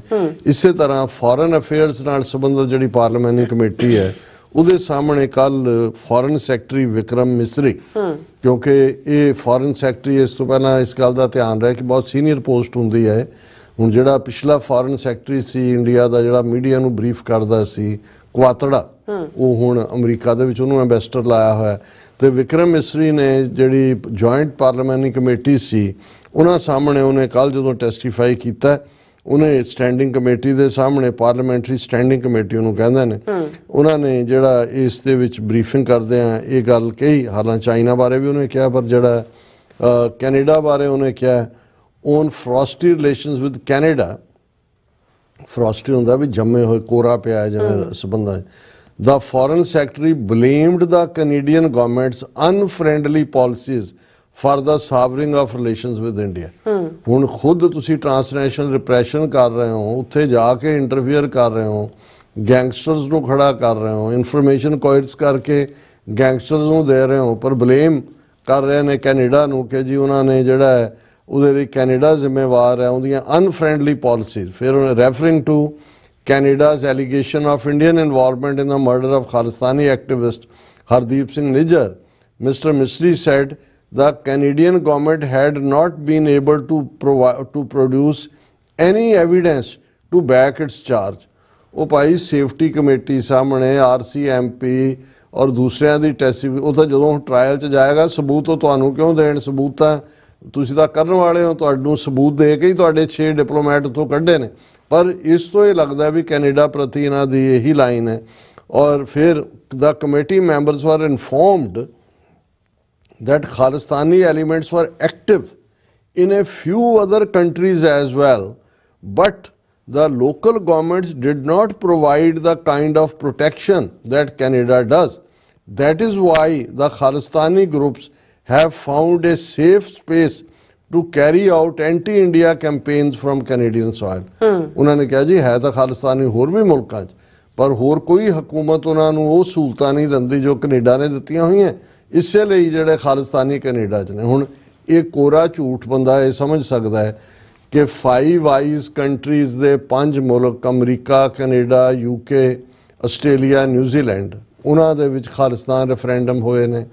ਇਹਨਾਂ 18 ਮਹੀਨਿਆਂ ਦੇ ਵਿੱਚ ਹੀ ਦੁਬਾਰਾ ਸਰੀ 'ਚ ਹੋਇਆ, ਅਮਰੀਕਾ 'ਚ ਸੈਕਰਾਮੈਂਟੋ, ਸੈਨ ਫਰਾਂਸਿਸਕੋ ਹੋਇਆ, ਆਸਟ੍ਰੇਲੀਆ ਦੇ ਵਿੱਚ ਜਿਹੜਾ ਉਹ ਬ੍ਰਿਸਬੇਨ ਔਰ ਮੌਂਟਰੀਆਲ ਜਿਹੜਾ ਮੈਲਬਰਨ ਔਰ ਸਿਡਨੀ ਦੇ ਵਿੱਚ ਹੋਇਆ ਔਰ ਨਿਊਜ਼ੀਲੈਂਡ ਓਕਲੈਂਡ ਦੇ ਵਿੱਚ ਹੋਇਆ।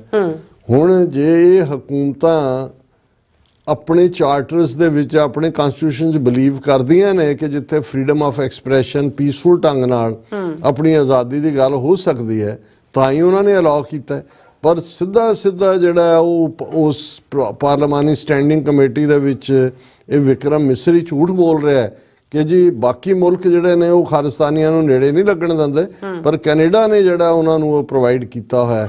ਤੇ ਜੇ ਹੁਣ ਤੁਸੀਂ ਕੂੜ ਫਿਰੇ ਪ੍ਰਧਾਨ ਵੇ ਲਾ ਲਓ ਇਸ ਦੇ ਉੱਤੇ ਹੀ ਆਪਣੇ ਸਾਰੇ ਕੇਸ ਨੂੰ ਜਿਹੜਾ ਮਬਨੀ ਕਰਨਾ ਤੇ ਫਿਰ ਅਲਟੀਮੇਟਲੀ ਇਸ ਗੱਲ ਦਾ ਵੀ ਧਿਆਨ ਰਹੇ ਕਿ ਕੂੜ ਨਿਖੁੱਟੈ ਨਾਨਕਾ ਓੜਕ ਸੱਚ ਰਹੀ। ਅਲਟੀਮੇਟਲੀ ਇਹ ਫਾਲਸੂਡ ਡਿੱਗਦਾ ਹੁੰਦਾ ਹੈ, ਇਹਦਾ ਕਿਲਾ ਧਰਾਸ਼ਾਹੀ ਹੁੰਦਾ ਹੈ ਔਰ ਅਲਟੀਮੇਟਲੀ ਸੱਚ ਪ੍ਰੀਵੇਲ ਕਰਦਾ ਹੈ, ਟਰੂਥ ਪ੍ਰੀਵੇਲ ਕਰਦਾ। ਜੀ ਰਾਜ ਸਾਹਿਬ ਤੁਹਾਡਾ ਬਹੁਤ ਬਹੁਤ ਸ਼ੁਕਰੀਆ। ਸੋ ਤਲੇ ਬ੍ਰੇਕ ਵਿਊਅਰਸ ਤੁਸੀਂ ਕਿਤਨੇ ਜਾਣਾ ਮਿਲਦੇ after this short break.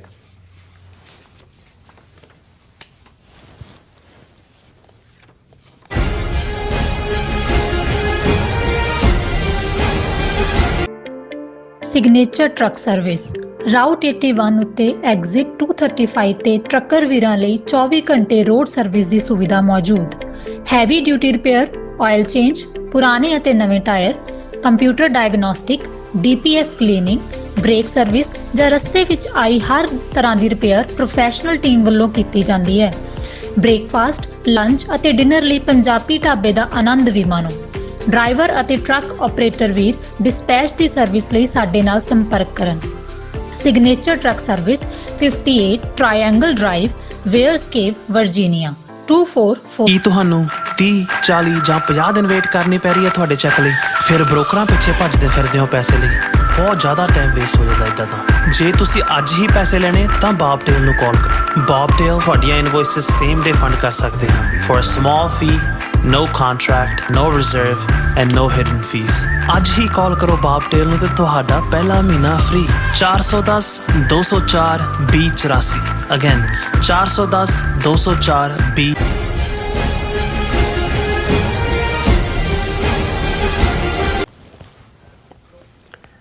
Viewers welcome back to programme. So viewers ਸਾਡੇ ਸੈਕਸ਼ਨ ਵਿੱਚ ਆਪਾਂ ਗੱਲਬਾਤ ਕਰਾਂਗੇ ਕਿ ਇਸ ਵੇਲੇ ਭਾਰਤੀ ਸੁਪਰੀਮ ਕੋਰਟ ਦੇ ਸਾਹਮਣੇ ਇੱਕ ਸਿੱਖ ਗਰੁੱਪ ਵੱਲੋਂ ਕੀਤੀ ਗਈ ਪੈਟੀਸ਼ਨ ਤੇ ਸੁਣਵਾਈ ਹੋਣ ਜਾ ਰਹੀ ਹੈ। ਇਸ ਪੈਟੀਸ਼ਨ ਅਨੁਸਾਰ ਭਾਰਤ ਵਿੱਚ 5000 ਤੋਂ ਜ਼ਿਆਦਾ ਵੈਬਸਾਈਟ ਐਸੇ ਨੇ ਜੋ ਸਿੱਖਾਂ ਦੇ ਮਜ਼ਾਕ ਬਣਾਉਣ ਵਾਲੇ ਚੁਟਕਲਿਆਂ ਨਾਲ ਭਰੇ ਹੋਏ ਨੇ। ਸੋ ਪੈਟੀਸ਼ਨ ਕਰਤਾਵਾਂ ਨੇ ਇਹਨਾਂ ਵੈਬਸਾਈਟਸ ਤੇ ਪਾਬੰਦੀ ਲਾਉਣ ਦੀ ਮੰਗ ਕੀਤੀ ਹੈ। ਸੋ ਇਸ ਬਾਰੇ ਆਪਾਂ ਗੱਲਬਾਤ ਕਰਨ ਜਾ ਰਹੇ ਹਾਂ ਔਰ ਨਾਲ ਜਿਹੜੇ ਤੁਹਾਡੇ ਲਾਈਵ ਮੈਸੇਜ ਨੇ ਉਹ ਵੀ ਸ਼ੇਅਰ ਕਰਨ ਜਾ ਰਹੇ ਹਾਂ। ਸੋ ਅਸੀਂ ਚਾਹਾਂਗੇ ਕਿ ਤੁਸੀਂ ਇਸੇ ਤਰ੍ਹਾਂ ਬਣੇ ਰਹਿਣਾ। ਦੇਖਣ ਸੁਣਨ ਲਿਖਣ ਲਈ ਤੁਹਾਡਾ ਸਭ ਦਾ ਬਹੁਤ ਬਹੁਤ ਧੰਨਵਾਦ। ਜੀ ਰਾਜ ਸਾਹਿਬ ਕੀ ਵਿਚਾਰਾਂ ਨੇ? ਦੇਖੋ ਭਾਰਤ ਦੀ ਸਟੇਟ ਉਹਨਾਂ ਦੇ ਅੱਗੋਂ ਜਿਹੜੇ ਉਹਨਾਂ ਨੇ IT ਸੈੱਲ ਦੇ ਆਪਣੇ ਦੁਮਛੱਲੇ ਕਿਸਮ ਦੇ ਲੋਕ ਰੱਖੇ ਹੋਏ ਨੇ ਉਹ ਔਰ ਅਦਾਲਤਾਂ। ਅਸੀਂ ਅਕਸਰ ਜ਼ਿਕਰ ਕਰਦੇ ਹਾਂ ਜਸਟਿਸ ਦੀ ਗੱਲ ਹੁੰਦੀ ਹੈ ਤੇ ਨਵੰਬਰ 84 ਬੀਤਿਆਂ 40 ਸਾਲ ਹੋ ਗਏ ਨੇ ਉਹੀ ਡਰਾਮੇਬਾਜ਼ੀ ਬਰਾਬਰ ਚੱਲ ਰਹੀ ਹੈ। ਕੋਈ ਵਾਕਿਆ ਕਿਤੇ ਹੁੰਦਾ ਹੈ ਕੈਨੇਡਾ ਦਾ ਘਟਨਾਕ੍ਰਮ ਕਿਵੇਂ ਖੁਦ ਜਿਹੜੇ ਨੇ ਇਹ ਮੰਦਰ ਚੋਂ ਨਿਕਲ ਕੇ ਬਾਹਰ ਪੀਸਫੁਲ ਪ੍ਰੋਟੈਸਟਰਸ ਦੇ ਉੱਤੇ ਹਮਲਾ ਕਰਦੇ ਨੇ ਪਰ ਕਿਵੇਂ ਉਹ ਮਾਹੌਲ ਉੱਤੇ ਸਿਰਜ ਦਿੱਤਾ ਜਾਂਦਾ ਵੀ ਸਿੱਖਾਂ ਨੇ ਮੰਦਰ ਤੇ ਹਮਲਾ ਕੀਤਾ ਔਰ ਇੱਕਦਮ ਇੱਕ ਫੀਅਰ ਫੈਕਟਰ ਖੜਾ ਕਰ ਦਿੱਤਾ ਜਾਂਦਾ। ਕਿਵੇਂ ਬਾਹਰਲੇ ਸੂਬਿਆਂ ਦੇ ਵਿੱਚ ਕੋਈ ਦਿਨ ਐਸਾ ਨਹੀਂ ਹੈ ਜਿੱਦਣ ਕਿਸੇ ਨਾ ਕਿਸੇ ਸਿੱਖ ਦੇ ਕੇਸਾਂ ਦੀ ਬੇਅਦਬੀ ਨਾ ਹੁੰਦੀ ਹੋਏ ਜਾਂ ਉਸ ਨੂੰ ਅਪਮਾਨਿਤ ਨਾ ਕੀਤਾ ਜਾਂਦਾ ਹੋਏ। ਬਿਲਕੁਲ। ਔਰ ਇਸ ਸਾਰੇ ਦੌਰ ਦੇ ਵਿੱਚ ਅਸੀਂ ਈਵਨ 4 ਇਤਿਹਾਸਕ ਗੁਰਦੁਆਰੇ, ਗੁਰਦੁਆਰਾ ਗਿਆਨ ਗੋਦੜੀ ਹਰਿਦੁਆਰ ਔਰ ਮੰਗੂ ਮੱਠ ਉੜੀਸਾ ਦੇ ਵਿੱਚ, ਗੁਰਦੁਆਰਾ ਮਟਨ ਸਾਹਿਬ ਕਸ਼ਮੀਰ 'ਚ ਔਰ ਡਾਂਗਮਾਰ ਸਿੱਕਮ ਜਿਹੜੇ ਉਹਨਾਂ ਨੇ ਮੰਦਰਾਂ ਦੇ ਵਿੱਚ ਕਨਵਰਟ ਕਰ ਦਿੱਤੇ ਨੇ ਜਾਂ ਕਬਜ਼ਾ ਕਰਕੇ ਉਸ ਦੇ ਉੱਤੇ ਕੁਝ ਹੋਰ ਬਣਾ ਦਿੱਤਾ। ਹੁਣ ਇਸ ਸਭ ਦੇ ਚੱਲਦਿਆਂ ਕਿਵੇਂ ਸਿੱਖਾਂ ਨੂੰ ਮਜ਼ਾਕ ਦਾ ਪਾਤਰ ਬਣਾਇਆ ਜਾਂਦਾ ਉਹ ਅਸੀਂ ਪਾਰਟੀ ਸਰਕਲਸ ਦੇ ਵਿੱਚ ਤਾਂ ਦੇਖਦੇ ਹੀ ਸੀ। ਜਦੋਂ ਅਸੀਂ ਸਾਰੇ ਗਰੋਹ ਹੋਏ ਹੈ, ਖਾਸ ਤੌਰ ਤੇ ਜਦੋਂ ਤੁਸੀਂ ਸ਼ਹਿਰੀ ਸੁਸਾਇਟੀ, ਸ਼ਹਿਰੀ ਸਕੂਲਾਂ ਕਾਲਜਾਂ ਜਿੱਥੇ ਸਿੱਖ ਮਾਈਨੋਰਿਟੀ 'ਚ ਸੀ ਤੇ ਉੱਥੇ ਜਦੋਂ ਉਹਨਾਂ ਨੂੰ ਮੌਕਾ ਬਣਨਾ ਉਹਨਾਂ ਨੇ ਕਹਿਣਾ ਲਓ ਜੀ ਫਿਰ ਕੋਈ ਸਰਦਾਰਾਂ ਦਾ ਕੋਈ ਜੋਕ ਸੁਣਾਓ ਔਰ ਉਹ ਸ਼ੁਰੂ ਹੋ ਜਾਂਦੇ ਸੀ।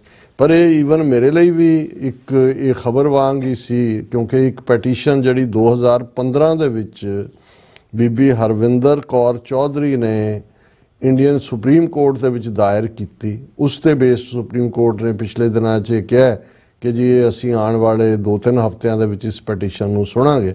ਪਹਿਲਾਂ ਤਾਂ 9 ਸਾਲ ਇਸ ਪੈਟੀਸ਼ਨ ਦੇ ਉੱਤੇ ਕਾਰਵਾਈ ਕਰਨ ਨੂੰ ਲੱਗੇ ਸੁਪਰੀਮ ਕੋਰਟ ਨੂੰ ਔਰ ਉਹਦੇ 'ਚ ਬੀਬੀ ਹਰਵਿੰਦਰ ਚੌਧਰੀ ਨੇ ਕਿਹਾ ਸੀ ਕਿ ਬਈ ਇਹ ਜਿਹੜਾ ਸਿੱਖਾਂ ਦਾ ਮਜ਼ਾਕ ਬਣਾਇਆ ਜਾਂਦਾ ਹੈ। 5000 ਦੇ ਕਰੀਬ ਵੈਬਸਾਈਟ ਐਸੇ ਨੇ ਜਿਹੜੇ ਸਿੱਖਾਂ ਦੇ ਖਿਲਾਫ ਚੁਟਕਲੇ ਔਰ ਕਹਾਣੀਆਂ ਔਰ ਉਹਨਾਂ ਨਾਲ ਭਰੇ ਹੋਏ ਨੇ 5000। ਔਰ ਉਹਦੇ 'ਚ ਉਹਨਾਂ ਨੇ ਕਿਹਾ Chaudhary Harvinder highlighted the grievances of Sikh women allegedly ridiculed for their attire and complained that Sikh children were also bullied in schools। ਕਿ ਇਸ ਸਾਰੇ ਦਾ ਨਤੀਜਾ ਹੈ ਵੀ ਸਿੱਖ ਬੱਚਿਆਂ ਦੇ ਨਾਲ ਸਕੂਲਾਂ 'ਚ ਕੀ ਹੁੰਦਾ ਹੈ, ਸਿੱਖ ਔਰਤਾਂ ਨਾਲ ਕੀ ਹੁੰਦਾ ਹੈ। Citing an incident wherein a Sikh boy allegedly died by suicide owing to bullying in school, she also raised the issue of virtual। ਉਹਨੇ ਕਿਹਾ ਜੀ ਇਹਦਾ ਹੀ ਨਤੀਜਾ ਹੈ ਕਿ ਜਦੋਂ ਤੁਸੀਂ ਸਿੱਖਾਂ ਨੂੰ ਸਬ ਹਿਊਮਨ ਔਰ ਅਕਲੋਂ ਖਾਲੀ ਇਹ ਸਾਬਤ ਕਰਨ ਦੀ ਕੋਸ਼ਿਸ਼ ਕਰੋਗੇ ਤੇ ਇਸ ਦਾ ਨਤੀਜਾ ਫਿਰ ਕੀ ਹੋਏਗਾ। ਈਵਨ ਸੁਸਾਈਡ ਕੀਤਾ ਸਿੱਖ ਸਟੂਡੈਂਟ ਨੇ ਔਰ ਇਹ ਅਕਤੂਬਰ 2015 ਚ ਉਹਨੇ ਇਹ ਪੈਟੀਸ਼ਨ ਪਾਈ ਸੀਗੀ ਕਿ ਬਈ ਇਹ 5000 ਦੇ ਕਰੀਬ ਇਹ ਵੈਬਸਾਈਟ ਨੇ to hear the matter, alleging that around 5000 websites display jokes on Sikhs, projecting them in poor light. The petitioner had demanded a ban on such websites, saying the jokes violated the fundamental right to live with dignity। ਕਿ ਵੀ ਕਿੱਥੇ ਇੱਕ ਆਣ ਅਣਖ ਗੈਰਤ ਵਾਲੀ ਕੌਮ ਔਰ ਕਿੱਥੇ ਜਿਹੜਾ ਉਹ ਸਾਰੇ ਪਾਰਟ ਨੂੰ। ਹਾਲਾਂ ਇਸ ਦੇ ਉੱਤੇ ਈਵਨ ਇਹ ਰਜਨੀਸ਼ ਜਿਹਨੂੰ ਬਾਅਦ 'ਚ ਇਹਨੇ ਆਪਣਾ ਨਾਮ ਇਸ਼ੋ ਰੱਖ ਲਿਆ ਸੀ, ਉਹ ਇੱਕ ਥਾਂ ਤੇ ਕਹਿ ਰਿਹਾ ਕਿ ਵੀ ਇਹ ਇੱਕ ਐਸਾ ਕਰੈਕਟਰ, ਉਹਨੇ ਕਿਹਾ ਵੀ ਕਿਉਂ ਸਿੱਖਾਂ ਦੇ ਜੋਕ ਸੁਣਾਏ ਜਾਂਦੇ ਨੇ। ਉਹਨੇ ਕਿਹਾ ਕਿਉਂਕਿ ਤੁਸੀਂ ਸਿੱਖਾਂ ਦੇ ਬਰਾਬਰ ਖਲੋ ਨਹੀਂ ਸਕਦੇ। ਉਹਨਾਂ ਦਾ ਜੋ ਕਰੈਕਟਰ ਹੈ, ਉਹਨਾਂ ਦੇ ਜੋ ਗੁਣ ਨੇ ਜਾਂ ਉਹਨਾਂ ਵਿਚਲੀ ਜਿਹੜੀ ਤਾਕਤ ਹੈ ਫਿਜ਼ੀਕਲੀ ਵੀ ਉਹ ਜਿਹੜੇ ਨੇ ਔਰ ਜਿਹਦੇ ਸਾਹਮਣੇ ਤੁਸੀਂ ਨਾ ਕਰੋ ਉਹਦੇ ਨਾਲ ਤੁਸੀਂ ਈਰਖਾ ਕਰਦੇ ਹੋ। ਉਹਨੇ ਕਿਹਾ ਈਰਸ਼ਿਆ, ਉਹਨੇ ਕਿਹਾ ਸਿੱਖਾਂ ਨਾਲ ਤੁਸੀਂ ਈਰਖਾ ਕਰਦੇ ਕਿਉਂਕਿ ਤੁਸੀਂ ਉਹਨਾਂ ਦੇ ਬਰਾਬਰ ਤੋਲ ਨਹੀਂ ਸਕਦੇ। ਸੋ ਇਹ ਸਾਰਾ ਜਿਹੜਾ ਵਰਤਾਰਾ ਹੈ ਇਹ ਇਸ ਚੋਂ ਹੀ ਪੈਦਾ ਹੋਇਆ। ਹੁਣ ਇਹ ਜਿਹੜਾ ਔਰ ਇਹ ਖਬਰ ਇਹਨਾਂ ਦੀ ਆਪਣੀ ਨਿਊਜ਼ ਏਜੰਸੀ ਦੀ ਹੈ ਕਿ supreme court to hear petition seeking ban on websites with jokes on Sikhs. ਹੁਣ ਹੋਪਫੁਲੀ ਇਹ ਪੈਟੀਸ਼ਨ ਚੋਂ ਤਾਂ ਕੀ ਨਿਕਲਿਆ, ਬੈਨ ਕਰ ਵੀ ਦੇਣ, ਕੋਈ ਹੋਰ ਬਣਾ ਲੈਣਗੇ ਜਾਂ ਜਿਹੜੀ ਜ਼ਹਿਨੀਅਤ ਹੈ ਜਿਸ ਦੇ ਥੱਲੇ ਇਹਨਾਂ ਦੇ ਅੰਦਰ ਉਹ ਸਾਰਾ ਪਾਰਟ ਹੈ। ਮੈਂ ਇਸ ਖਬਰ ਨੂੰ ਇਸ ਲਈ ਡਿਸਕਸ ਕਰ ਰਿਹਾ ਕਿ ਜਿਹੜੇ ਲੋਕਾਂ ਨੂੰ ਲੱਗਦਾ ਹੈ ਕਿ ਜੀ ਦੇਖੋ ਅਸੀਂ ਕੋਵਿਡ ਦੇ ਵਿੱਚ ਸੇਵਾ ਕੀਤੀ, ਅਸੀਂ ਆਕਸੀਜਨ ਦਾ ਲੰਗਰ ਲਾਤਾ, ਅਸੀਂ ਭਾਰਤ ਭਰ ਦੇ ਵਿੱਚ ਜਿਹੜਾ ਸਿੱਖ ਮਾਡਲ ਜਿਹੜਾ ਹਿਊਮੈਨਿਟੇਰੀਅਨਿਜ਼ਮ ਦਾ ਫਰਾਣਾ ਕਰ ਰਹੇ, ਤੁਸੀਂ ਇਹਨਾਂ ਦੀ ਜ਼ਹਿਨੀਅਤ ਦੇਖੋ ਵੀ ਇਹ ਤੁਹਾਡੇ ਬਾਰੇ ਕੀ ਸੋਚਦੇ ਨੇ। ਔਰ ਇਸ ਸਾਰੇ ਦੇ ਚੱਲਦੇ ਹੈ ਜੇ ਅਸੀਂ ਇਸੇ ਤਰ੍ਹਾਂ ਹੀ ਜ਼ਲੀਲ ਹੋਣਾ ਹੈ, ਇਨਸਿਕਿਉਰ ਘਟਨਾ ਕਿਤੇ ਵਾਪਰਦੀ ਹੈ। ਹੁਣ ਉਹ ਅਕਾਲ ਤਖਤ ਸਾਹਿਬ ਦੇ ਉੱਤੇ ਜੋ ਜਿਹੜਾ ਉਹ ਪਿਛਲੇ 2 ਦਿਨਾਂ ਤੋਂ ਜੋ ਚੱਲ ਰਿਹਾ ਤੇ ਉਹਨੂੰ ਲੈ ਕੇ ਵੀ ਅੱਜ ਮੈਂ ਇੱਕ ਡਿਸਕਸ਼ਨ 'ਚ ਦੇਖ ਰਿਹਾ ਸੀ। ਸਾਬਕਾ ਜਥੇਦਾਰ ਅਕਾਲ ਤਖਤ ਐਕਟਿੰਗ ਹੀ ਸੀ ਭਾਵੇਂ, ਬਾਅਦ 'ਚ ਮੋਰਲ ਟਰਪੀਚੂਡ ਕਰਕੇ ਉਹਨੂੰ ਜਿਹੜਾ ਉਹ ਰੁਖਸਤ ਕੀਤਾ ਗਿਆ ਤੇ ਉਹ ਕਹਿ ਰਿਹਾ ਸੀ ਦੇਖੋ ਇਹ ਜਿਹੜੀ ਹੁਣ ਘਟਨਾ ਵਾਪਰੀ ਹੈ ਇਹਦੇ ਨਾਲ ਕਿਵੇਂ ਸਿੱਖਾਂ ਦਾ ਇਮੇਜ ਬਾਕੀ ਸੂਬਿਆਂ 'ਚ ਵੀ ਖਰਾਬ ਹੋਏਗਾ, ਸਿੱਖ ਤਾਂ ਕੁਛ ਵੀ ਕਰ ਸਕਦਾ ਹੈ। ਔਰ ਸੋ ਇਹ ਇੰਨੇ ਕੁ ਆਪਣੇ ਆਪ ਨੂੰ ਡਿਫੈਂਸਿਵ 'ਚ ਰਹਿ ਕੇ ਕਰ ਰਹੇ ਨੇ ਪਰ ਤੁਸੀਂ ਜੋ ਮਰਜ਼ੀ ਕਰ ਲਓ, ਜੇ 5000 ਵੈਬ, ਇਹ ਤਾਂ ਬੀਬੀ ਨੇ ਵਿਚਾਰੀ ਨੇ ਜਿੰਨੇ ਉਹਨੇ ਕਾਊਂਟ ਕੀਤੇ ਹੋਣੇ ਨੇ, 5000 ਜੇ ਵੈਬ ਪੋਰਟਲ ਸਿੱਖਾਂ ਦੇ ਜੋਕਸ ਨਾਲ ਭਰੇ ਹੋਏ ਨੇ, ਤੁਸੀਂ ਇਹਨਾਂ ਦੀ ਜ਼ਹਿਨੀਅਤ ਨੂੰ ਕਿਹੜੇ ਦਰਿਆ 'ਚ ਲਿਜਾ ਕੇ ਇਹਨਾਂ ਨੂੰ ਡੋਬਾ ਦੇ ਕੇ ਕਹੋਗੇ ਜੀ ਕਿ ਇਹ ਹੁਣ ਜਿਹੜੇ ਨੇ ਫੇਅਰ ਹੋ ਗਏ ਨੇ ਔਰ ਇਹਨਾਂ 'ਚੋਂ ਜਿਹੜਾ ਇਹਨਾਂ ਸਿੱਖਾਂ ਪ੍ਰਤੀ ਜਿਹੜੀ ਹੈ ਬੜੀ ਹਮਦਰਦੀ ਔਰ ਪਿਆਰ ਹੈ। ਇਹ ਇਹੀ ਗੁਲਾਮੀ ਦੀਆਂ ਨਿਸ਼ਾਨੀਆਂ ਹੁੰਦੀਆਂ ਨੇ। ਤੁਸੀਂ ਜਿਹਨੂੰ ਸਬ ਹਿਊਮਨ ਬਣਾ ਦਿੰਦੇ ਹੋ, ਔਰ ਜਿਵੇਂ ਮੁਸਲਮਾਨਾਂ ਪ੍ਰਤੀ ਜੋ ਐਟੀਚਿਊਡ ਹੈ, ਜਦੋਂ ਅਮਿਤ ਸ਼ਾਹ ਉੱਥੇ ਅਸਾਮ 'ਚ ਕਹਿੰਦਾ ਕਿ ਟਰਮਾਈਟਸ ਕਿ ਸਿਉਂਕ ਹੈ, ਔਰ ਤੁਸੀਂ ਉਹਨਾਂ ਦੇ ਲਈ ਇਸ ਕਿਸਮ ਦੇ ਲਫ਼ਜ਼ ਮੁਸਲਮਾਨਾਂ ਦੇ ਲਈ ਇਸਤੇਮਾਲ ਕਰਦੇ ਹੋ, ਤੇ ਉੱਥੇ ਹੁਣ 20 ਕਰੋੜ ਨੇ, ਭਾਵੇਂ ਉਹ ਕੀ ਕਰਨ, ਉਹ ਆਪਣੀ ਸੇਫਟੀ ਦੇ ਲਈ ਉਹ ਰੋਜ਼ਾਨਾ ਹਰ ਉੱਠਣ ਤੋਂ ਆਪਣੇ ਕੰਮ ਤੇ ਜਾਣ ਤੋਂ ਪਹਿਲਾਂ ਮੁਸਲਮਾਨ ਵਿਚਾਰਾ ਦੇਖਦਾ ਕਿ ਵੀ ਹੁਣ ਮੇਰੇ ਸ਼ਹਿਰ ਦੀ ਮਸਜਿਦ ਨੂੰ ਵੀ ਤਾਂ ਮੰਦਰ ਨਹੀਂ ਇਹਨਾਂ ਨੇ ਡਿਕਲੇਅਰ ਕਰਤਾ ਵੀ ਥੱਲੋਂ ਕੋਈ ਸ਼ਿਵਲਿੰਗ ਕੱਢ ਲਿਆ। ਸੋ ਇਹ ਗੁਲਾਮਾਂ ਦੀ ਹਾਲਤ ਹੁੰਦੀ ਹੈ ਜੋ ਸਿੱਖਾਂ ਦੀ ਹਾਲਤ ਹੈ ਉੱਥੇ। ਜੀ ਰਾਸਾ, ਤੁਹਾਡਾ ਬਹੁਤ ਬਹੁਤ ਸ਼ੁਕਰੀਆ। ਹੁਣ ਆਪਾਂ ਆਪਣੇ ਜਿਹੜੇ ਵਿਊਜ਼ ਪੈਸਟਰ ਨੇ ਉਹ ਲੈਣ ਜਾ ਰਹੇ ਹਾਂ। ਸਭ ਦਾ ਬਹੁਤ ਸ਼ੁਕਰੀਆ ਅਦਾ ਕਰਦੇ ਹਾਂ। ਰਾਜਵਿੰਦਰ ਸਿੰਘ ਜਿਹੜੇ ਨੇ ਸਾਡੇ ਪਹਿਲੇ ਵੀਰ ਨੇ, ਫਤਿਹ ਬੁਲਾਉਂਦੇ ਨੇ ਸੁਖਜੀਵਨ ਬੱਚੂ ਜੀ, ਔਰ ਇਸੇ ਤਰ੍ਹਾਂ ਇੰਦਰਜੀਤ ਸਿੰਘ ਸੰਧੂ ਜੀ, ਸੋਨਮਾਲ ਜੀ, ਪਰਮਿੰਦਰ ਜੀ, ਫਿਰ ਇਸੇ ਤਰ੍ਹਾਂ ਜਤਿੰਦਰ ਸਿੰਘ ਜੀ ਔਰ ਸਿੰਘ ਗਰਜਾ ਜੀ, ਮੇਰ ਸਿੰਘ ਜੀ ਕਹਿੰਦੇ ਨੇ ਕਿ ਇੱਥੇ ਇੱਕ ਚੈਨਲ ਵਾਲਾ ਇਸ ਨੂੰ ਨਾਰਾਇਣ ਸਿੰਘ ਚੌੜਾ ਪਿੰਡ ਦੀ ਥਾਂ ਤੇ ਚੌਰਾ ਕਹਿ ਦੱਸਿਆ ਸੀ, ਔਰ ਗੋਵਿੰਦਰ ਸਿੰਘ ਜੀ ਵੀ, ਔਰ ਇਸੇ ਤਰ੍ਹਾਂ ਹਰਮਨ ਪੰਨੂ ਜੀ ਔਰ ਨਿਹੰਗ ਸਿੰਘ ਜੀ ਕਹਿੰਦੇ ਨੇ ਅਣਖੀਲੇ ਯੋਧੇ ਹਾਲੇ ਵੀ ਜਿਉਂਦੇ ਨੇ। ਸੋ ਬਿਲਕੁਲ ਠੀਕ ਹੈ। ਹਾਂਜੀ, ਗੁਰਨਾਮ ਸਿੰਘ ਬਰਾੜ ਜੀ ਵੀ ਸਾਨੂੰ ਫਤਿਹ ਬੁਲਾਉਂਦੇ ਨੇ, ਕਹਿੰਦੇ ਨੇ ਖਾਲਿਸਤਾਨ ਦੀ ਰੂਪਰੇਖਾ ਹੈ ਕੋਈ?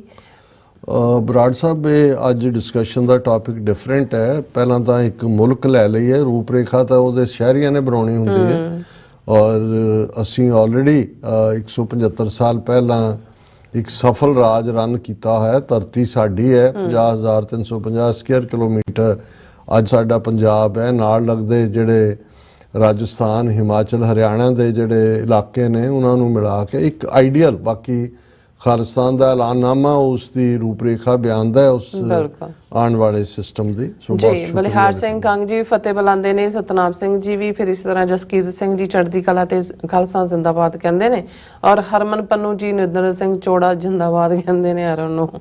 ਓਕੇ, ਸੋ ਗੁਰਵਿੰਦਰ ਮਾਨ ਜੀ ਵੀ ਫਤਿਹ ਬੁਲਾਉਂਦੇ, ਬਲੈਕੇ ਕੀਮੀਆ ਜੀ ਵੀ ਫਤਿਹ ਬੁਲਾਉਂਦੇ ਨੇ, ਜਰਨੈਲ ਸਿੰਘ ਗਰੇਵਾਲ ਜੀ ਵੀ ਫਤਿਹ, ਫਿਰ ਇਸੇ ਤਰ੍ਹਾਂ ਐਸ਼ ਸ਼ਾਹ, ਤੁਸੀਂ ਪਤਾ ਨਹੀਂ ਇਹਨਾਂ ਦਾ, ਤੁਸੀਂ ਮੈਂ ਕਿਹਾ ਤੁਸੀਂ ਪੜ੍ਹ ਦਿਓ, ਇਹ ਕਹਿਣਾ ਚਾਹੁੰਦੇ ਨੇ ਗੱਲ ਕੀਤੀ। ਇਹ ਸ਼ਾਹ ਜੀ ਨੇ ਅਮਿਤ ਸ਼ਾਹ ਦਾ ਕੋਈ ਰਿਸ਼ਤੇਦਾਰ ਲੱਗਦਾ, ਉਹਨੂੰ ਮਾਰਟਨ ਲੂਥਰ ਕਿੰਗ ਦੀ ਕੋਟ ਨਾਲ ਵੀ ਪ੍ਰੋਬਲਮ ਹੈ, ਤੇ ਉਹ ਇਹ ਸਮਝਦਾ ਕਿ ਇੰਡੀਆ ਆਓ, ਇਹ ਜਿਹੜੇ ਇਹਨਾਂ ਦੇ ਵਿਚਾਰੇ ਇਹਦੀ ਵੀ ਬ੍ਰੈਡ ਬਟਰ ਬੀਜੇਪੀ ਦਾ ਆਈਟੀ ਸੈੱਲ ਦੀ ਤਨਖਾਹ ਨਾਲ ਚੱਲਦੀ ਹੈ। ਬਿਲਕੁਲ। ਜਸਵੀਰ ਸਿੰਘ ਜੀ ਕਹਿੰਦੇ ਜਿਹੜੇ ਖੰਡੂਰ ਸਾਹਿਬ ਅਤੇ ਫਰੀਦਕੋਟ ਤੋਂ ਜਿੱਤੇ ਆ, ਉਹਨਾਂ ਕਿਹੜੇ ਦਿੱਲੀ ਦੇ ਕਿੰਗਰੇ ਢਾ ਦਿੱਤੇ ਆ, ਉਹ ਵੀ ਭਾਰਤ ਦੇ ਸੰਵਿਧਾਨ ਦੇ ਥੱਲੇ ਹੀ ਚੱਲ ਰਹੇ ਨੇ। ਜਸਵੀਰ ਸਿੰਘ ਜੀ, ਜੇ ਅਸੀਂ ਇਸ ਹੱਦ ਤੱਕ ਹੀ ਜਾਣਾ ਹੈ, ਪਹਿਲਾਂ ਤੁਸੀਂ ਸਾਨੂੰ ਜਿਸ ਦੀ ਕੀਮਤ ਦਾ ਅਹਿਸਾਸ ਨਹੀਂ ਹੁੰਦਾ, ਦੁਸ਼ਮਣ ਨੂੰ ਉਸ ਦਾ ਹੈ। ਜੇ ਅੰਮ੍ਰਿਤਪਾਲ ਸਿੰਘ ਨੂੰ ਉਹਨਾਂ ਨੇ NSA ਔਰ ਹੁਣ ਦੂਸਰੇ ਕੇਸ 'ਚ ਫਸਾ ਰਹੇ ਨੇ, ਇਹ ਠੀਕ ਹੈ ਕਿ ਉਹਨਾਂ ਨੇ ਕੋਈ ਖਾਲਿਸਤਾਨ ਦੇ ਮੁੱਦੇ ਤੇ ਚੋਣ ਨਹੀਂ ਲੜੀ, ਪਰ ਸਿਸਟਮ ਨੂੰ ਵੀ ਪਤਾ ਹੈ, ਤੁਹਾਨੂੰ ਸਾਨੂੰ ਵੀ ਪਤਾ ਹੈ ਕਿ ਭਾਈ ਉਹ ਅਲਟੀਮੇਟਲੀ ਸਿੱਖਾਂ ਦੀ ਆਜ਼ਾਦੀ ਦੇ ਸੈਂਟੀਮੈਂਟ ਦੀ ਨੁਮਾਇੰਦਗੀ ਕਰਦੇ ਨੇ। ਨਿਹੰਗ ਸਿੰਘ ਜੀ ਵੀ ਖਾਲਸਾ ਜ਼ਿੰਦਾਬਾਦ ਕਹਿੰਦੇ ਨੇ, ਹੱਕ ਸਾਡਾ ਖਾਲਿਸਤਾਨ ਕਹਿੰਦੇ ਨੇ, ਔਰ ਇਸੇ ਤਰ੍ਹਾਂ ਹਰਵਿੰਦਰ ਸਿੰਘ ਜੀ ਰਾਮਗੜੀਆ ਜੀ ਵੀ ਫਤਿਹ, ਰਾਜ ਕਰੇਗਾ ਖਾਲਸਾ ਆਕੀ ਰਹੇ ਨਾ ਕੋਏ, ਔਰ ਧਰਮ ਸਿੰਘ ਜੀ ਵੀ, ਔਰ ਇਸੇ ਤਰ੍ਹਾਂ ਕਮਲਜੀਤ ਸਿੰਘ ਜੀ ਕਹਿੰਦੇ ਨੇ ਸਾਰੀਆਂ ਜੁੰਡਲੀਆਂ ਸੰਤਾਂ ਦੀਆਂ ਰਾਜਨੀਤਿਕ ਸਪੀਚਾਂ ਨਾਲ ਤਾਂ ਸਹਿਮਤ ਹਨ, ਪਰ ਗੁਰਬਾਣੀ ਦੀ ਵਿਆਖਿਆ ਨਾਲ ਨਹੀਂ, ਇਸ ਕਰਕੇ ਇਹਨਾਂ ਨੂੰ ਅਜੇ ਤੱਕ ਕੋਈ ਪ੍ਰਾਪਤੀ ਨਹੀਂ ਹੋਈ ਸੰਤਾਂ ਦੀ ਕੀਤੀ ਕਥਾ ਦੇ ਆਧਾਰ ਤੇ। ਕਮਲਜੀਤ ਸਿੰਘ ਜੀ, ਚਲੋ ਜਿਹੜਾ ਜਿਸ ਨਾਲ ਹੀ ਸਹਿਮਤੀ ਹੈ, ਜੇ ਰਾਜਨੀਤਿਕ ਸਪੀਚਾਂ ਨਾਲ ਹੀ ਸਹਿਮਤੀ ਹੋ ਜਾਏ ਤੇ ਘੱਟੋ ਘੱਟ ਰਾਜਨੀਤਿਕ ਸਪੀਚਾਂ 'ਚੋਂ ਗੁਲਾਮੀ ਦੇ ਸੰਗਲ ਕੱਟਣ ਦੀ ਗੱਲ ਹੈ, ਸੋ ਅਸੀਂ ਉਸ ਨੂੰ ਹੀ ਪ੍ਰਵਾਨ ਕਰ ਲਈਏ। ਜੈ ਦੇਸ਼ਮਾਰ ਜਿਹੜੇ ਨੇ ਉਹ ਵੀ ਫਤਿਹ ਬੁਲਾਉਂਦੇ ਨੇ, ਜਾਵੇਦ ਬੱਬਰ ਬਲੋਗਸ ਵੀ ਜੀ ਖਾਲਸਾ ਜ਼ਿੰਦਾਬਾਦ ਕਹਿੰਦੇ ਨੇ, ਸੁਖਚੈਨ ਸਿੰਘ ਜੀ ਵੀ ਬੈਤ ਜਿਹੜੇ ਨੇ ਉਹ ਵੀ ਫਤਿਹ ਬੁਲਾਉਂਦੇ ਨੇ, ਔਰ ਇਸੇ ਤਰ੍ਹਾਂ ਰਿਸ਼ੀ ਭਾਰਦਵਾਜ ਸਾਰਿਆਂ ਦਾ ਹੀ ਪਾਰਟਿਸਪੈਂਟਸ ਦਾ ਸ਼ੁਕਰੀਆ ਅਦਾ ਕੀਤਾ ਇਹਨਾਂ ਨੇ। ਹਾਂਜੀ, ਭਾਰਦਵਾਜ ਸਾਹਿਬ ਕਹਿੰਦੇ ਨੇ ਜੀ, the Sikhism practiced today is completely different from what the Gurus taught. It has become dogmatic, organized, reactionary and a tool for the elites. Bhardwaj ਜੀ ਦਾ ਜਵਾਬ ਫਿਰ ਕਿਸੇ ਦਿਨ। ਅੱਜ ਤਾਂ ਮੇਰਾ ਖਿਆਲ ਹੈ ਵੀ ਤੁਹਾਨੂੰ ਵੀ ਇਹ ਆਦਤ ਪੈ ਗਈ ਹੈ ਕਿ ਵਿਆਹ 'ਚ ਬੀ ਦਾ ਲੇਖਾ ਹੁਣ ਜਿਹੜੀ ਡਿਸਕਸ਼ਨ ਡਿਬੇਟ ਚੱਲ ਰਹੀ ਹੈ, ਚੰਗਾ ਹੁੰਦਾ ਵੀ ਤੁਸੀਂ ਜਿਹੜੀ ਅੱਜ ਦੇ ਇਸ਼ੂਜ਼ ਨੇ ਉਹਨਾਂ ਦੇ ਉੱਤੇ ਗੱਲ ਕਰਦੇ। ਬਾਕੀ ਤੁਸੀਂ ਆਪਣਾ ਮਜ਼ਹਬ ਸੰਭਾਲੋ ਕਿ ਭਾਈ ਉਸ ਵਿਚਲਾ ਜਿਹੜਾ ਡੌਗਮੈਟਿਕ ਹੋਣਾ ਜਾਂ ਜਿਸ ਕਿਸਮ ਦਾ ਵਰਤਾਰਾ ਜ਼ਾਤ ਪਾਤੀ ਸਿਸਟਮ ਹੀ ਖਤਮ ਕਰ ਦਿਓ ਆਪਣੇ ਚੋਂ। ਸਾਨੂੰ ਤੁਸੀਂ ਰਿਐਕਸ਼ਨਰੀ ਕਹਿ ਰਹੇ ਹੋ, ਆਪਣਾ ਤੁਹਾਨੂੰ ਹਿੰਦੂਤਵਾਦੀ ਆਈਡੀਓਲੋਜੀ ਕਿੱਧਰ ਲਿਜਾ ਰਹੀ ਹੈ ਇਹ ਨਜ਼ਰ ਨਹੀਂ ਆ ਰਿਹਾ। ਸੋ ਦੂਸਰਿਆਂ ਨੂੰ ਫੇਅਰ ਹੋਣ ਦੀ ਸਲਾਹ ਦੇਣ ਤੋਂ ਪਹਿਲਾਂ ਆਪਣੇ ਪੀੜੇ ਥੱਲੇ ਸੋਟਾ ਜ਼ਰੂਰ ਫੇਰਨਾ ਚਾਹੀਦਾ ਹੈ। ਔਰ ਜਸਵੀਰ ਸਿੰਘ ਜੀ, ਫਤਿਹ ਬਲਜੀਤ ਸਿੰਘ ਜੀ ਵੀ ਸਤਿ ਸ਼੍ਰੀ ਅਕਾਲ। ਫਿਰ ਇਸੇ ਤਰ੍ਹਾਂ ਜਿੱਤ ਸਿੰਘ ਕਹਿੰਦੇ ਨੇ ਹਾਲ ਆਜ਼ਾਦੀ ਹੈ ਕਿ ਇਹਨੂੰ ਇਹੋ ਜਿਹੇ ਕਿੰਨੇ ਬਾਦਲ ਨੇ 84 ਨੂੰ ਯਾਦ ਰੱਖੋ ਫਿਰ ਹੀ ਇਨਸਾਫ ਮਿਲੇਗਾ, ਯਾਨੀ ਕਿ 84 ਨੂੰ ਯਾਦ ਰੱਖੋ। ਹਾਂ ਜੀਤ ਸਿੰਘ ਜੀ ਤੁਸੀਂ ਠੀਕ ਕਿਹਾ। ਅਲਟੀਮੇਟਲੀ ਇਹ ਠੀਕ ਹੈ ਵੀ ਕੁਝ ਚੀਜ਼ਾਂ ਰਾਹ ਜਾਂਦਿਆਂ ਵਿੱਚ ਆ ਜਾਂਦੀਆਂ ਨੇ। ਸਾਡਾ ਫੋਕਸ ਤਾਂ ਇਹੀ ਰਹਿਣਾ ਚਾਹੀਦਾ ਵੀ ਕਿਸ ਉਦਮ ਤੇ ਰਾਜ ਮਿਲੇ, ਸ਼ਤਰੂ ਤੇ ਸਭ ਹੋਵੇ ਮੀਤਾ। ਰਾਜਪ੍ਰੀਤ ਸਿੰਘ ਜੀ ਫਤਿਹ ਔਰ ਜਿੱਤ ਸਿੰਘ ਜੀ ਕਹਿੰਦੇ ਨੇ ਜੇ ਇਨਸਾਫ ਹੈ ਨਾ ਤਾਂ ਕਿ ਲੈਣਾ ਤਾਂ ਰੈਫਰੈਂਡਮ ਦਾ ਸਾਥ ਦੇਵੋ ਤੇ ਖਾਲਿਸਤਾਨ ਦਾ ਕਹਿੰਦੇ ਨੇ ਕਲੇਮ ਕਰੋ। ਕੀ ਕਹਿਣਾ ਚਾਹੁੰਦਾ, ਸੌਰੀ ਅਬਾਊਟ ਦੈਟ। ਕਰਮੇਲ ਸਿੰਘ ਜਿਹੜੇ ਚੱਲ ਭਾਈ ਨਰੈਣ ਸਿੰਘ ਚੋੜਾ ਜੀ ਨੂੰ ਫਤਿਹ ਕਹਿੰਦੇ ਗੁਰੂ ਵਾਹਿਗੁਰੂ ਚੜ੍ਹਦੀ ਕਲਾ ਵਿੱਚ ਰੱਖੇ। ਭਾਈ ਨਰੈਣ ਸਿੰਘ ਚੋੜਾ ਜੀ ਜਿੰਦਾਬਾਦ। ਫਿਰ ਕਹਿੰਦੇ ਜੇਕਰ ਭਾਈ ਨਰੈਣ ਸਿੰਘ ਚੋੜਾ ਨੇ ਤਾਂ ਆਪਣੀ ਪਹਿਲਾਂ ਹੀ ਆਲਮੋਸਟ 68 ਸਾਲ ਤੱਕ ਦੀ ਉਮਰ ਪੰਥ ਦੇ ਸਮਰਪਿਤ ਕੀਤੀ ਸੀ। ਹੁਣ ਬਾਕੀ ਉਹਨਾਂ ਦੇ ਜ਼ਿੰਦਗੀ ਦੇ ਵਰੇ ਜਿੰਨੇ ਵੀ ਨੇ ਜੇਲ੍ਹ 'ਚ ਹੀ ਗੁਜ਼ਰਨਗੇ। ਔਰ ਮੈਂ ਸਮਝਦਾ ਵੀ ਉਹਨਾਂ ਨੇ ਜਿਹੜਾ ਬੇਸ਼ੱਕ ਉਹਨਾਂ ਦੇ ਤੌਰ ਤਰੀਕੇ ਨਾਲ ਕੋਈ ਸਹਿਮਤ ਹੋਏ ਜਾਂ ਨਾ ਹੋਏ ਪਰ ਉਹਨਾਂ ਨੇ ਇੱਕ ਪੰਥਕ ਭਾਵਨਾ ਦਾ ਜਿਹੜਾ ਉਹ ਪ੍ਰਗਟਾਵਾ ਕੀਤਾ। ਬਿਲਕੁਲ। ਫਿਰ ਕਹਿੰਦੇ ਜੇਕਰ ਪਾਪੀ ਮਾਰਿਆ ਜਾਂਦਾ ਫਿਰ ਸਜ਼ਾ ਦਾ ਵੀ ਦੁੱਖ ਨਹੀਂ ਹੋਣਾ ਸੀ, ਪਰ ਪਾਪੀ ਬਚ ਗਿਆ। ਭਾਈ ਜਥੇਦਾਰ ਗੁਰਦੇਵ ਸਿੰਘ ਕੌਂਕੇ ਦੇ ਟੁਕੜੇ ਟੁਕੜੇ ਕਰਵਾਉਣ ਵਾਲੇ ਬਾਦਲ ਦਲੀਏ ਹੁਣ ਆਪਣੀ ਮੌਤ ਤੇ ਕਿਉਂ ਡਰ ਲੱਗਦਾ? ਦੇਖੋ ਇਸ ਬਾਰੇ ਜਿਵੇਂ ਅਸੀਂ ਕਿਹਾ ਵੀ ਇਹ ਨਿਰੰਕਾਰ ਦੇ ਹੱਥ 'ਚ ਹੈ ਜ਼ਿੰਦਗੀ ਔਰ ਮੌਤ, ਔਰ ਇਹਦੇ 'ਚ ਕੋਈ ਦੋ ਰਾਵਾਂ ਨਹੀਂ ਨੇ ਕਿ ਜਿਹੜੀ ਬਾਦਲ ਟੱਬਰ ਦਾ ਸਿੱਖ ਕੌਮ ਸਿੱਖ ਸੰਸਥਾਵਾਂ ਨੂੰ ਪਹੁੰਚਾਇਆ ਗਿਆ ਨੁਕਸਾਨ ਹੈ ਉਹ ਨਾ ਕਾਬਲੇ ਮੁਆਫੀ ਚਲਾ ਜਾਂਦਾ ਹੈ। ਬਾਕੀ ਅਸੀਂ ਇਹ ਸਮਝਦੇ ਹਾਂ ਕਿ ਵੀ ਚੈਲੰਜ ਹੋਇਆ। ਕਈ ਵਾਰ ਇਹ ਹੁੰਦਾ ਵੀ ਬਾਕੀਆਂ ਨੂੰ ਵੀ ਇਸ ਗੱਲ ਦੀ ਜਿਹੜੀ ਆ ਉਹ ਖਬਰ ਹੋ ਜਾਂਦੀ ਹੈ ਵੀ ਸਿੱਖਾਂ ਦੇ ਵਿੱਚ ਜਿਹੜਾ ਉਹ ਅਣਖ ਗੈਰਤ ਵਾਲੇ ਯੋਧੇ ਅੱਜ ਵੀ ਮੌਜੂਦ ਨੇ। ਗੁਰਦੀਪ ਸਿੰਘ ਜੀ ਫਤਿਹ ਔਰ ਜਿਤ ਸਿੰਘ ਜੀ ਕਹਿੰਦੇ ਨੇ ਹੱਲ ਆਜ਼ਾਦੀ ਹੈ, ਕਿੰਨੇ ਕੋ ਬਾਦਲ ਜਿਹੜੇ ਮਾਰੋਗੇ, ਲੱਖਾਂ ਹੀ ਨਹੀਂ ਆਜ਼ਾਦ ਹੋ ਕੇ ਸਾਰੇ ਕਾਬੂ ਆਉਣੇ ਆ। ਬਿੰਤੇ ਬੁੱਚਰ ਨੂੰ ਮਾਰਿਆ ਕੋਈ ਫਰਕ ਨਹੀਂ ਪਿਆ, ਖਾਲਸਾ ਜ਼ਿੰਦਾਬਾਦ। ਔਰ ਗੁਰਮੇਲ ਸਿੰਘ ਚਾਰਜ ਫਿਰ ਕਹਿੰਦੇ ਡਾਕਟਰ ਅਮਰਜੀਤ ਸਿੰਘ ਜੀ, ਭੈਣ ਨੀਰਮ ਕੌਰ ਜੀ, ਵਾਹਿਗੁਰੂ ਜੀ ਕਾ ਖਾਲਸਾ ਵਾਹਿਗੁਰੂ ਜੀ ਕੀ ਫਤਿਹ। ਐਂਡ ਚੈਨਲ 84 ਦਾ ਬਹੁਤ ਬਹੁਤ ਧੰਨਵਾਦ ਕਰਦੇ ਹਾਂ, ਖਾਲਸਾ ਜ਼ਿੰਦਾਬਾਦ ਕਹਿੰਦੇ ਨੇ। ਔਰ ਕਹਿੰਦੇ ਜਿਤ ਸਿੰਘ ਜੀ ਬਿਲਕੁਲ ਸਹੀ ਗੱਲ ਹੈ, ਖਾਲਿਸਤਾਨੀ ਹੱਲ ਹੈ। ਔਰ ਇਸੇ ਤਰ੍ਹਾਂ ਫਿਰ ਜਿਤ ਸਿੰਘ ਜੀ ਕਹਿੰਦੇ ਨੇ ਕਿ ਪੋਲੀਟੀਕਲ ਪਾਵਰ ਬੜੀ ਜ਼ਰੂਰੀ ਹੈ। ਮਨਜੀਤ ਸਿੰਘ ਮਿਠਾਰੂ ਜੀ ਵੀ ਕਹਿੰਦੇ ਸੁਖਬੀਰ ਸਿੰਘ ਬਾਦਲ ਹਰ ਕੇ ਦੁਆਰ ਨਹੀਂ ਮਰ ਸਕਦਾ, ਇੰਨੀ ਕਿਸਮਤ ਵਾਲਾ ਨਹੀਂ, ਪਰ ਭਾਰਤ ਸਰਕਾਰੀ ਜੇਕਰ ਸੁਖਬੀਰ ਬਾਦਲ ਦਾ ਸਾਰਾ ਭੱਜ ਗਿਆ ਫਿਰ ਹੋ ਗਿਆ, ਪਤਾ ਨਹੀਂ ਕੀ ਕਹਿਣਾ ਚਾਹੁੰਦੇ ਨੇ। ਔਰ ਫਿਰ ਜਿਤ ਸਿੰਘ ਕਹਿੰਦੇ ਨੇ ਹਿੰਦੂ ਕਹਿੰਦੇ ਨੇ ਸੋਚ ਤੂੰ ਆਜ਼ਾਦ ਹੋਣਾ ਪੈਣਾ ਹੈ ਕਿ ਖਾਲਸਾ ਰੈਫਰੈਂਡਮ 2020 ਦਾ ਸਾਥ ਦਿਓ, ਆਜ਼ਾਦ ਹੋ ਕੇ ਪੰਜਾਬ ਬਚਾਣਾ। ਧਰਮ ਸਿੰਘ ਜੀ ਵੀ ਫਤਿਹ। ਔਰ ਇਸੇ ਤਰ੍ਹਾਂ ਜਿਤ ਸਿੰਘ ਹਿੰਦੂ ਸੋਚ ਦਲ ਜੜੀ ਦਲੀ ਸੋਚ ਜੋਧਾ ਪਤਾ ਨਹੀਂ ਕੀ ਕਹਿਣਾ ਚਾਹੁੰਦੇ ਨੇ, ਸੌਰੀ ਅਬਾਊਟ ਦੈਟ। ਗਿਆਨੀ ਤਾਰ ਸਿੰਘ ਜੀ ਫਤਿਹ ਔਰ ਸਭ ਦਾ ਬਹੁਤ ਬਹੁਤ ਸ਼ੁਕਰੀਆ ਅਦਾ ਕਰਦੇ ਹਾਂ। ਭਾਰਦਵਾਜ ਵੀ ਕਹਿੰਦੇ ਨੇ ਕਿ ਜੇ ਅਸੀਂ ਹਿੰਦੂਤਵਾ ਦੇ ਸਪੋਰਟਰ ਨਹੀਂ ਹੈ ਔਰ ਇਸ ਦੇ ਉੱਤੇ ਅਸੀਂ ਕਿਸੇ ਵੇਲੇ ਡਿਸਕਸ਼ਨ ਕਰਾਂਗੇ, ਮੋਸਟ ਵੈਲਕਮ।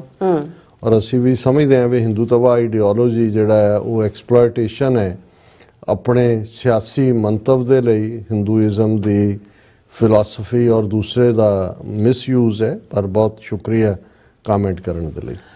ਸੋ ਇਸ ਤਰ੍ਹਾਂ ਆਪਣੇ ਵਿਊਅਰਸ ਕੋਲ ਲੈਣੇ ਇਜਾਜ਼ਤ। ਵਿਊਅਰਸ ਸਾਡੇ ਪ੍ਰੋਗਰਾਮ ਦਾ ਸਮਾਂ ਇੱਥੇ ਮੁੱਕਦਾ ਹੈ। ਤੁਸੀਂ ਆਪਣਾ ਰਾਏ ਤੇ ਸੁਝਾਅ ਸਾਨੂੰ ਭੇਜਣਾ ਭੁੱਲਣਾ ਸਾਡੇ ਇਸ ਪਤੇ ਤੇ SOS@tvrefoot.tv ਤੇ ਅਸੀਂ ਆਪਣਾ ਪ੍ਰੋਗਰਾਮ ਲੈ ਕੇ ਫਿਰ ਦੁਬਾਰਾ ਤੁਹਾਡੇ ਸਾਹਮਣੇ ਹੋਵਾਂਗੇ।